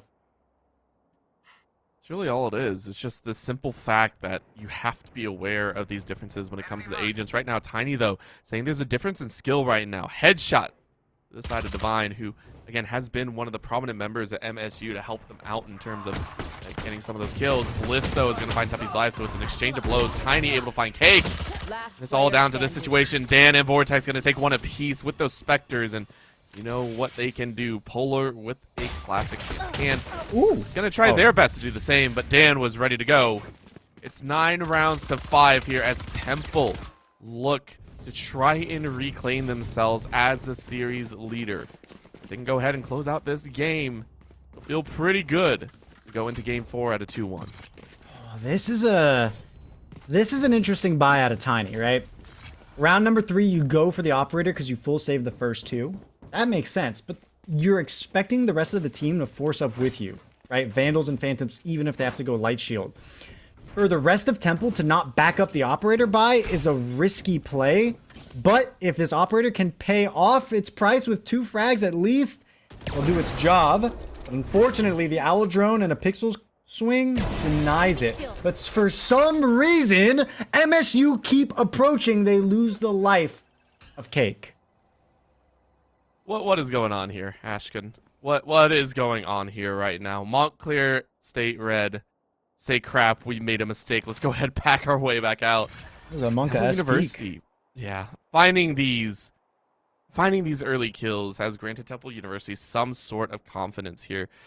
On their attack, they feel a little bit wandering, and on the defense, they feel much better. So, very, very nicely done. Of course, with the situation, it still lends itself to the fact that Polar and the rest of the squad are rocking with some pretty heavy investment. They want to try and make the most of it. You can see the Jet, though, for Temple University flanking all the way on the back end. Fine is going to hop their way through. And Vortex takes a very easy kill. Oh my swings God. into a second. And is now going to try and run away, but Polar finds that one. Bliss is going to trade up. And it's a 2v2 for all the work Vortex put in. It's still mano-y-mano. Already on a bonus round, you're doing pretty good, right? Got rid of the 3 rifles you've wanted. Oh, but this position by Dan is so strong. Just don't give up the information, right? There's a player below you. You hear the reload. Oh my God, force the ultimate out and take it away. Now you just need to find the last player. Polar, a little bit of a cheeky position. The timing is just so impeccable. Tiny taken away. This position on the rope, 20 HP. Either one ready to perish. No! From atop of 410, Dan, please. Oh my gosh. You cannot Polar!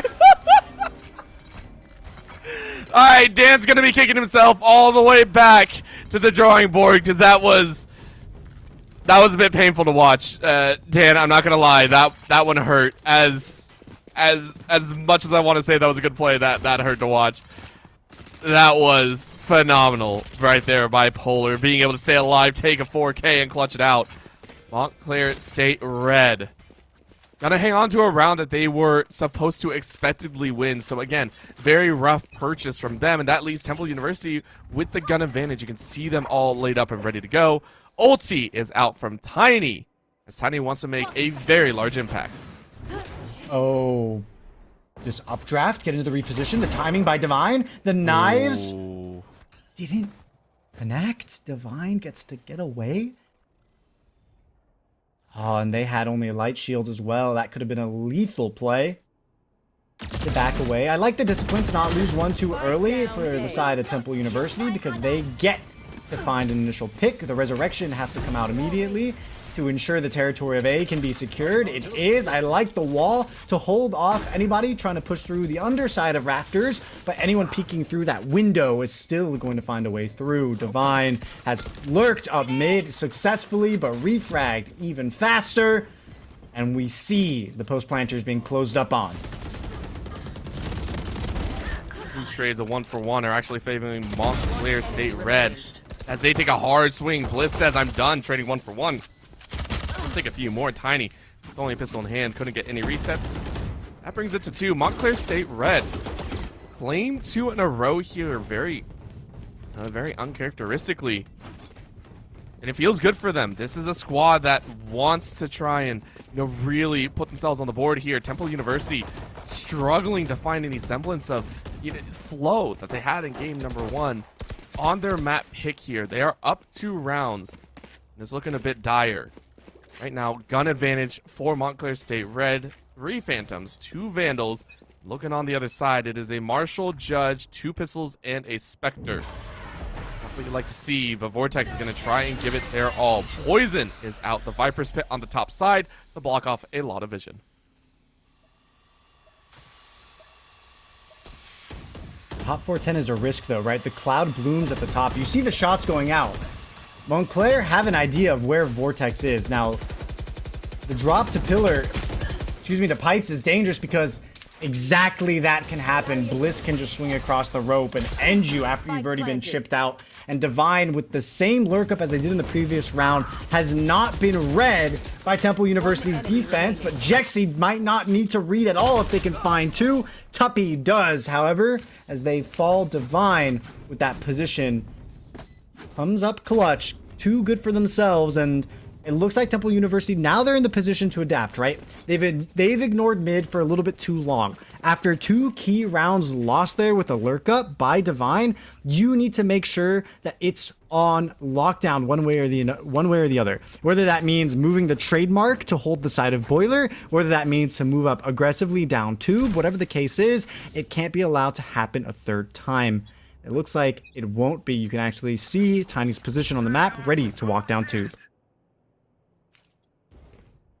Saying we're not doing this again. We have played long enough, but Toppy wants to play a little bit more. This is the 2 out of 4 being called out here. Divine is going to send a little bit of a recon bolt, but Jaxi is getting all the action after taking 1 headshot and now finds their body limp on the ground. Polar is able to match pace so far. Tiny with a very aggressive push, though. It's going to find Divine on the rotate, meaning Montclair State Red have lost their rotate advantage. Right now, they do not know if their position is cut off, so they'll have to play A as best as they possibly can. 3, 2 on top, 1 on the bottom.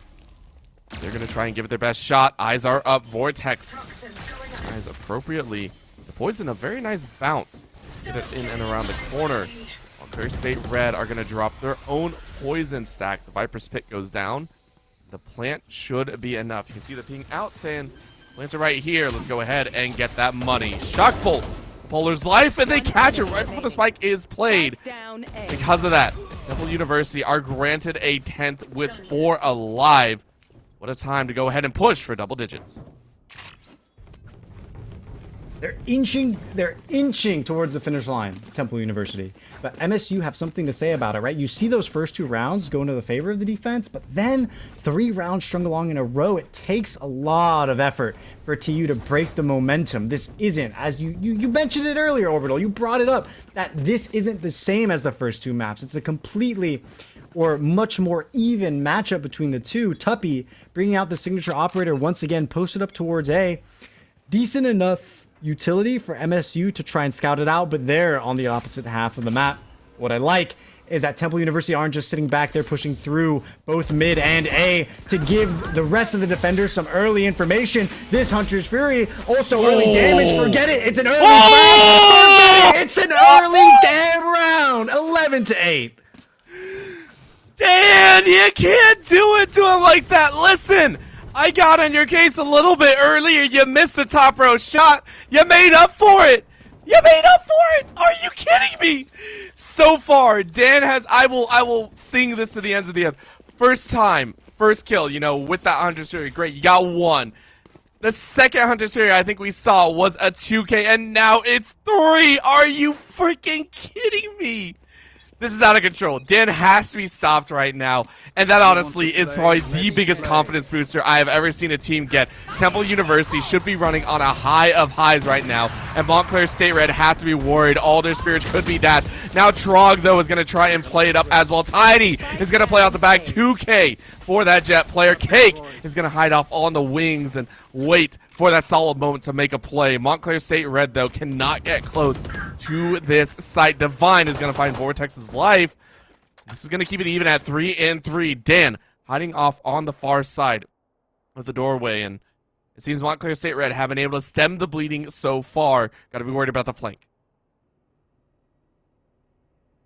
Allowing yourself to fall in that kind of a situation, evening up the numbers.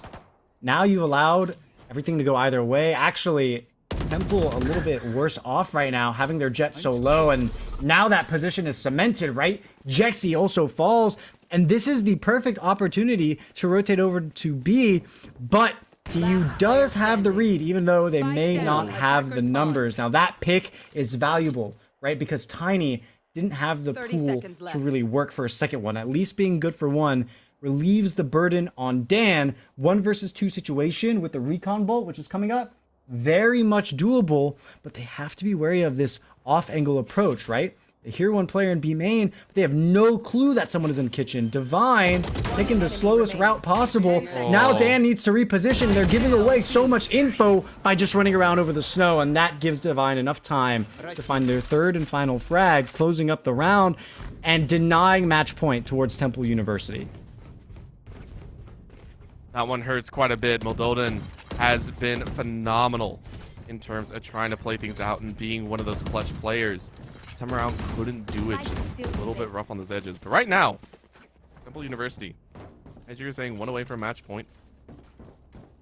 Still able to buy up and actually running with a double operator setup. So this is something a little bit different. This is something that we don't see too often anymore. It used to be, I think, very prevalent in previous seasons if you had a really far range. But for it to be played on Icebox brings with it a heavy gamble sense, right? Saying we are going to take a chance at hitting match point and we'll play it from there.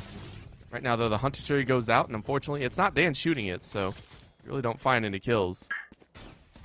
They're going to try and rush back, though. No one's been sussed out.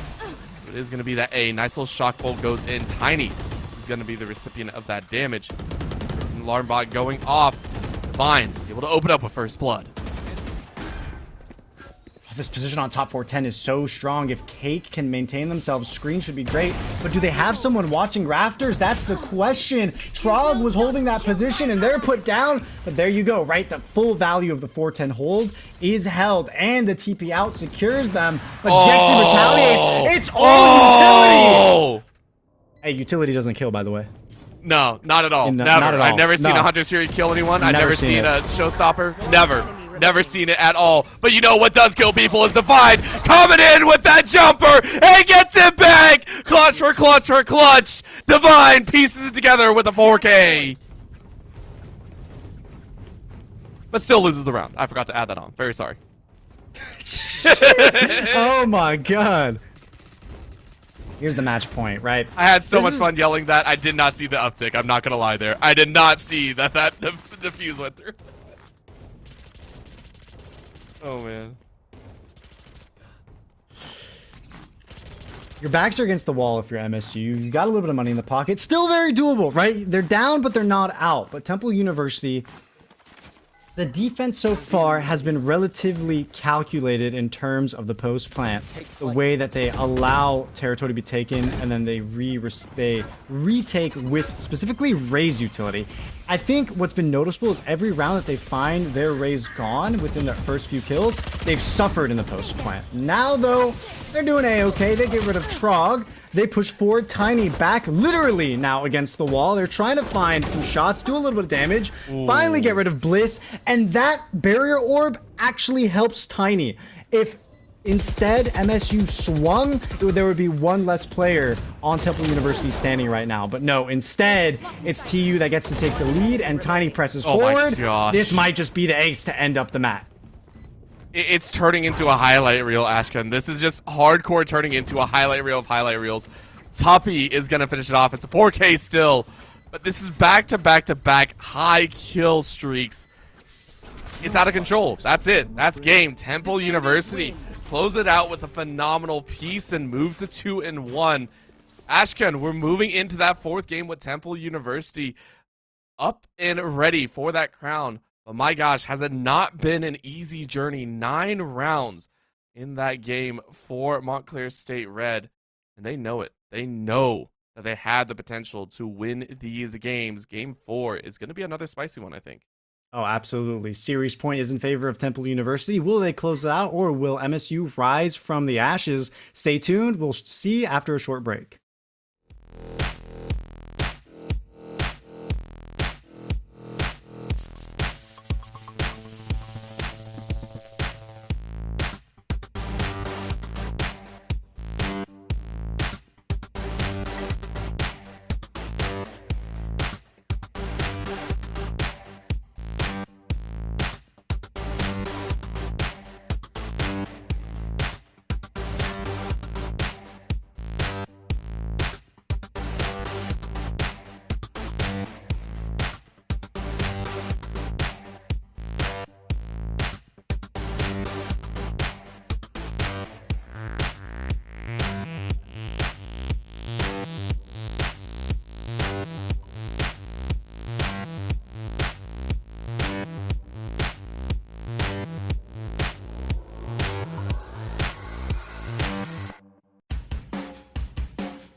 And we are here, Ashken, at potentially the final game of the series. It has been back and forth the entire time, and Icebox was by far the closest, 13-9. Both teams almost making it into double digits. Now going to a fourth map. I do believe this was one of two left in the roster pool, so I mean, you didn't really have too much of a choice. We are heading to what could be Temple University's final map needed to be played. We could see a Montclair State Red push to the decider. It's going to be Haven. It's going to be MSU's pick. It's going to be where they're comfortable. We've seen them show domination on their last pick. This time around, will they be able to pull through? With Temple on the verge of victory, though, is the mental pressure too much? We'll have to find out when we get into agent select, but when we look at Haven, let's discuss some of the changes. Orbital, it's kind of remained a double initiator map, but the initiators that have been selected have changed vastly. We've moved away from Sova, and Breach has made his way in, has encroached upon the roster of Haven. Yeah, this has been a little bit of a shakeup. The three maps that we have seen some of the largest variation in terms of composition, and this one might be no different, right? Game 2 that we saw was fairly, I don't even know what to call that one. That was 8 unique agents running through there. And then map 3, of course, had its own fluctuations of the mirrors and the uniques. This time around, I am expecting a little bit of a shakeup here, and I'm very, very interested to see Temple University on that defensive side. Montclair State Red, though, this is going to be a challenge. We can already see what's being brought out. It is going to be that Brimstone for Bliss, who honestly has had some phenomenal times here. I've really, really enjoyed it.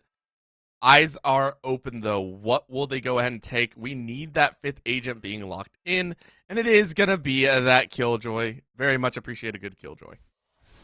Absolutely. Now, when we look at the top agents picked, let's just go through some numbers really quickly.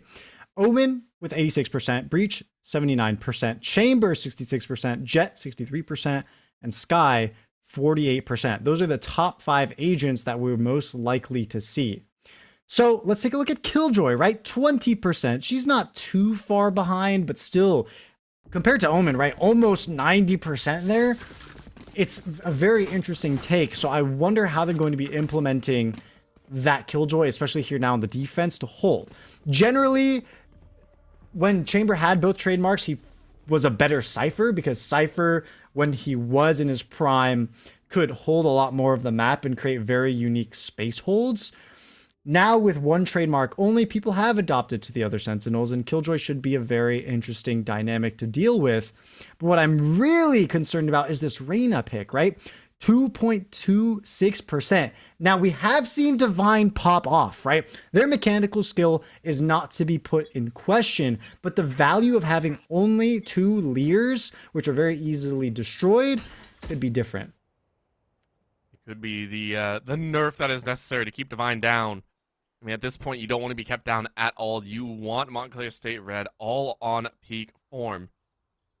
Right now, they'll be wandering into it. So to kick things off, it's going to be a cheeky look at Garage and C. This is one of those sides to take more often than not. Garage and C Long tend to be some of my favorites to actually watch the action go down.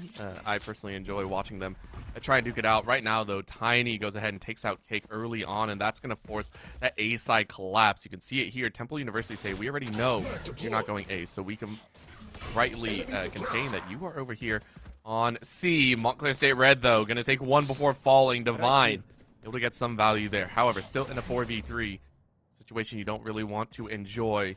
Slow walks forward with Bliss currently being suppressed, so you gotta hide inside a garage, which leaves Trog open to that Death Polar. He's gonna grab 2 with that Headhunter, but Jexy is able to finish off that problem. 2v1 now with no plant inside. Bliss, can you make it happen? Get 1. It's down to 1v1. Tiny, though, with a single shot through the box, finishes it off, and Temple take the first pistol.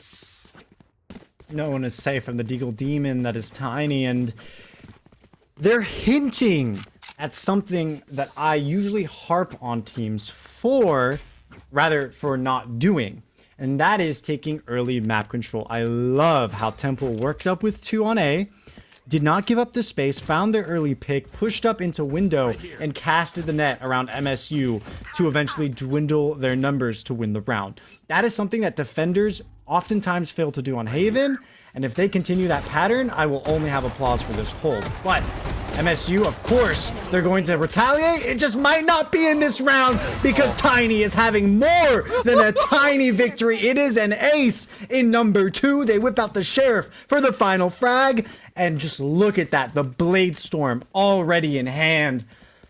If there was someone to look at, it is Tiny right now, 7-0. Divine now has someone to compete with when it comes into justifying that Reyna pick, right? Because you see, everyone knows the value of the Tailwind to get away and to push forward. If you need to compare stats and stat lines, it'll be between those two duelists. Divine now needs to show up and show out. Ashkan, I was the recipient back in the first series of the evening here on the B stream. I was the recipient of back-to-back aces by one of the players. It was phenomenal to watch. And I'm terrified that I'm going to get deja vu here if Tiny is able to pull out something like that again. This time with the Blade Storm, though, that would be even more immaculate. Of course, holding off on a far angle. You can see the hard chases coming in here. This is very, very aggressive from Temple University, but it's also allowed Montclair State Red to go ahead and push into A here. This is going to be a challenge, to say the least. All 5 currently prepped and ready to go. Eyes up top, though. Tiny with the floater is able to get one reset. Still living with about 9 HP. A very, very close battle. Shots from the smoke, though, are going to find Tiny's life. Polar is going to find Tuppy. And this hold here on A seems to be going the way of Montclair State Red. They find 2 total. Jexy on the far is able to find it. Vortex with the picked up Guardian is going to find 2K. 3v1, though, as Bliss sends out a Molly from high heaven. Just trying to hold off on that defuse. I don't think it worked very well, as that's going to be the chase. Defenders have wanted outs and finish it off with the full wipe. That will go ahead and be Temple University taking 3 in a row here, as they are looking poised to go on a run. This momentum is just going to continue to snowball. It's a broken economy for MSU. Picking up 2 extra Vandals from the bodies of the attackers means that Temple University get to build up a little bit more of the bank. The extra kills early on in this half by winning the round and the defuse means that they'll have the ults up sooner. Now, MSU are also building up to those large pieces of utility themselves, but TU being able to cycle through them sooner and have more iterations of each utility, each ultimate used, means that they're more likely to take the key swing rounds. It really lends itself to the fact that this is feeling like a, Temple University firing on all cylinders. They feel victory very, very close. But Bliss starting to be a pain in their side. Battle Stem going down. Can they make any work of this? Shots on the side, though. You quickly reload, but Tiny through the wall says thank you very much. He's immediately going to get a dash back, and Jexy takes out Trog. So in a 4v2, they pick up that orb. Cake is able to find Tuppy. And this is these fierce picks that keep causing some confusion. Temple University don't know what angles they have held and which angles they cannot hold. Tiny up on top now is going to wait for a couple opponents to walk through. Yes, who's taking a cheater pick? Cake. You don't want to take this. Tiny is ready and waiting. Single headshot could end your life. 30 seconds left. Clawing their way in is Cake. Really nice read. That's going to allow an open sight here. 1 in rafters. Yeah, you're a little bit worried about that spot, but Dan should have some information. That's going to be a recon bolt going out. Shock bolt now going to be sent back in response. You can hear a little bit of that tag, and yeah, it stopped halfway through, so you don't get the finisher. Cake down to just a few seconds, and Jexy with that frag is going to find it. Dan finishes it off with Divine through the wall, and Temple University close out on 4. So smart, so disciplined by Dan and Jexy. They know that there's sheriffs in the hands of the enemy. They know that they can't underestimate the aim of the opponent. The mechanical skill is there. That they need to find some other option, and they do. Between the shock darts and the fragment, the damage obviously finishes off one, and then the other falls soon after. TU, they're not just going with decision making, but mechanical skill and utility usage on top of it. They are the definition of well-rounded moving into Haven. If they pick up round number 5, it's going to be a really tough climb for MSU. Well, MSU say, we'll make it challenging no matter what.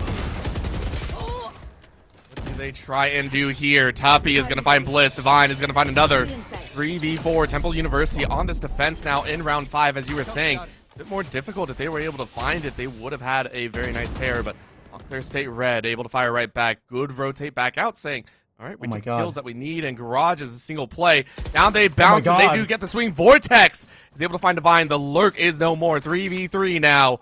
As Montclair State Red onto the A side are going to get this deep, deep plant in the corner. It's going to be held in the a short and a long positions. That's going to be a teleport being used, though, as Vortex was not aware of it. Cake gets a free kill on long. 2v3 lends itself to a 2v2. Cake is going to fall to Jexy. And this is going to be the challenge. Jexy swings down and is immediately going to be dropped by Trog. Dan has to get that pick, but you can't. Trog underneath the heavens is able to find a very nice set. Temple University 4-1 moving into the 6th. I think Jexy feeling themselves a little bit too much in that scenario, right? 2 versus 2 on A. We know they have the potential for the retake. They did it just a round prior to that one. But for Jexy to drop down, okay, we get it. You have a limited time on your ultimate, but that's the sunk cost fallacy at work. Just because you pop it doesn't mean you have to do something before it ends. Wait for your teammate, coordinate something else. The tour de force is in the hand of the enemy team. You know you don't want to perish by it. Fortunately, they do. Tiny spotted. That's going to be the operator position revealed. Not an instant retreat by MSU, taking their time, but you do see the majority of them now trying to take space mid, maybe even A. Out of charges. Shock dart. Could be a chance that they're waiting for. Shockbolt goes a little bit further through than they were expecting, and that means Jexy gets a pick on Bliss. Zero correlation between the two, by the way. This will be a follow-through into A, though. They are going to take a little bit of a rush. Montclair State Red trying to sweep the corners, but it's a little bit difficult, and that leaves Vortex open to take one. Divine is able to find Dan in the top side. That is going to be open. Temple University going to try and fight back, but Divine is on full fire. Tiny is able to take him out, but it still leaves in a 2v2. Tuppy finds Cake in the corner. And that's not even a plant, so Trog now stuck in the bottom of this heaven once again. Spot that they were able to lay into a clutch win before. This time around in a 2v1 and Spike not down, you cannot have anything to draw Temple to you. You are scared, you are frightened, and in this situation you don't really have much of a choice. You can see the angle, one is held, and you're still checking heaven like someone's there. Now that you stop checking, they rush back up. One agent is suppressed, but is that going to be enough? Tiny ready, scoped in and steady. Frog is down as Temple University take 5. This is a powerful set for Temple University. They are running the show here in the early stages of half number 1. And it's really important to note kind of the statistics there, where attack win rate right now is 51%. So to deny so many rounds while being on the defense is a huge symbol to Temple's ability to close out this series here on what could be the final map, right? They're converting these into their own momentum, and this could really put mental pressure on MSU because they have to ensure this map if they want to survive and get their shot at victory. Each round lost, and as the gap grows, they have more and more risk of misperforming due to mental burden. Is that chance moving forward? However, Vortex is finding that opportune spot. Tiny and Vortex each lose their lives, though, so as much as Vortex got the play, it's even right back up in a 3v3. This is going to spread Temple very, very thin, especially since those kills came very early on in the round. Polar is going to take a little bit of a swing far, though. Take a look here. This is a challenge they might be ready for. And that's going to look to the side, and guess what? Jexy not ready for Polar's Vandal straight to the chest. 2v3. Now an opening into a site. No one from Temple University really in a good position to reiterate. Oh. No! But guess who's got the lineups? You either love or hate the Sovas. It looks like it's going to be another one. Remember how good Mildonan has been. No kills this time around, but enough to flush out Cake, and it grants Tuppy that opportunity. Trog now going to be at 29 HP. They double swing this. Montclair State Red are in the hole, and Dan doesn't need a double swing. Just needs a small opportunity. That'll be 6 for Temple University. They are looking cleaner and cleaner by the second. Trog needs a new spot on A site, man. It feels like every time that they go under heaven into hell, it just isn't working out, and it isn't necessarily their fault. It's not like it's a bad spot to start in the post plant, but when all of your allies fall, you really put yourself in an isolated position where if you are swung by two players, which has consistently been the case in these final moments of the post plant, you're going to struggle to find the refrag. You can't. The angle is not wide enough for you to see the enemy first, and so you're consistently going to be out-aimed unless you play aggressively for the first frag. And again, because TU are so disciplined in their retakes, they're not allowing isolation to really occur. There has been risk of it when they split up between Heaven and CT, but they usually wind up together anyways. I like that they take the time here, implement the timeout. They need to discuss their options, slow things down. They have to chain together these 5 rounds if they want to feel comfortable moving forward into the defense. Even 4 more would be okay. Even 4 more. All you need is 4, right? It's just that easy. Just win the round, forehead. I feel like that's what we're kind of saying over and over again. But it is true, right? Take it one step at a time. And I think that's what Montclair State Red took that time out to say, right? One step at a time. Right now, we're in the hole a little bit, but one foot in front of the other, just like we did in practice. And it's going to be difficult, right? I personally prefer seeing timeouts taken when you have the gun advantage or when you have guns in your hand. That way you can immediately implement some of these situations, right? But it was Montclair State Red saying we couldn't wait any longer. We need to take this timeout right now. And we need to figure out what's going wrong. Tiny, though, with the knives out, is ready to go. And Jexy with another one-hit, one-kill weapon. Gonna sit ready inside of B. It's a 2-2-1. An A-long member. And Montclair State Red want nothing to do with this. They know that this is a sticky situation. And they'll try and play it appropriately, but do they have the options? They do have 3 ultimates that they could play with. They could try and work with their own Hunter Sphere as well. Maybe try and find one of those opportune frags and pick up a weapon, but right now it's a bit too difficult. So, Z is going to be their aggressive state. Divine can't find the kills, though, as Tuppy is going to spray down 2. Trog is able to finally finish it off, but guess who's coming through right now? Tiny with the knives and the reset. Thank you very much. Jexy, long range down C. Long is going to find it, and look who's up. It's a flick of the wrist as Polar goes down. Tiny with 2 kills on the knives. That alarm bot came in so clutch for Tuppy. I don't think they could be good for 2 if the approaching garage push wasn't entirely under the effects of being vulnerable. The extra damage is huge, and especially out of a Vandal, right, which is one of the strongest rifles you can really have in hand to spray down with. It's phenomenal that being pinned between 3 to 4 players, they come out with their life even and an additional on top of it. Building up with the extra frags also means that they got closer to the lockdown and actually have it in hand. So, on any upcoming retake, TU are feeling more than confident. You're going to be real happy about this one, but oh, Vortex, you had it out again. This is about the 3rd or 4th time that Vortex has unfortunately been caught in these areas. Has really good highs, but unfortunately kind of low lows there. Hopefully the highs will even things out a little bit more so, because right now, Montclair State Red, here in the latter half of the first half, a little bit more in control. Haven't had to use a single ultimate and already had 3 members down. And Temple University just say, yeah, you deserve that one. That was really, really well played. And so they'll probably just hold off on the rifles. No reason to chase in. No reason to worry too much. It was a fast push. It was a fast play from Montclair State Red, which yielded a win. Temple University is just going to look for some of those exits and hopefully grab 1 or 2 on the way out. Montclair State Red, this is the time that they're saying, hey, we're going to start making our comeback. You were talking about it. Ashkan, you were saying, hey, let's go ahead and play. And get a few extra, right? You know, just 3 or 4. That's all we really need to make this feel comfortable. Right now, that was 1 extra pick. Can't Tuppy find any extra. You take a swing and you get nothing. Instead, you lose your rifle. Feels bad, man. Indeed, it feels bad, man. What really feels bad now is Temple University, although they have a huge round advantage, they're staring down 4 ultimates and what could easily be a 5th in the face, right?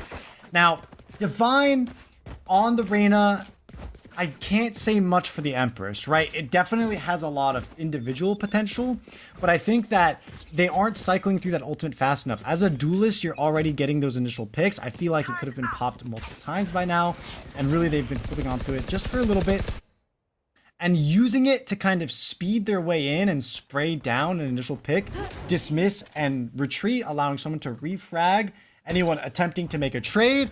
That could be an optimal usage, but we're just not seeing it right now. Might be a chance though. Polar is able to find Vortex really quick kill. It's a nice little stat pick as well because, again, take a look at the HP bars. Jet to the side of Temple University. Tiny was already kind of cut down from the earlier fight, and because of that, you don't have that initial fragger. Right now, MSU Divine seem to have found an opportunity and found kind of the rhythm here on A. They've identified that the hold by Temple University is not as strong on this site, and they can keep punishing accordingly, right? Keep going for that site, keep going for those kills. Montclair State Red, with all 5 members still alive, waiting to see if Temple University will try their luck at all. Remember, 3 rounds, including this one, for the half. And Tuppy is able to drop down, clear out that bottom side, but, I mean, you gotta try for something here. Orbital Strike, look at that play, so well done. They actually drop it on top of another. Polar and Bliss were able to find the last 2 members. Cake was helping with the flushing out, and that puts 3 in Montclair State Red's hands.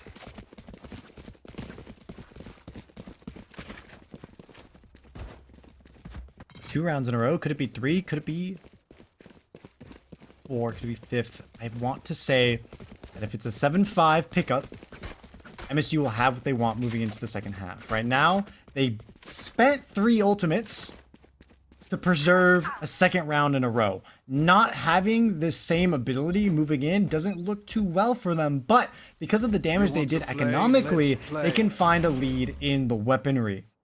What I want to see is a lot more space control over towards the mid. We can see a really strong hold towards the A. And now C has been completely let go of, but they take the bait, they move forward, they run it down, they get smoked off. It's a delay. Temple University trying to stall. It's not working completely, but Jexy does get away with a pick. Unfortunately, though, the numbers still dwindle. There's no discipline here on the retake. TU just running in one by one. They're not waiting patiently for the rest of the squad in the same way that they did earlier on in the half. And that is what's ending them right now. Because if they just took their time, sure, even if they have a disadvantage in terms of the weapons, they could still get a trade, but they don't even open that opportunity up for themselves. That's rough right there, and it's looking like you're a prediction monster here. 7-4 moving into this final round. Need to see at least one more. You see they're Tiny at 14-7, right? Had an ace in round number 3 and has yet to really emulate that same style once again. It's been hard, so taking a look here. Much slower play. Montclair State Red gonna take an attempt at C, which I can appreciate, but honestly A has been their stronger side. Maybe they want to keep pinching that one. Well, more or less, right? It's kind of been a coin flip on A with the post plant. When they find their KO last alive, it's been a lot more difficult, but certainly a lot of successes as well. So I think what they're trying to do is get rid of TU's initial defenses first, and then maybe consider the final push towards A. A lot of resources towards mid C, which can get them into a fight, but they don't want to find themselves overcommitting. What's wrong with TU right now, though, is there aren't many tradable angles being held. And so if someone gets picked first, they really won't have a method to maintain an advantage, and you see that here. Yes, they do. MSU are going to go ahead and burst their way onto the C site. Temple University left scrambling here. It is doable, though. They are going to have a chance here. 3v4 is not anything that they can't come back from. That lockdown, though, Tuppy. You lay it down, you're not going to get too much value out of it. You're going to actually get one suppress, but nope. That's going to be the destruction, even without the ultimate necessary. That'll help even things up. 3v3. That's going to be the leer. Eyes everywhere. And because of that, Divine able to find Bulldodan. Jexy finds Polar, Divine finds another, and Bliss finishes it off. It's 7-5. Montclair State Red have a phenomenal second half right Switching there. sides. Or second quarter, if you will. And now move their way to a 7-5 score. Temple University only 2 rounds up to try and secure their overall series victory. 6 rounds is what they need. Right now, it's about 8 for Montclair State Red. But to you, this might be around the time where they want to take their own tactical timeout and discuss what's going on, right? Bleeding 4 rounds in a row, specifically at the end of the second half, means that MSU are going to come in with a whole lot of momentum. If they win pistol and then the buy-up, the anti-eco, that'll mean we see the round score tied up, right? So there needs to be a lot of diligence done here and now. Temple University can either drop the lead completely or extend it to 4 rounds from 2. And it seems like here, they're not really willing to control the rest of the map, but it doesn't look like they need to because Vortex sweeps through the A side defense and really cuts off the rest of the team with the smoke. Skill check moment 101 right there. That Spike planted. was a chance. Tiny is also going to open up on Bliss's face, and the 5v2. Can't really say much more about that one. Cake, though, able to find one with the shock bolt. Feels good, feels good. Can you get a little bit more, though? Again, in the pistols, just about anything can happen here. And Vortex says, yeah, but that's just going to be our win. Vortex takes 3K, moving into the second half. Feeling good. Going to try and put themselves up at 9, because remember, if you win that pistol, you have a very good chance here at the anti-eco to collect a second. Very good chance. Let's get a specific number. It's a 90% chance from first round victory to second round conversion. So it is extremely likely, highly likely, doesn't even do it justice. It's almost entirely guaranteed. MSU need to go for a Hail Mary play, and it doesn't seem like they're lined up for it. They're spread out across the map like it's a completely normal default, as if they have rifles and can rotate casually. This isn't the time to play by the buy-round book. Unfortunately, all they can do is really stall with utility, which is really only going to bleed out more credits from their pocket. You don't like that factor. No one wants to be losing creds here, but it could be that chance. Tuppy is going to keep rushing here and finds Divine, another key player for MSU that has been having a phenomenal time, but this time around, it's going to be Chansey, right? Tiny finding Polar swinging out from the garage doors, and Jexy finds Cake right after. Because of that, you know pretty much the entire side of C is left vulnerable and open. And you go ahead and rush it down. Montclair State Red, nothing really to lose in the pocket. You didn't fully buy in here. I don't even think you bought more than like a sheriff or anything like that, so you're okay to try and take this fight. It's a long haul for the Brimstone. All the way in the back, Trog with a shorty. I mean, not really going to get much there. Bliss, though, is able to find Tuppy, who was just kind of running with no care or abandon. Bliss is now going to get a spray down with the picked up Spectre. You take out 2. You look for a few more. Back corner is spotted out. Dan realizes that their spot has been made. He's just going to wait for it. They walk right by each other, though. Trog is going to get a free kill on Jexy. I've seen that happen once or twice, but never like that.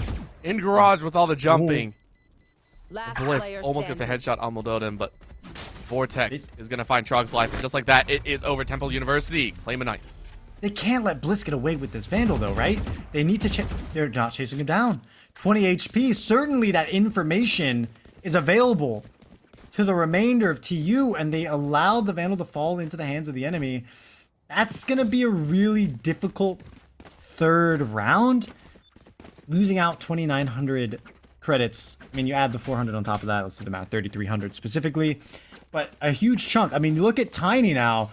What are they going to buy on this bonus? And really, the wisest move is absolutely nothing. With this kind, with the Sheriff and Light Shield, they may be able to move into the next buy round with a rifle and Light Shield. But that puts them in as a real risk when it comes to entry. Look at that. Jexy takes no time in preparing a kill. Polar is down once again. Look at the heavy investment over onto C as well. So Montclair State Red, they are fluctuating between C and B.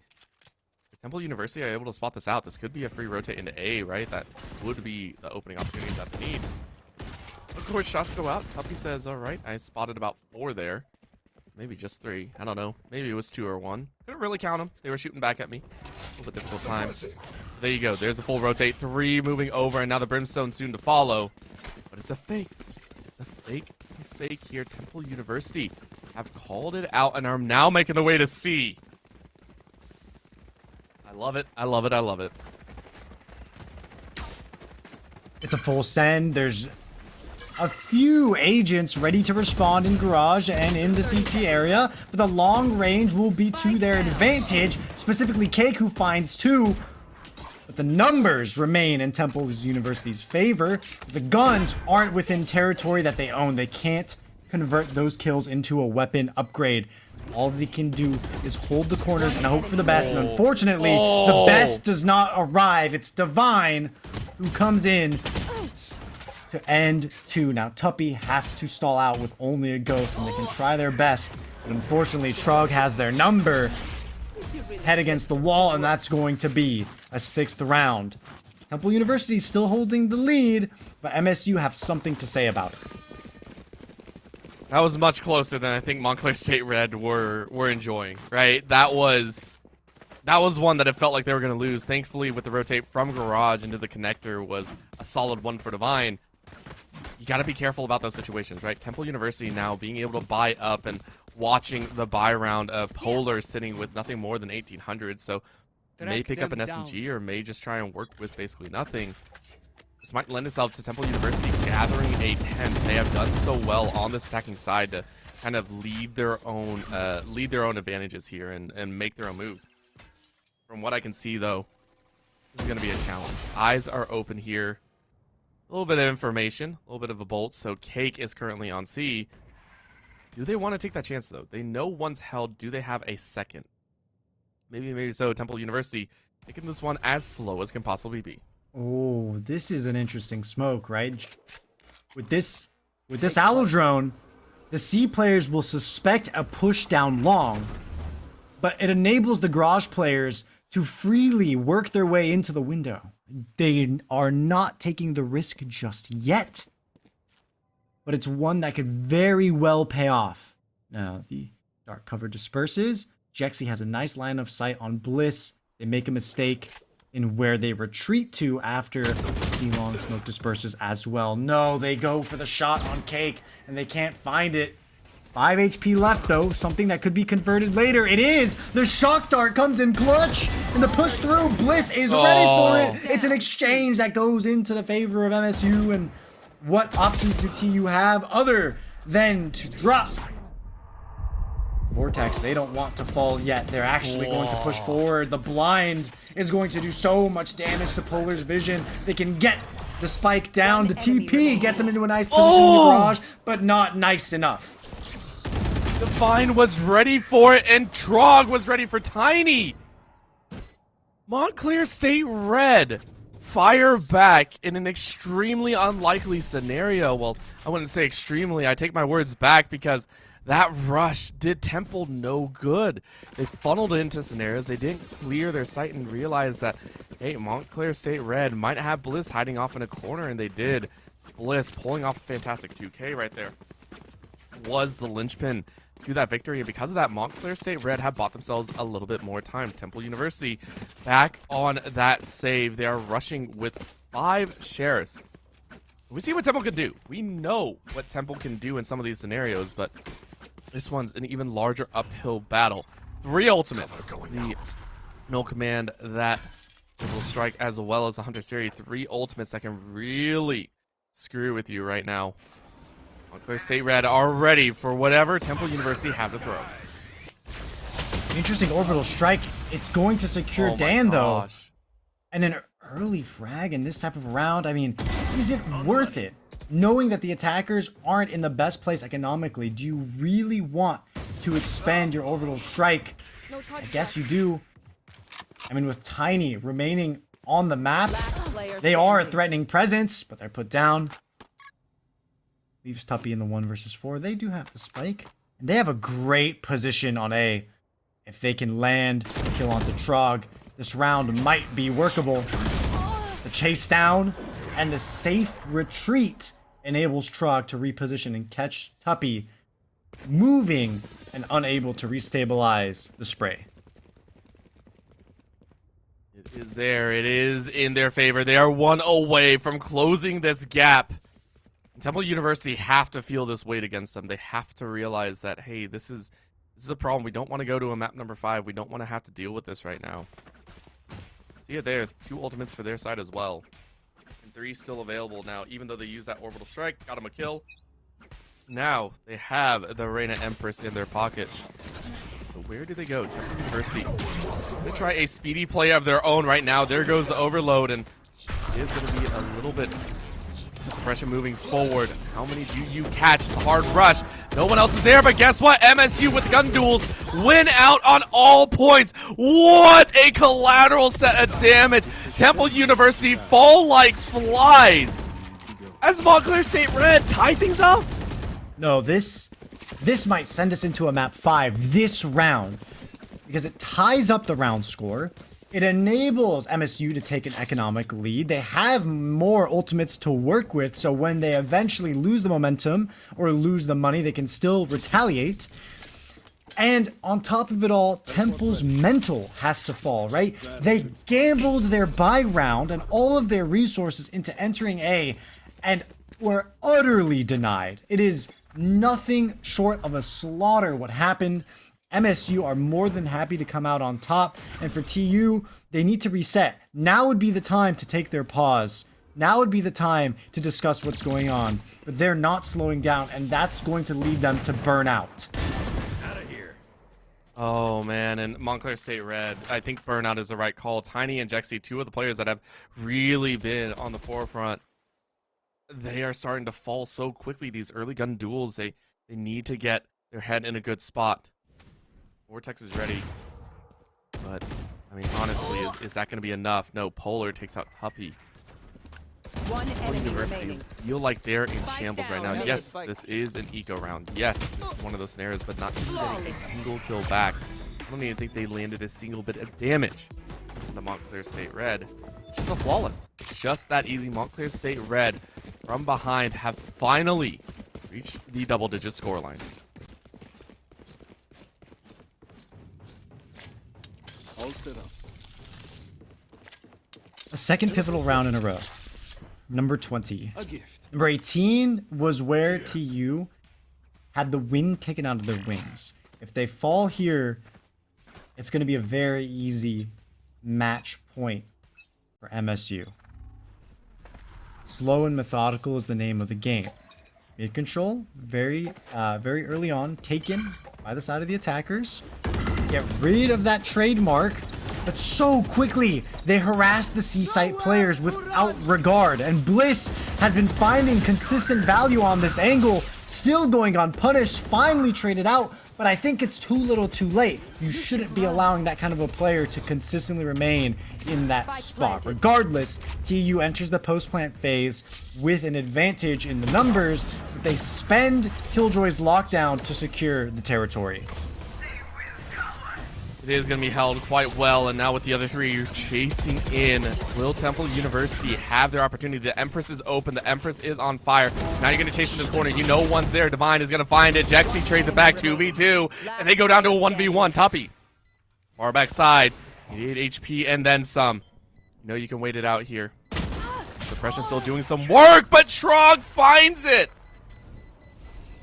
On the cusp here. Trog able to play it so well, and honestly, Temple University, they should have known that they could have played for time. It just fell a little bit flat. 11 rounds for Montclair State Red, 1 away from match point. Temple University, they are struggling here. It felt like a very divided effort. One player running down C long to play time while the rest stick onto the site, falling one by one. It really needs to be one or the other. What I'm not seeing at a Temple University that they did on defense is map control. They're not having someone lurk up on an off angle during post plant, right? For example, maybe having someone long wrap around all the way through garage.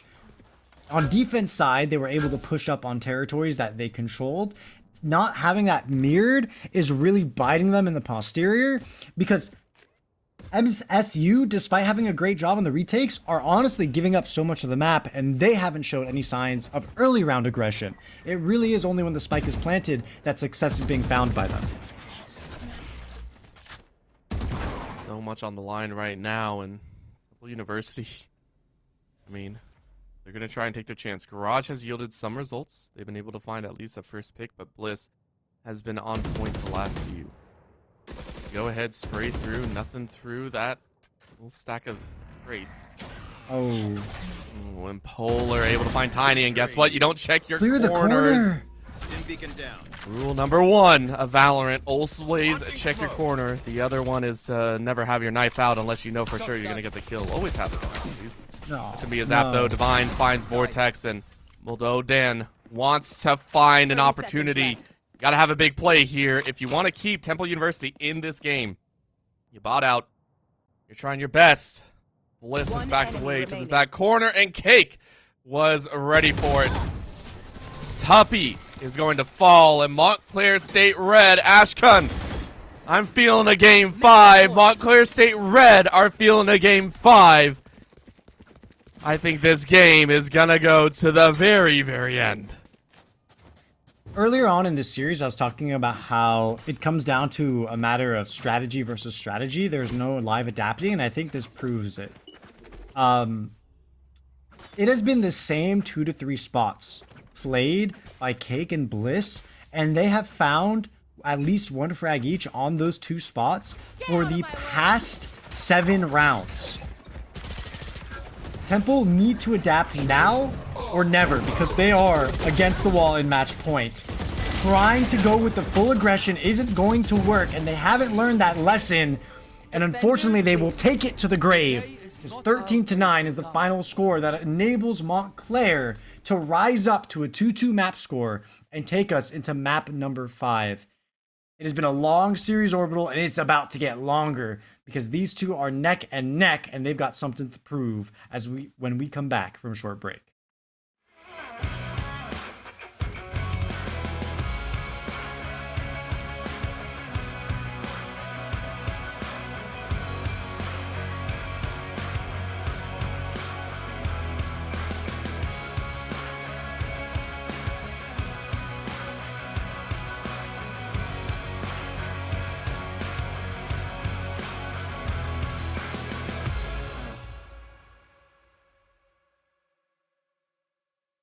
Shut up and sit down.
Romantic, isn't it?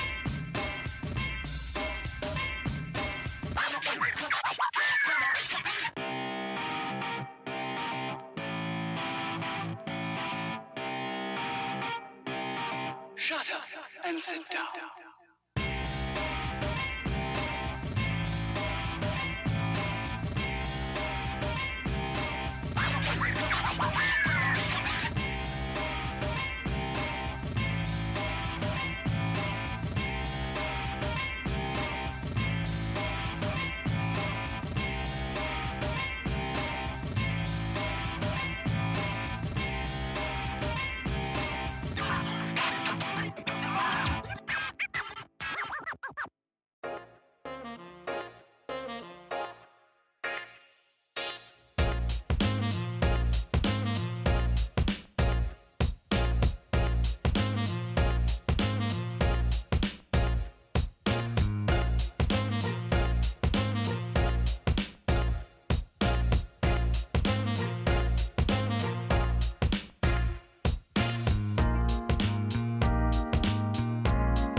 Welcome back, everyone. We are here for our final game of this series. It has been long, it has been arduous, and it has been absolutely close. Games 1 and 2, just going off of those two games, I would not have expected that the last two ended in 13-9 fashion. I believe, again, that has been matched both times over and over again. This is getting out of control here. Again, the teams have gone blow for blow, and now only one team will get the final one. Taking a look here. It is going to be on that decider. I believe we are on to Bind. Could not ask for a more standard map to end on. Oh, absolutely. We'll get pushed into the agent select very soon. But I want to talk about our opinions. This whole time we've been looking at numbers, we've been looking at theories, but let's just get down into the personal bits. Orbital, how do you feel about this map? I will always say that I dislike Bind. It is, to me, very boring, but at the same time, the simplicity is what brings it about, right? This is one of those maps that, if you're taking a look, it's Bind or Ascent. Those are your two, I want to say, baselines. No matter what the stats say, no matter what anyone says, Bind and Ascent feel like they are the homes to so many players, and I'm excited, right? Started out with a banger, now ending on a banger as well. Bind should bring about some fantastic gameplay. When it comes to me, I very much enjoy team gameplay on Bind, specifically seeing utility go through the teleporters. I think that's a really unique concept you can really only find on the map. Of course, it's the only map with teleporters, but I hate it on a personal and individual level. Not having a mid can feel so awkward. Well, regardless of what my opinion is, we're actually going to move right on into the agent selection really soon. And when we talk about agents on Bind, I'm looking at initiators. I'm seeing Sova falling back a little bit, and I'm seeing him make way for Sky as the dominant initiator. Breach had his moment, and he's still kind of up there in terms of the pick rate, but frankly, having a flash and a dog is going to do you wonders when you're also playing Raze in the meantime, because you can take so much territory and do so much damage through the teleporters alone. But it seems like neither team is actually going to opt for her. Sova still remaining strong. Yeah, this is still going to keep them in a decent fashion and making sure that they can maintain their edge. And taking a look across the way on both, I think we saw double chamber. Yep, double chamber, a double brimstone, double Sova, and then of course the Jet Reyna versus the KO Raze. This is going to be a very, very fierce battle. And again, these last few maps have been so close that I can honestly sit here and say I do not know who the winner is going to be. Neither team has really shown that if they're forced to adapt, they will so, right? Both teams have been very much, this is how it's going to be. This is how we're going to play it out, and we will not deviate. So at this point, it is all down to who has the greater patience to play out their game and who is going to fold under the pressure. War of attrition, right? After 4 maps of Valorant, you start to get tired. And you're playing in an environment where it's not solo queue, right? We've all had those days where maybe we just grind out the game for hours on end. But this is 110% in every map to try and get your way closer to a cash prize. This is something beyond just your normal solo queue and do. So the fatigue has to be setting in. And I think you're absolutely right. It's going to really come down to who has the most patience and discipline even when the fatigue sets in.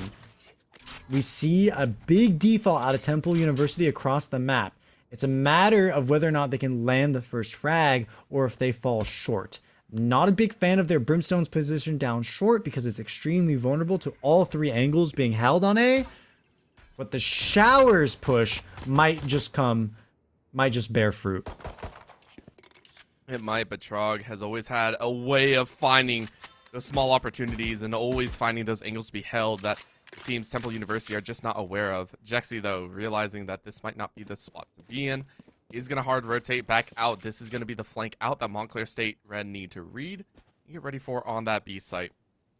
Question marks are abound as, again, Hookah has not been tested. Mid is barely being pushed, and they're finally sending one. I don't like the fact that they are sending their current spike carrier there, so this is going to be 30 seconds left. a potential danger. Cake is going to take a little bit of a peek out, is now going to catch one away, and Montclair State Red grabbed 2 at the start. Paint Shell comes out and allows Cake to pick up a 3rd. Divine picks up 2. In a flurry of death, Montclair State Red have claimed the pistol round.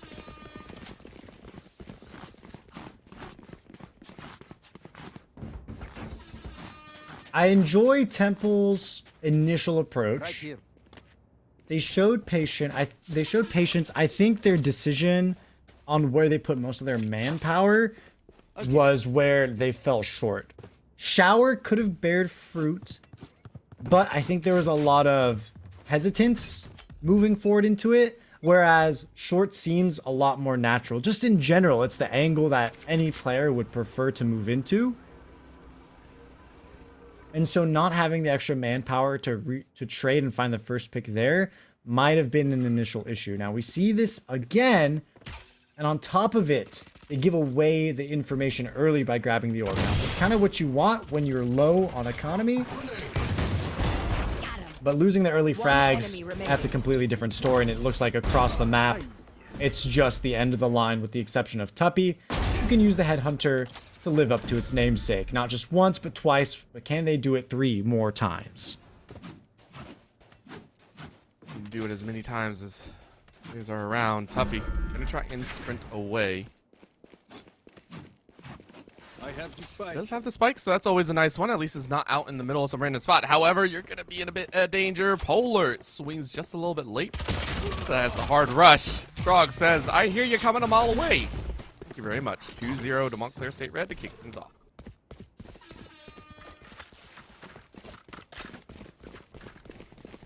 Now, can they do what Temple pulled off in the previous map, right? 3 rounds in a row in the first half. Take a complete lead. Now, Haven's a completely different story because of how biased it is towards the attackers, or how it has been historically. On a map like Bind, things can go either way. What I want to see is a little bit more pressure through these smokes. I feel like TU are doing a great job of getting up into the faces of the defenders, but where it matters most and they need to really just send and go fearlessly, they don't. It has been kind of that fallback pressure that I don't know if we can win it anymore. So go ahead and just kind of take the blind fire, and this time it does yield results. Cake taken out of that top side hookah lounge, and again trying to learn some of the traits of the opponents. Well, Jexy is able to get a great flank off hops down from hookah after Montclair State Red have lost it, and that lends itself to a full 5 on site. This is one that they were slated to win, so they want to win it handedly. Spectre in Trog's hands, at least the most colorful one, which is one that I have. That thing haunts my life sometimes. Those just don't hold well, and Jexy says, yeah, I don't want to deal with it either. Flawless 4K for GXC and the squad as they move to 2-1. Coming through with pretty much all the rifles in their hands, get to feel a little bit comfortable. Into the 4th round, they got a little bit of bank to sit on. Jexy has the Empress. This is the round to use it. This would be the round to throw out that ultimate. When it comes to Reyna picks and players, my number 1 complaint is not seeing the ult popped. You want it cycled out as fast as possible. I want to see it here. Now, it's going to turn into an all-out war because it looks like there's 2 on MSU that want to push out hookah, and we're going to see that fight break through in Jexy's favor. Can't find the second, but that's A-okay. Because the info straight from up the said owl I don't drone. need the ult. Like, that's crazy to me. That was a crazy play. Honestly, the dart and the smoke unfortunately work against each other. But hey, all the space is taken. It's all done and good. The spike's going down. Now it's just a matter of holding elbow, and it should be A-okay, right? Right, Orbital? Right? Right. That's what we always say. Trog says, yep, that's right. That's right. I'll take that kill. Temple University down 1 member. Still plenty to play with, though. Polar and Squad are going to try and set up along this backside, and you don't really have that many options, so looks like they are going to play it relatively slower here and decide against really pushing in. They say this is too much of a round to save on, and so it looks like against all expectations, 7 members will carry weapons over into the next round. That's by far the most I've seen in a while. No, it is a key save here, because having 3 guns in the hands of your teammates means that you can make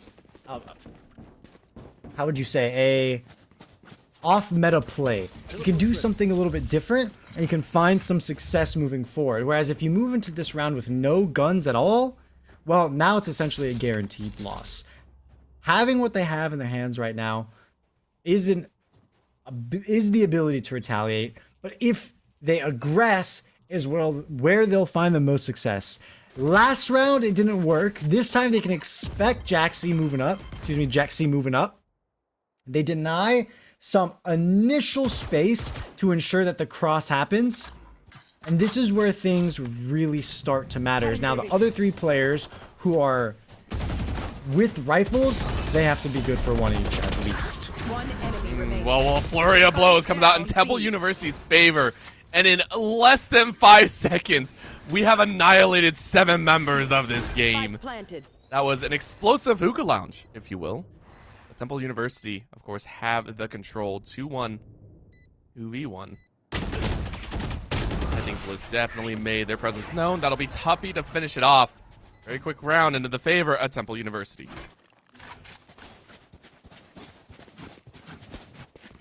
3-2, Temple University breaking that deadlock with the Browns, and it looks like they can approach a 4th map with the way that the economy is looking for MSU. They're building up to the ultimates. There is the tour de force on Tuppy, and that's going to be a game changer on a post plant, or if Showers becomes more contested than it is right now. That angle, the boxes by the teleporter, those can be held much, much more easily, but you're not going to have to worry about it right now. They get to approach the way that they always have. Alpha Drone getting into the hookah space, and the blind to ensure that no one close retaliates. A lot of information goes out, and for MSU, this seems like it's easy, right? They can call for backup, but backup is taking a long time to arrive. They're waiting, they're watchful of the teleport that could happen. The B-Long players could escape at a moment's notice, but hookah is already under control. Is it something that's a possibility? They don't even get the chance to really think about it before Divine falls. Decisions need to be made, and they need to be made swiftly, but they aren't happening.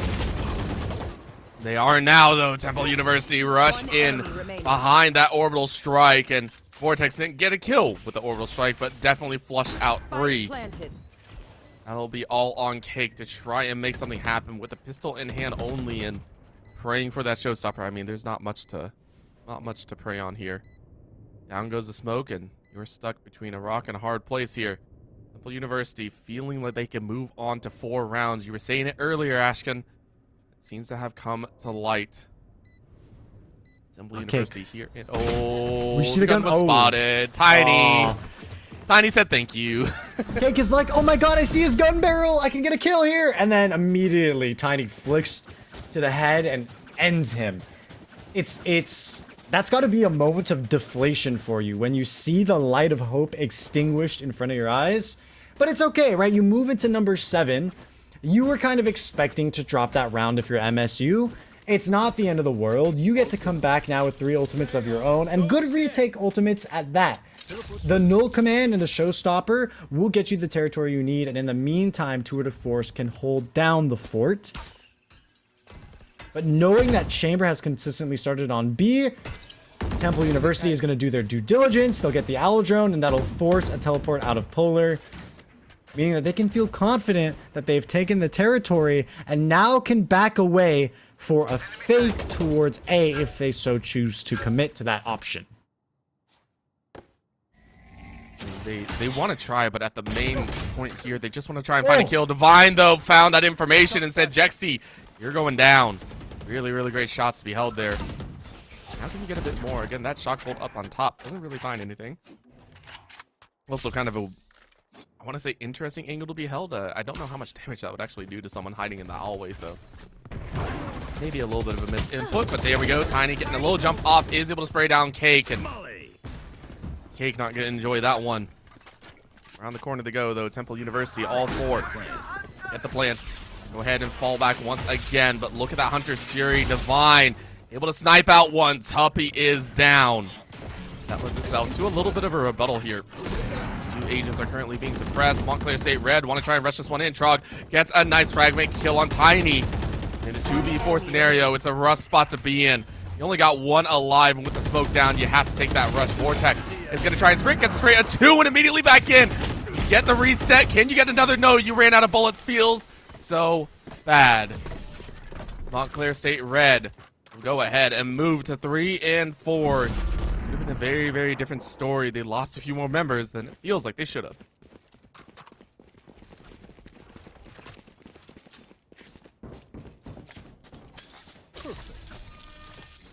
That showstopper is still in the pocket. Resource for retake still available. And an operator on each side. Now this is what I have a question about. Tuppy, you got the tour de force, right?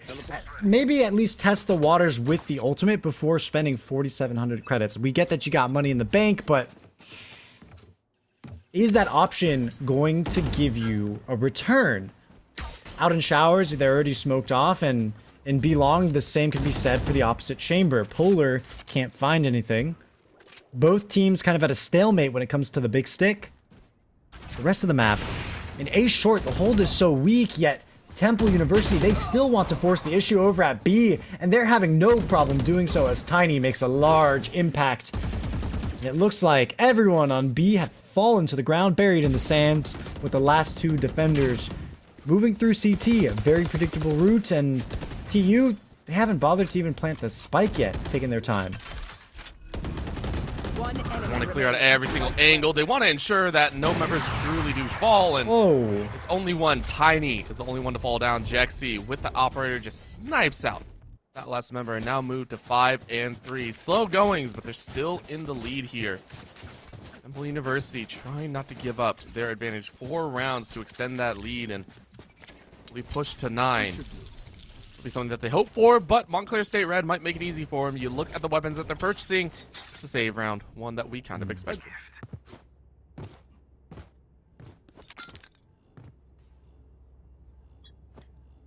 Now, do you use ultimate here to secure the round as Temple University?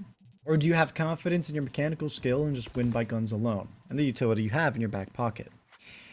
They're continuing to force the issue against the 3 players on B. They know that one is playing showers each round. It feels like by now they should have at least tried to get a fight going out through short A, and they haven't yet. Over on Hookah, it's going to be the 1-for-1 trade. Cake! Unable to find the chamber that they wanted to, but they are going to get the kill onto Dan with the showstopper. The refrags follow. And Jexy will finish the job with 3 kills under their belt on this save round for MSU. And that's going to be a slow burn for the defending side, because that showstopper would have been key for a retake in a round like this, where they do actually have the guns to back up the pushes. The 1 kill, the extra 200 credits, isn't really going to amount to anything. The impact frags aren't coming through on the A side players, and B side is really struggling. I'd like to see a lot more utility coming through by Cake through the teleporter. I think that's really where MSU is lacking. Early TP utility can make a big difference with how Temple University approaches the B site. As you were saying, the utility is most important here, and it looks like they took your advice to heart and slow play things out a little bit more. You hear the Hunter's Fury roaring out in anger, and fortunately not really finding any value there. I don't even think got a tag on one of the opponents, but Bliss is so on point with these orbital strikes. That is, at this point, I'm not even surprised anymore. Bliss getting kills left and right with this orbital strike, this ultimate. That's the second one, I believe, in this game alone that they have been able to find. Taking a look here, though. It's only going to keep things 1 player apart. Montclair State Red still have to kind of play this one a little bit slowly. They don't want to give too much information over, and because of that, they're not taking any peeks. A site is completely devoid of players, and Temple University stacking a little bit more heavily over to this B side. So much pressure towards B, but no commitment just yet. They were waiting for the recon bolt. It does come through. They get a little bit of information, but not enough to secure any kills. And it's a retaliation by the defensive side. Still the option to teleport because of how many players are there. If they're keeping count, they know there's 4, but unfortunately, the commit to the swing is still had by Vortex, and they fall because of it, reducing Tuppy's options to almost nothing. They got 33 HP. Their back isn't held, but quite frankly, there's nothing for them to do without the spike. So they can only wait to move into the next round, maintaining their rifle, at least maybe trying to get a pick.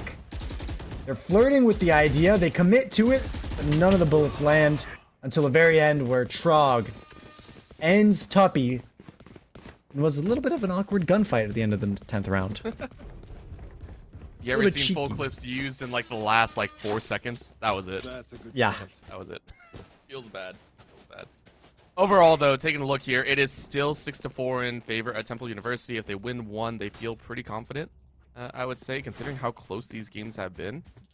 It's really leveraged now on the entire story of the You teams want to play? slowly Let's stepping play. up to each other. And again, kind of butting heads in the fact that no one really wants to adjust to each other. It's just consistently, we will play our game over and over again. We will play our own game, and that's all we really want to do here. So a little bit of a shock bolt straight into B side, and nothing too much else. Minor adjustments to the B side, 2 players instead of the 3, but it's an early rotate, which again now resembles what we saw last round, but Tiny gets to sneak through because of that number differential. The allies on the defensive side come to help a little bit too late, and so now it's a post plant in the hands of 2 players who are on completely opposite halves of the retake end. Trog seems to want to back away to save, and Cake, their position is pretty good for exit frags, but if TU takes the teleporter, they're really not going to find any value. And that's what's tough, is do you want to push up in this kind of situation, maybe be good for 1 or 2 and lose the gun?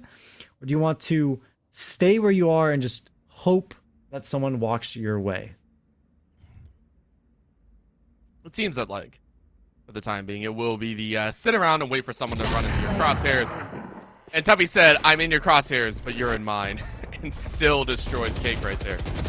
Now there's going to be a swing and a blind. Trog is able to find Jexy, but unfortunately, again, round in this the is half. going to be that round. Montclair Array State Red. I don't know what I was saying there. That's going ahead and falling a little bit behind once again. They have one chance to go ahead and move to 5 and 7. It's going to be a difficult one. A little bit of a short buy here. You can see the judge in Divine's hands. Cake with that Marshall. Full Vandals and Phantoms for Temple University. Where do they decide to go? Looks like it's going to be B to start things off.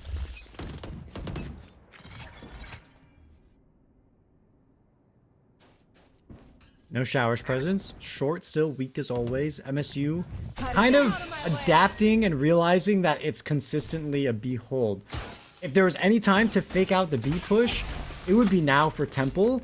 And I think that's actually what they're set up for. With 3 long in their chamber, making sure that no one pushes out short A, it's going to be a very easy turn. But they need to be working up into U-Haul while the rest of TU have pushed into Garden and Hookah here. Which is going to be quite slow. But right now, that's because Jexy still trying to find that one very, very quick pick. Can't find it though, so information is handed over. And look at the lurk positions of the other 2 on the far side. This could be one of those moments that kind of breaks the bank. Temple University though, Jexy is able to find Polar's life. Remember, that was the one that they were fighting over before. Gun duel will land into Jexy's favor. Recon bolt goes out, still having that location revealed, and Bliss gonna have to try and sprint out to safety. The rest of the squads do run through the teleporter, and that gives information over. Tuppy was ready for Trog, and it's been a lurk for lurk for lurk. Cake is going to find Tuppy's life, and up in the air they go. Dan is going to find Bliss. Just like that, it's 4v2. Montclair State Red have 2 more lives to play with. I don't think they like either of those options, so Divine hide around a corner here. Take a couple shots to the body, and very nice field of vision blocked off. Like Temple University have this spot on lock, but Cake says, Jexy, you're going to be out now. Oh, that nade. Oh, This evens up the so numbers. Cake is really low, though. It's not done yet. Vortex, I think you go a little bit too early on that orbital strike. It actually reveals your position, but they're not even worried about it. They expect the approach, and they meet them head on. 8-4, taking the lead. Temple University now get to move forward into the defense on Bind, which has a slight bias towards it. They're going to feel a lot comfortable with the composition that they have, specifically because of how much aggression they're able to exert over the map. What I didn't like about their approach to Showers on attack is that they couldn't translate it into a lead. But on defense, if you send 2 agents into Showers, you can go ahead and have a very fast flank to short A, or a even faster flank to short B than you would normally have if you try to completely walk your way through a U-Haul. Scanning They're ahead. going to try and traverse that way, but the other option here is just Montclair State Red go the opposite direction. They're going to go ahead and pitch down on these 5 here, and oh, that's going to be a great pick. Dan is going to fall to Trog, and damage to Tuppy is done very, very well. Cake is going to come around the corner and say, Tiny, you're done, you're done. Great shots to be had. You're Montclair done. State Red going to push in for this plant. Planted. Time ticking away. MSU seemingly in a very good position, but Tuppy, can they find some cheese? No one close enough, Last player unfortunately. standing. Trog will find one, Cake another. And Jexy, the last alive, put down. And MSU get to move forward to round 2 with the anti-eco. And with this, they can essentially steamroll if they wanted to. Right now, it feels like both teams are kind of trying to get into their gun rounds faster than anything else, and rather are aiming instead of playing for each round, playing for the strategies to figure out what the other team's preferences are. MSU took a long time to adapt to Temple, but eventually they did. If TU now can adapt on defense faster, they can close this map out as a guarantee. Of course, MSU, they got something to say about it. I'm really liking this 5-man aggression right now. They just hard rush it, and all fall like dominoes. All right. You know what? You gave it your best effort. Claps I all like it a around. lot less now. But that's That's kind of the gamble that we were talking about earlier on in the series as well, where round 2 on the anti-eco, you got to do something a little bit different. 5-man running it down, sure, why not? Maybe having someone go around for the flank to get a few off-angle picks and doing the rush down after a little bit of time, sure, but look, at the end of the day, they did what they had to do. They shook up the timing, and MSU, they're going to feel really good about that one, but Temple University, they don't care. It was a throwaway round in their minds, so they're still feeling pretty solid. Yeah, all right. Now, the question is, of course, where does this 3rd round go to? Cake. Try and wander in, but Tuppy says no thank you. Trog is going to be the first damage dealt. That was also with the KO ultimate as well, so that one hurts a little bit more. So Tuppy is going to go ahead, aim at Huko, wait for a buddy to drop down, and now take their chances. Montclair State Red keep it all 4 over here on B side. Funny so far. Not too worried about that angle, and you can see it here. No movement from Temple, so Montclair State Red call for the rotate. They're taking the shorter side, though, and keep eyes on that Reyna. That is going to be potential playmaker here. This could be a very nice odd side flank. Look at the angle being held. They shall meet in just a few. Jexy, you spot 1, you spot 2, you spot a potential 3rd. You grab all 3. You just need Polar's life. Polar said, no, I will not fall to you. I'll fall to your teammate. 4v1 right now. Montclair State Red trying to find their way out of this one. Temple University to be real happy about that 9th round unless Polar pulls off the incredible. Rifle in hand, searching around, tries to get the spray down, almost finishes the job on Dan, but not quite. Doesn't really quite make the cut. That one hurts a little bit more than they would probably like to imagine, but right now we're getting into the guns. This is where the big dogs come out to play. Temple University versus Montclair State Red. This is the one that you're very, very excited about. Take a look at the weapons in hand, though. It is going to be an operator for Tuppy. Tuppy trying to ensure that they make it to double digits here. They want to ensure that this gap widens even more so. Montclair State Red. They are working with a little bit of disadvantage. No real ultimates except for the KO null command. What can they say here? Again, first blood is going to come out one way or another. Tiny gets a spray down. Tiny gets a second. Tiny is going to get a third. Back-to-back multi-kills for the side of Temple University. They are going to be happy about that one. Montclair State Red immediately in shambles here. Yeah, spike control given away to the defensive team. Now they get to hold as much as they want. They have a teleport out in case anything goes wrong. Their lives can be preserved as well as the guns. And there's so many players now congregating around the spike. The options are looking slim for MSU, and this is what we were talking about when it came to duelist aggression on the defense and how having those two duelists will help them in the long run. TU using it to its fullest extent, but unfortunately Vortex falls, dwindling the numbers. Still though, double what MSU has. Just like that, Polar trying to even things up. Jaxie walks straight towards that little cloud of smoke, and now can try and take that chance. Cake is actually able to turn it around as well. We're down to a 2v2. 30 seconds left. It's a moment. And they do it. Guns go off. Tuppy and Dan, though, finish it off. And Temple move to 10. It was a tight fight. Very, very scary, but it is well done. They moved to double digits to the move. The championship point. And 1 to take it, or 3 to take it home.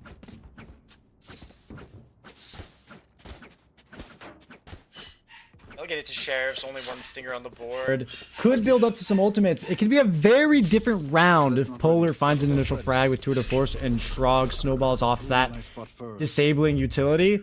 But that hinges on whether or not they walk right into the operator that's holding down short A from top truck, which it looks like they may very well. Being on a low buy also means you have low utility and you're less likely to use it. But luckily, they do their due diligence and spot the opera, forcing them to teleport out. There's a lot of do's. Took a little bit of time, of course, but it said a lot of do's and possibly a few don'ts. Getting a little bit worried there for Temple University as they're getting a little bit antsy. Who do they want to go for?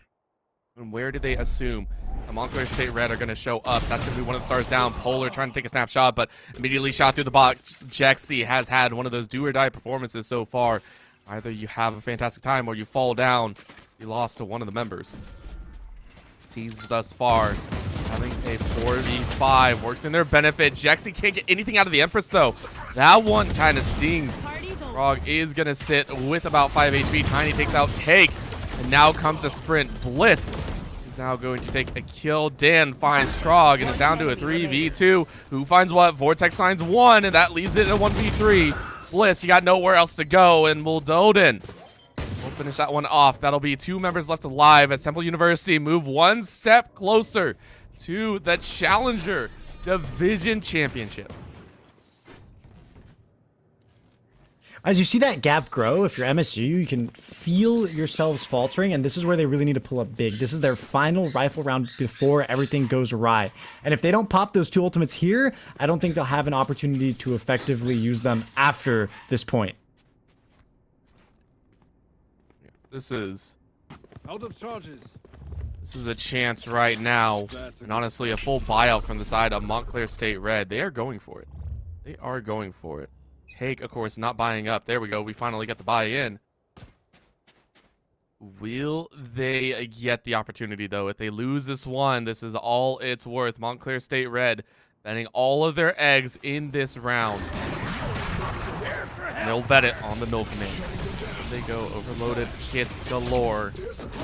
Everyone sending their full sweep, but Jaxie starts things off. Jaxie gets 2 before falling to Trog. That's still a 2 for 1. You will take that any day of the week. Montclair State Red swinging around in the smoke. You don't really like being right here, but Divine is able to find Tuffy. Vortex on the top side. Gonna try and send a Molly out.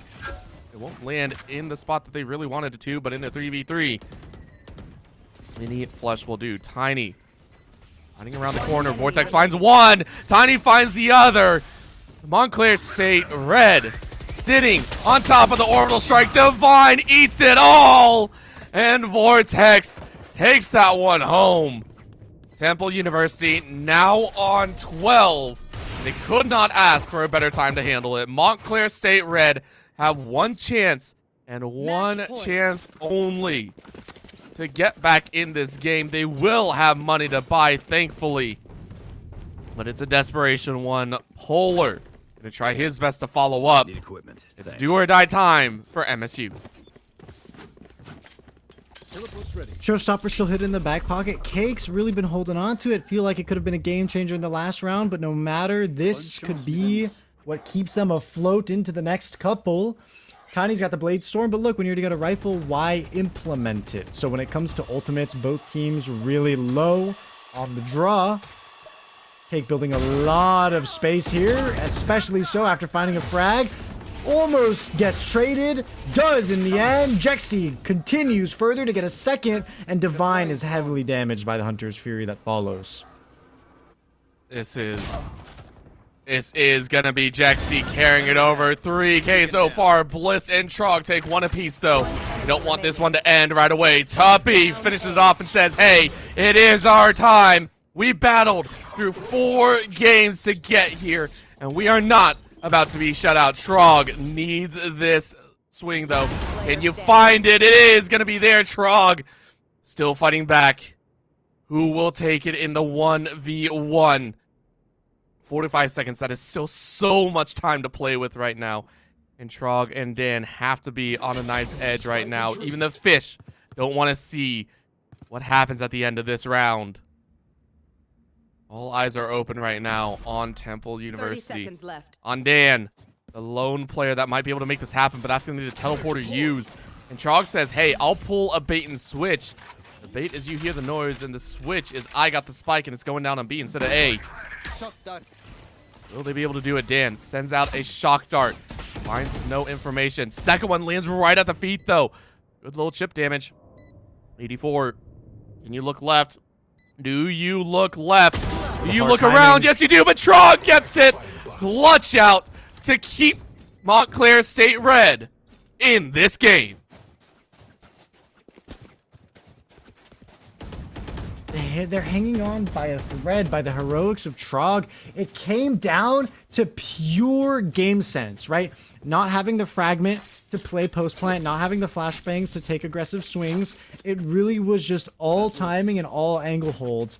And Trog just feels the disturbance in the force that Dan has made their way through into the site, predicts and lands the key shot they needed. And I mean, who else to expect to win the round than your 19 and 13K leading the pack? Take flight. Is this the moment? Is this where they start? Of course, it's only one round, and Temple University still have plenty of money to play with. Montclair State red, Right here. laying on thin ice right now. Where do you decide to go? You tried to check one way or another, but looks like it's going to be rounded out here into short. All 5, by the way, all 5 are headed this direction all through mid. Eyes are open. Cake finds Jexy. That's going to kick things off, and Temple University understand where they need to go. Spike planted.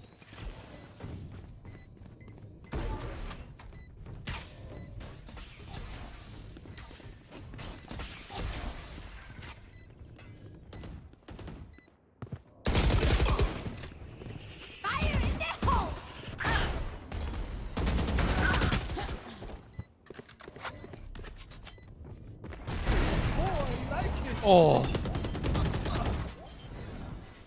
Last player standing. Oh.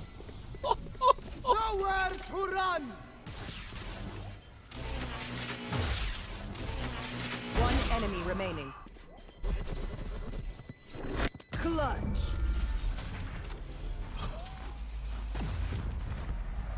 Revealing area.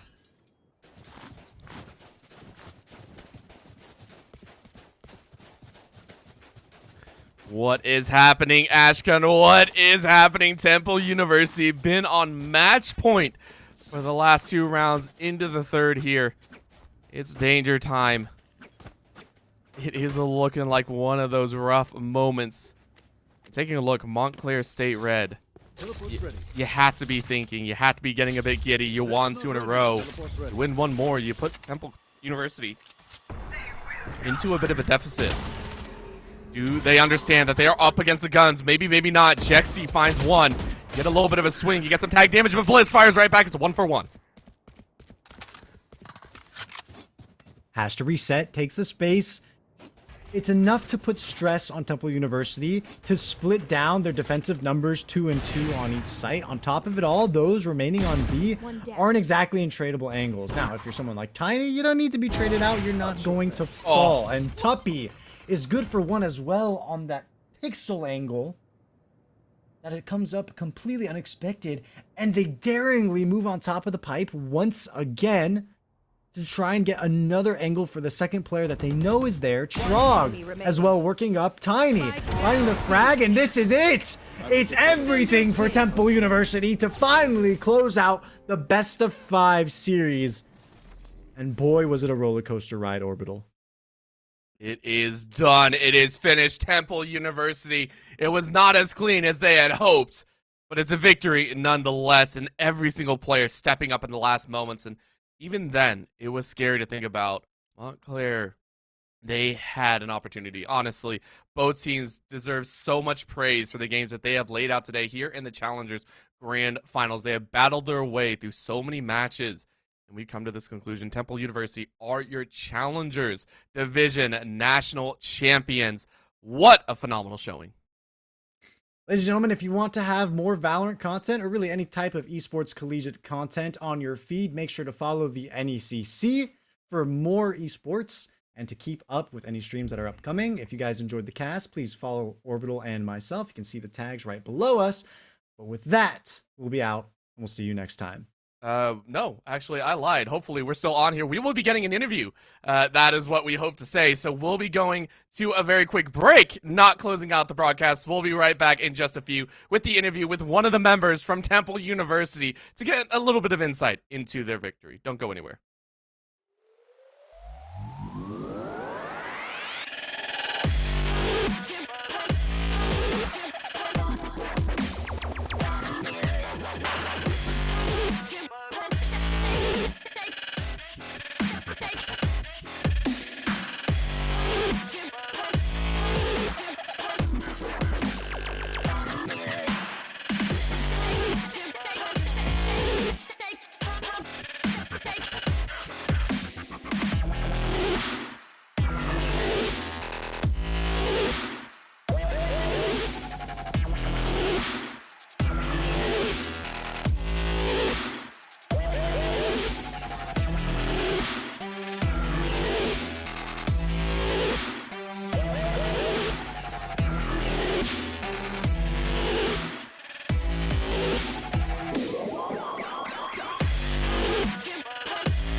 Welcome back, everyone. We are here with an interview from one of the players from Temple University. It was a long and terrific battle that they had to overcome. 5 games, almost down to the wire at the very end, but no OTs and just a very nice win. They came from first place in the division in the spring playoffs and are now first place here in the Challengers division. And now we have Jexy to bring us through how they've been feeling throughout this time and how they felt during the win. Jexy, welcome to the desk. And Thank you. first off, of course, you feeling after the win? It was 5 games. You went the distance. What's it like at the end of the road? Man, we're pretty stoked, honestly. Like we're all excited. It hasn't kicked in yet because we haven't won anything like this big like ever, and we're the first to ever do it for Temple, at any capacity. So we're really excited. We're really stoked, and we're just happy to play. Honestly. Honestly. Congratulations, man. Ride that high. And I want to introduce one of the first questions to you with, or second question, I guess, is what is your practice regimen with the school looking like? I mean, you guys fought hard to get here, so I think everyone really wants to know, what did you do? What was that grind process like? Oh, we scrim once every other day. We take a break in between. So we scrim Monday, Wednesday, Friday, excuse me, and maybe once Saturday or once Sunday, depending on everyone's schedule, since everyone's working. So we get about 4 hours of scrims a day, and then we take a chill day in between just to relax our mind and get ready for game day. Honestly. All right, cool. Now I want to come in with you a little bit of a more raw question. As we went throughout the series, we saw a sweep in either direction for the first 2 maps, and then the second 2 maps were a little bit more of an uphill battle for both sides. Yeah. So mentally, where were you guys at? Did you feel yourselves getting into a low? Were you feeling your high highs? And how was that for you guys to navigate? Did you have to reset every once in a while, or do you think you were pretty consistent? Yeah, we had to take two huge mental resets. Me, myself, first, like I played terribly that split match, and then I just took it upon myself to just take over and then just contribute to the team and not, just roll over and let them just shoot me and not shoot back at them. I had to compose myself. I was getting pretty tilted, especially Haven is our like bread and butter, our map pick every single time, and losing it twice to these guys, we're actually pretty impressed. They played defense really well, and their offense, we couldn't really stop it. So I mean, props to them. Honestly, they won against us on our bread and butter. So it was pretty tilting, but we managed to pull through. Of course. And what was it like going into that 5th map? It was a decider. I don't think either team was really excited for it, right? And that was actually, we were talking about the mental going to that final game. What was it like sitting there and going, this is it. You're going to a game 5. Even in scrims, you don't really get here. What was it like, and how did it feel to finish it off with a win? Bind isn't really a map that we play too often. So we just told ourselves, like, let's man up, let's grow a pair, and let's stop playing too technical. Let's throw all the brains out the window. And then they just put me on Reyna, told Tiny Eric to play Jet, and then we just fragged out, and the rest is history. So. I love it so much. Huge shout out to your teammates as well in there, and you can hear it. It was phenomenal to watch for sure, and hopefully you guys had a great time playing. Any final shout outs that you would like to give, especially as the Challengers champions here with the NECC? Man, shout out to Temple University, man. They help provide everything for us. They're bringing out jerseys for us. They paid for us to be here, and basically they provide us with entire setups for us to play, like on LAN and stuff. So it's pretty exciting to have Temple on our back and supporting us. Of course, well, there you go.